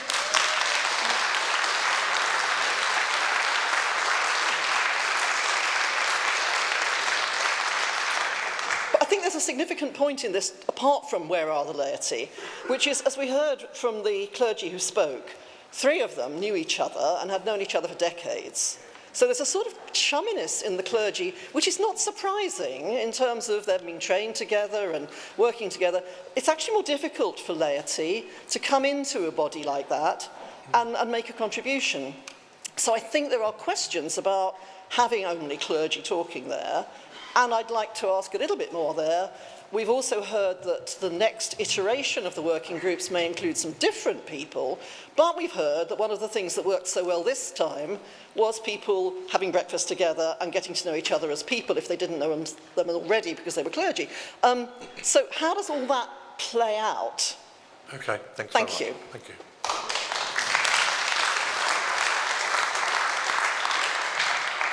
Simon Friend, Exeter 310. I want to ask a question really about the elephant in the room, which is and relates to the timetable, and that relates to the Alliance letter of the 26th of June. We've been given a timetable that says we'll go to diocesan for discussions in July 2020 or by July 2025. In the meantime, some of the signatories of that letter who are in this room and who want more time are also saying they want to rapidly establish a de facto parallel province with a website that is already up inviting people to join. So the question is? So the question is, how are we going to have this conversation if there are other things happening outside of the room that ignores the commitment to working together on this issue?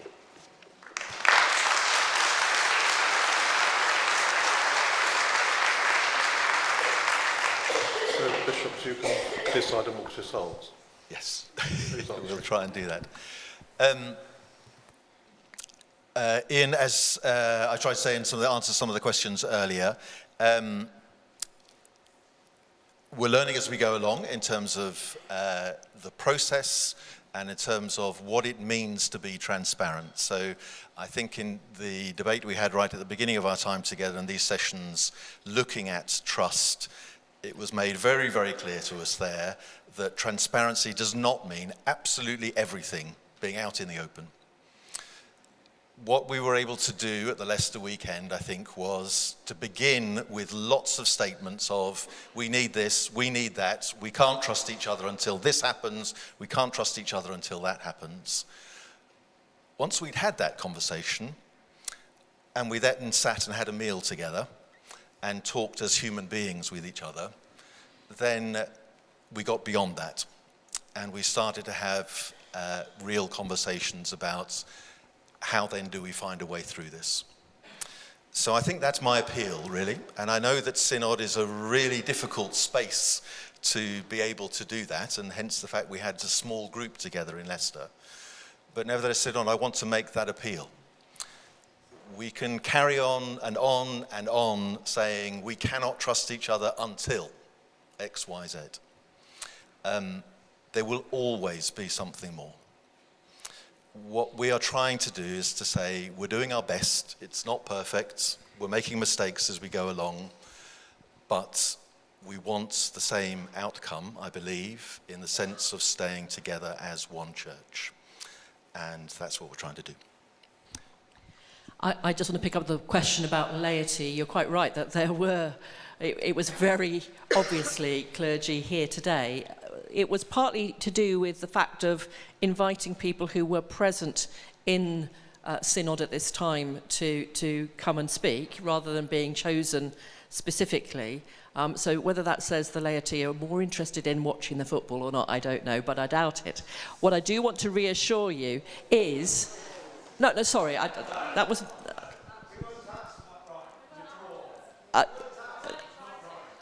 I'm sorry, but as I understand it, all the working groups were invited, if they were available, to come and share. In terms of the actual working groups, they all had lay members amongst them, and I think the intention would be to ensure that we have as broad a base as we possibly can going forward too. So if there are gaps in that, we will seek to attend to that. So thank you for that comment. Just to add, in the pastoral guidance group there was there wasn't sufficient lay involvement, and also there were some questions on social media about the balance of gender as well, which we were aware of. We did try our best. One of the challenges is in terms of, just with the pressure on diaries, some people felt unable to commit to the time and things. So it's to reassure Synod that we did try our best to get balance in the group, but given the time scale, we did have to run with the people that were able to be there at different things. And just on the third question, I'm not going to comment on the Alliance letter. It's up to every one of us as individuals to make our own decisions on these things. We'll make a decision together as Synod on Monday. How other groups and other networks respond to that is entirely up to them. So 3 more aspirants for brevity, and I encourage you to be brief too. Gentleman here, gentleman at the top in this check shirt, and you, sir. Mark Bennett, Oxford 184. Given the significance of relationship in the work that you were doing together, when the pastoral guidance comes, what's building into that, and the alternative oversight, what's building into that the dynamics of relationship that's been so successful in this process so far?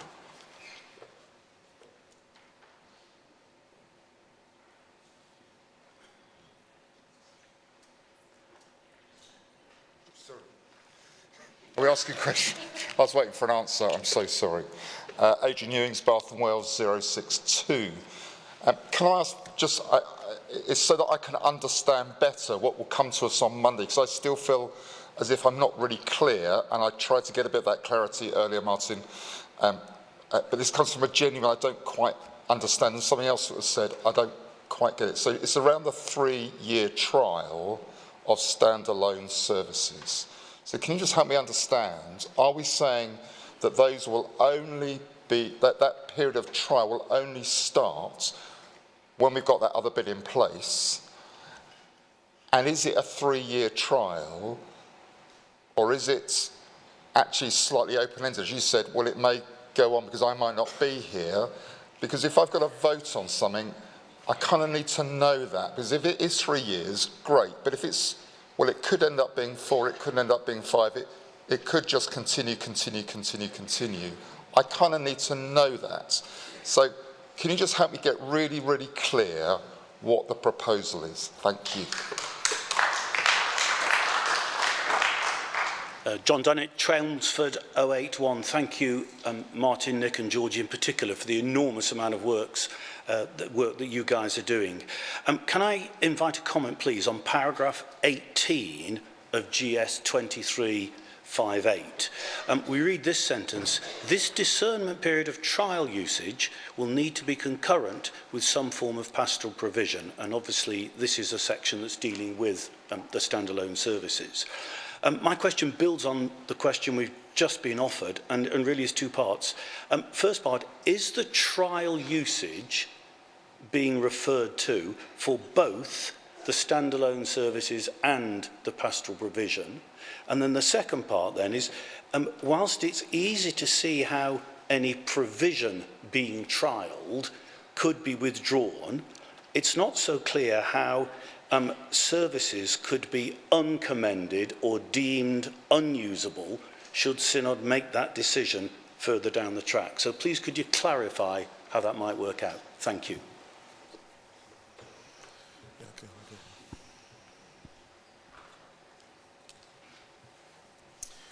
So I don't know if it helps answer the question, but in terms of the pastoral guidance and how that lands, the relational element to that is crucial. And at the forefront of our minds all of the time is both remembering that we're dealing with individuals and individual lives, but also the need to give clarity so that people don't find themselves in a situation where in good faith they've entered into a particular set of circumstances and then find either because they've misunderstood or someone else tells them they've misunderstood or there is a change that they find themselves in a place where they never intended to be. So that's not a full answer to the question, but it does at least cover some of the things that we're really mindful of in all of our work. And I think tying in with that, the discernment period, and we tended to use the word discernment rather than trial period, was a recognition that, yes, this was about testing the liturgical resource, but also looking at the pastoral provision alongside it. So it would be about gathering data as to, for example, on an annual basis through articles of inquiry, you could collect who actually has registered to use this or not. There would be the opportunity for commentary about that. The Liturgical Commission would oversee something around that aspect. But then we've also got the establishment of the independent pastoral review panel, which would allow us to test out some of the pastoral provision to see how that's working. We would be looking at some consistency around that with some principles that would be established, but possibly trialling different models of how that's delivered, but with some consistency in terms of the national effect. Now, in terms of Adrian's question about when would this start, it would not be able to start those standalone services unless those provisions are available to all those who require it. And that would need to be established first, hence the timeline that was mentioned earlier by Nick. And hence the 3 years. So yes, that is the thinking, that it would be a 3-year period of discernment. And I ought to just clarify, when I said, because I may not be here in 3 years' time, I wasn't meaning in an existential sense. I was meaning in doing this role with LLF. Yeah, just to be clear. John, your points about, yes, the discernment around both the use of the prayers and also the pastoral provision. I think I want to be really honest with you. I'm not here to try and pull the wool over anyone's eyes at all. Yes, if the prayers are commended, I don't really see a scenario where they would be uncommended. I'll be honest with you. That's not to say, though, that there wouldn't be a lot of learning to do about how they are being used and how they're being received by different people in all sorts of different life circumstances. So there's a lot of learning to do all around that. And I would say the same in terms of the pastoral provision. I think, again, there will be a lot of learning to do about that. We will not get it right at the beginning. And you'll see within the paper as well that we've been advised that the pastoral provision would be much better if it were accompanied by legislation. We're not going to do that immediately because of the time it would take. We want to get this in place quickly. But that's not to say that we won't need to do legislation at some point further down the line. But again, this allows us a period of learning around that before we get into the detailed questions about legislation.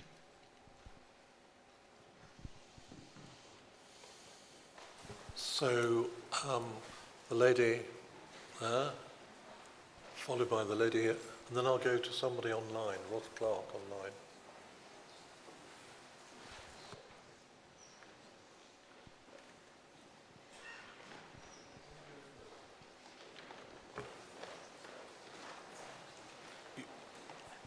You go first.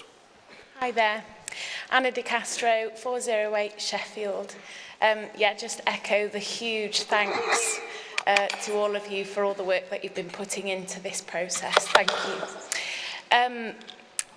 I wanted to know, how was it that the language of 3 spaces has been dropped and is nowhere to be seen in the motion that's been presented to us? How did that come about?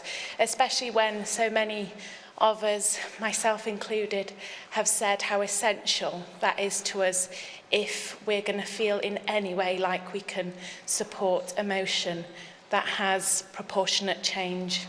That's my question. Thanks. Emily Hill, Hereford 322. Thank you, Chair, and thank you to those on the working groups. You indicated that working group members may change. Would this not come with the risk of having to go over old ground, and could this therefore cause further delay that could change the proposed timeline? Now we go to Ross Clark online, hopefully. Thank you, Chair. Ros Clark, Litchfield 336. I wanted to ask a question about the remit given to the working groups, particularly the pastoral guidance working group. I forget who it was on the panel who spoke about that and the issue around clergy in same-sex marriage. To my understanding, when the prayers of love and faith were presented to us in February 2023, that's exactly what they were. They were prayers for use. We were very clearly told then and repeatedly since that they were not about marriage. I cannot see why there is a logical necessity for the guidance on how they may be used to require consideration of whether clergy may be in same-sex civil marriages. I appreciate that's an issue that people are very concerned about, but it doesn't seem to be relevant to the prayers of love and faith pastoral guidance. So I'm just wondering who determined what those groups were going to talk about and on what basis.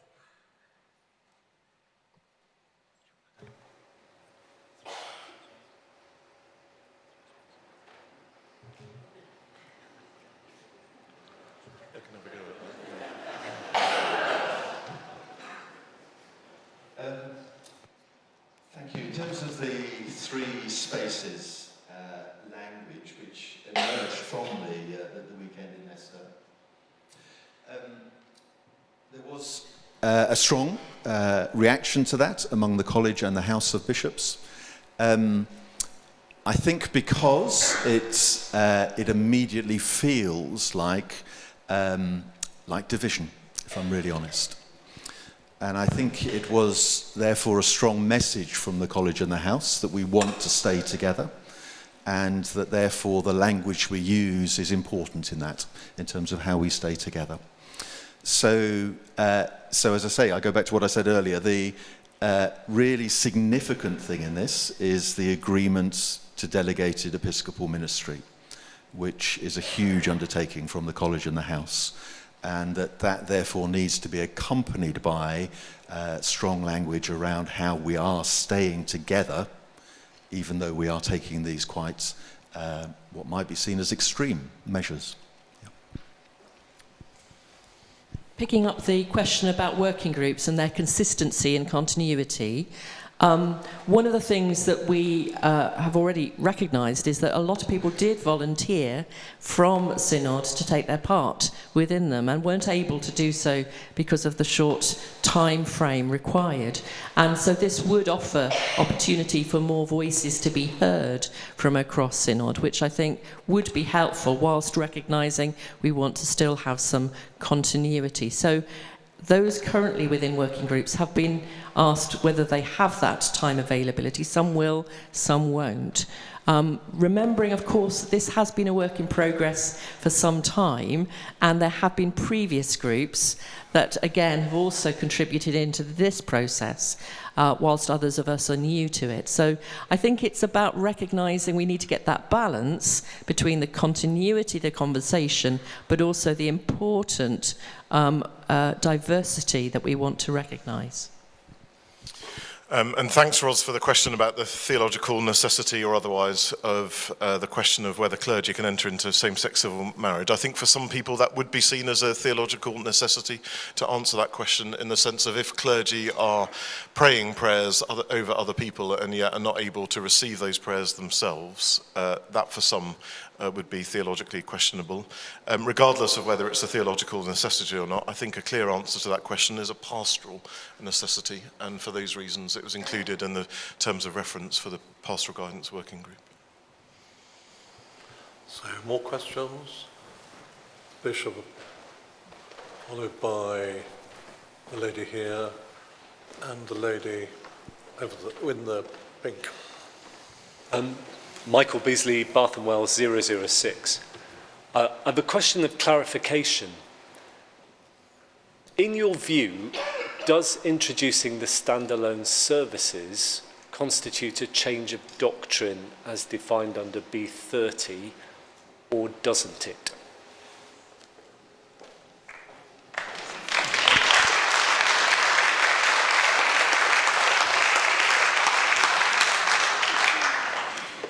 Jenny Bridgman, Chester 088. Thank you, Chair, for calling me. Thank you to those of you on the working groups for all you're doing.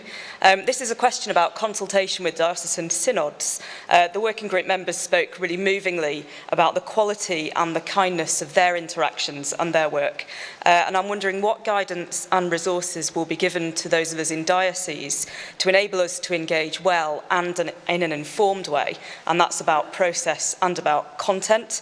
And then what will be the mechanisms of output from those consultations back to this synod? Thank you.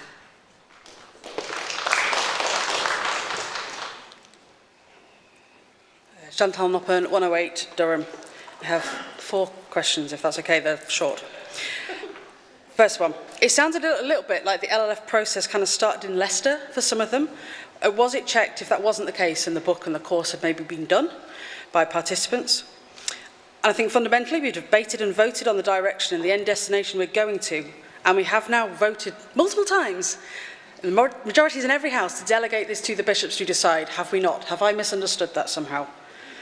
Third, we need to be assured there's not going to be further slippage, and I'm just getting really nervous that we haven't had that really clearly stated yet. And fourth, I believe you find your answers by living into and with your questions, not by shoring up your echo chambers. Have I missed something? Isn't this going to be rolled out without a demand for unilateral conformity? Isn't that the whole point of being Anglican? We have unity without uniformity, and that's right and proper.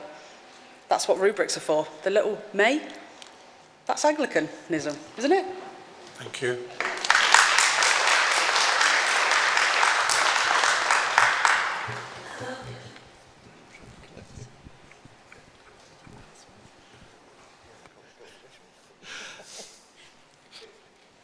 Forgive us, yes, it just takes a little moment to agree among us.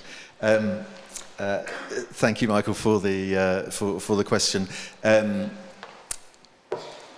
So the House of Bishops has agreed that the prayers of love and faith, as they stand, do not constitute a change in doctrine in any essential matter. Not everyone agreed with that in the House of Bishops. Very clear on that. There was a divergence of view, but nevertheless, that was the considered view and the vote that was taken. It does go back to the question, though, of when does doctrine change, and how do we decide on that? So the further work that we've asked FEOC to do will look at that, and again, the House of Bishops will have to come to a considered view as to whether clergy entering same-sex civil marriages constitutes a change of doctrine, or indeed any other steps that we may look at. So I would want to acknowledge quite openly, as I think I did in answers earlier, that there may come a point when we have to look at a formal change of doctrine, because that's what the majority on the House of Bishops want. But I'm clear we've not reached that point at the moment. Hence, we are not following that process at the moment. Picking up the discernment process, we've already asked the Liturgical Commission to think about how we might gather information back through that discernment over the next 3 years. And we have already established that there are certain ways in which we could use certain things like articles of inquiry to get quantitative responses, but we would be looking to have some form of opportunity to really glean from dioceses both use, reception, and that whole understanding theologically of how those materials are being used. And that is yet to be determined. That would then need to be thoughtfully brought back. And of course, we might choose a route to do that that's either informal or more formalised. But we're not quite yet at that point. Not everything is decided as yet. We're still in that process. That's part of what the working group is required to do, is to think about how do we actually think about details of registration and of discernment process, and who would take the responsibility for it. And in response to the final question in 4 parts, no, you're absolutely right. The LLF process didn't begin in Leicester, and I'm aware that there is a weariness about hearing about Leicester in some senses. What the working groups were trying to do is to implement the motion as amended, which doesn't give a lot of wriggle room, to see how it would be possible to enact what Synod passed within some of the constraints that we've just heard about, in a way that people feel that there's still a place for them within the church they love and serve. Definitely not echo chambers. That's what makes it complicated. And what the working groups are trying to do is to bring to the College and House of Bishops, the House particularly, a set of proposals. That's really complicated, and that's why it's taking time. But it is definitely about implementing the motion as amended. So 3 more questions. The lady with the green top, Mr. Hoffmeyer, and then this lady here. Thank you. Sandy Turner, Chelmsford 275. Just really clarity, mainly because I find it very difficult to read proposals very well, so if you could help me. Would I be right in thinking that the basis of provision isn't really, we haven't got any details, so I feel with that plus the 3 years, plus the possibility of just a review with no, yes, we're going to carry on with this, or no, we're not, the cynic in me feels I'm signing a blank cheque, and I think that works for everybody across whatever spectrum you're at. If we're having provision for people who want more to use the prayers for the standalone service, and provision for people who don't, we need to be clear what at this point you're asking us to agree to, because it's like a housing development where you agree to 4 houses in outline, and before you know, you've got an estate of 36. That's how it feels. So can you help me to understand exactly what you're asking me to vote on, please? Stephen Hoffmeyer, Guildford 320. Thank you very much indeed for all the work that is being done. What is quite clear is that we all want to find a solution to the problem. The Church of England has a process for the authorization of forms of service for experimental periods. Why have we adopted a make-it-up-as-you-go-along approach instead? Who made the decision and when?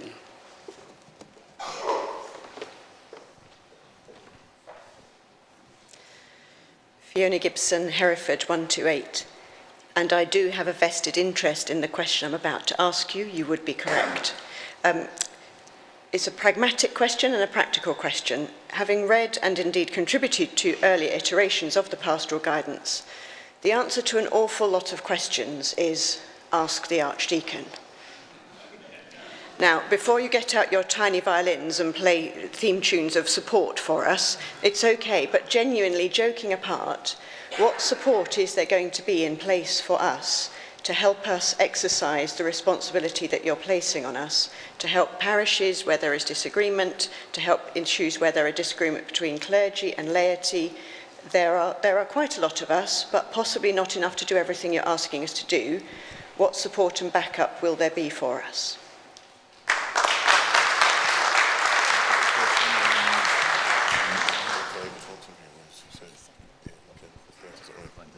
Yep. Thank you for identifying a really crucial question, which in all of this, which is around effectively what triggers the pastoral provision. And I'm very conscious, yes, on one level it can feel like, yes, because we haven't yet got a clear answer to that, that we're asking you to sign a blank check. I don't think we are doing that because as you'll see in the motion on Monday, we're simply, what's being asked there is for the House of Bishops to do further work on all of this. But it is a crucial question. Yes, what actually triggers this? And we're clear, I think, on the one hand, that we want to avoid this being an absolute free-for-all, that anyone can choose their own bishop, as some have suggested.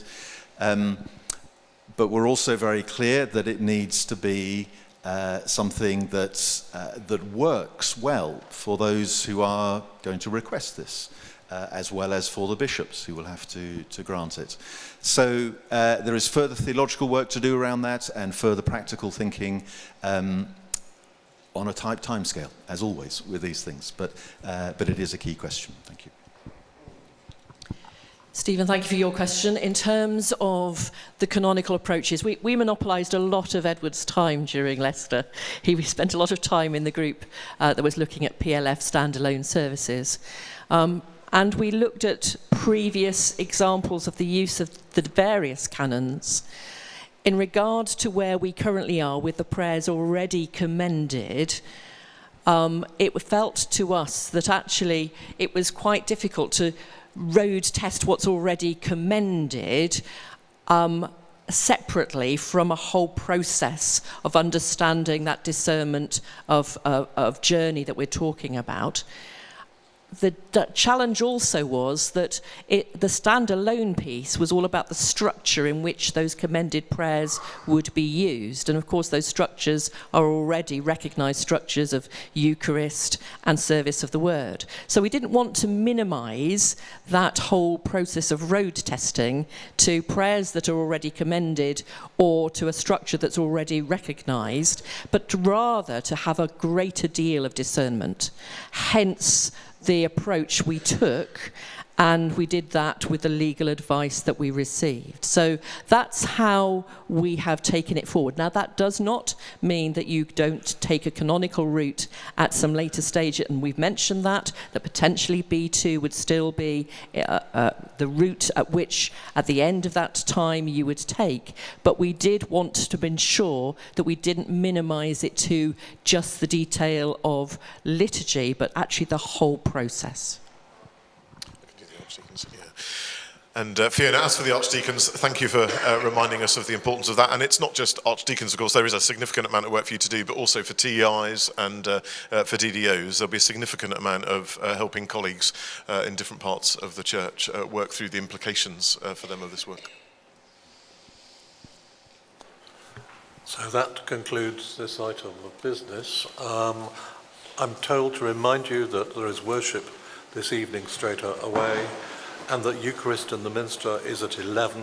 Please wear your lanyard and your synod pass.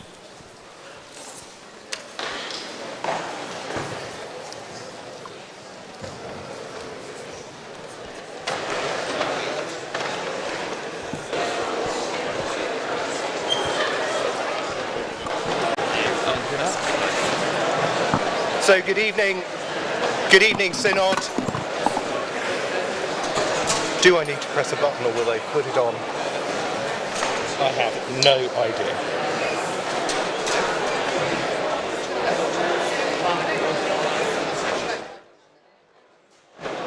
I guess I'm not... good, it's working. Good evening, Synod. So, this evening's worship is one where we will have examples of contemporary music and led for us by the Diocese of St Albans. I want at the same time to express my huge gratitude to the musicians who are assembling. For the last 3 days, I have been swimming along like a goose in the pond outside, hopefully gracefully on the top, but paddling furiously, because the colleague from work who had said he would be going to lead with me, the music, unfortunately injured himself and can't be with us. But over the last couple of days, we've assembled a group, and I am so grateful to them. We had a very brief rehearsal this afternoon, and I'm praying that everything hangs together really well. But for those of you who want a really good sing, I encourage you to join in with all your heart, soul and voice, and to support us in our endeavours. And here, I think these are my friends from the Diocese of St Albans. Yes, brilliant, thank you. Thank you. Wonderful, yeah, that we may need a bit of time just to... No, that's fine. Do you need him to actually introduce them? Yeah, it's only the first two. Okay. Know them. Okay, okay. That would be brilliant. One at the end. Yeah. The Archbishop does it.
I think that means they're ready.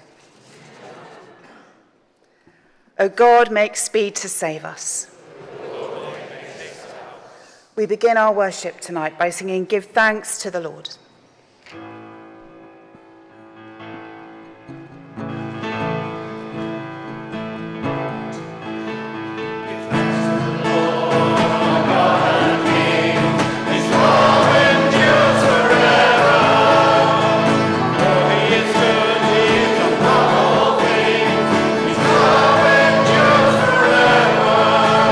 Sing praise.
The Word of God, New Testament reading.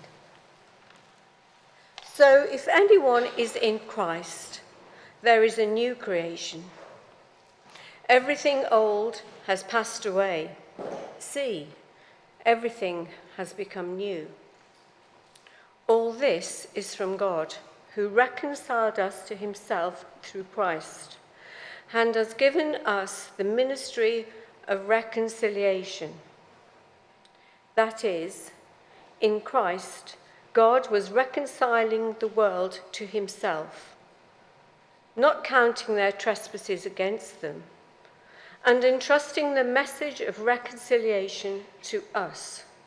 So we are ambassadors for Christ, since God is making his appeal through us. We entreat you on behalf of Christ to be reconciled to God. For our sake, he made him to be sin who knew no sin, so that in him we might become the righteousness of God. Thanks be to God. We continue with the song, O Lord, my God, when I in awesome wonder consider all the works thy hand has made. Great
fit to pray.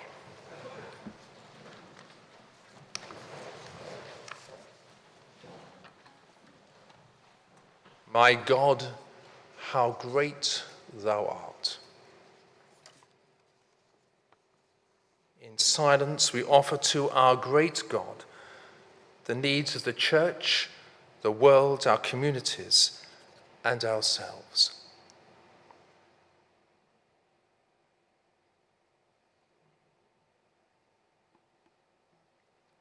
O God, our Father, we pray for ourselves, that we may be daily reconciled to you, as you have already reconciled us to yourself.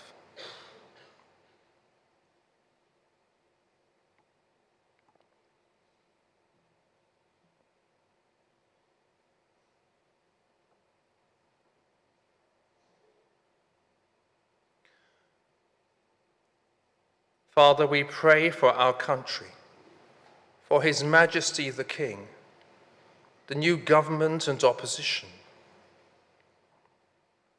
for healing and reconciliation following the general election, that all may work together and seek the common good.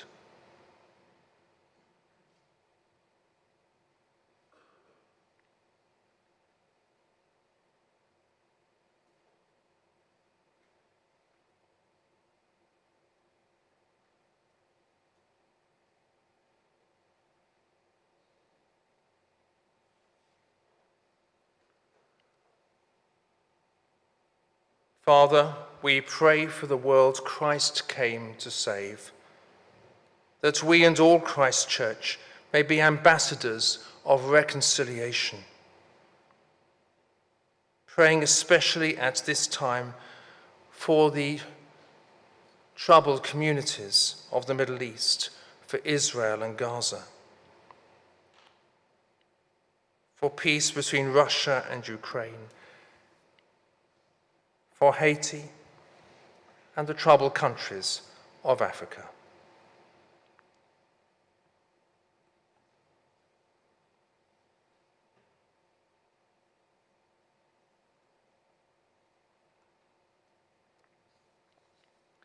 Father, we pray for this synod, for the church, for its unity and peace, that as you have reconciled us to yourself, we may be reconciled to one another and strive for that unity which is your will.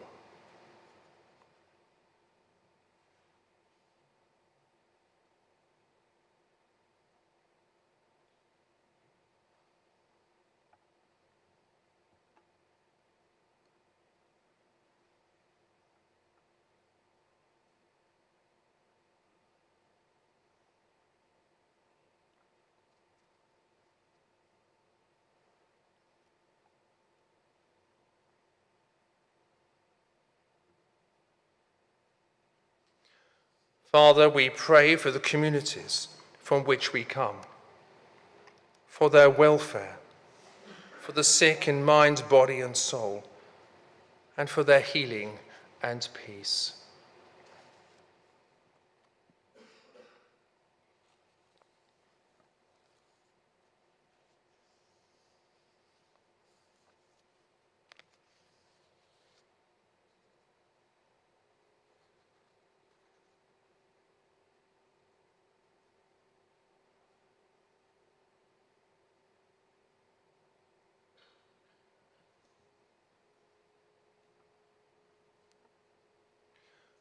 Father, in silence, we lift before you ourselves and our own needs, our loved ones, and we also remember those whom we love but see no longer, praying that in them your gracious and loving will may be fulfilled.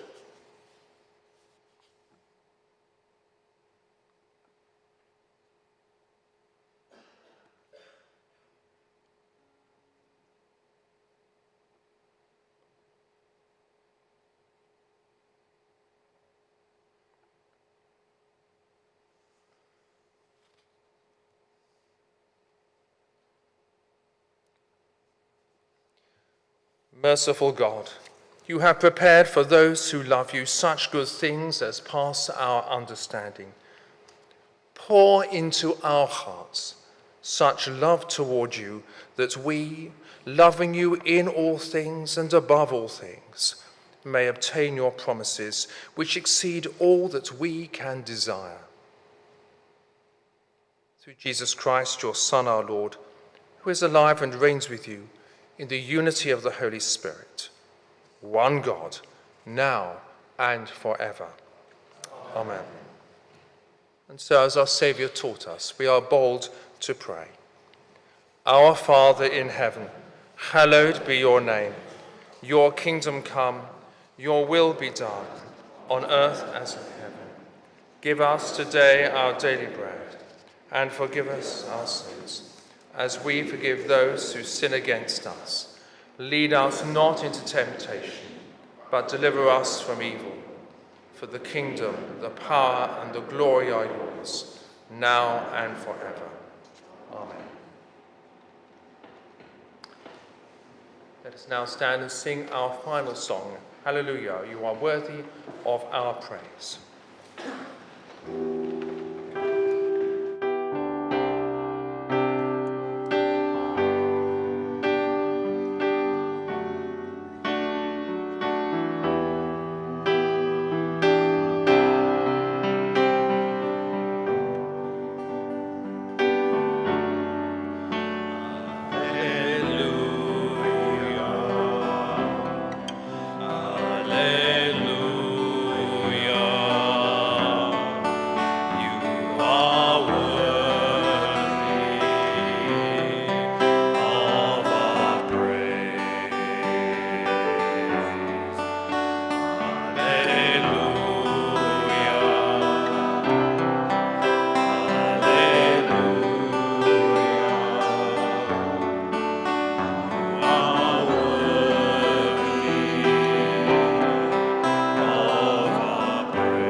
going to invite the Archbishop of York to come and give us our blessing.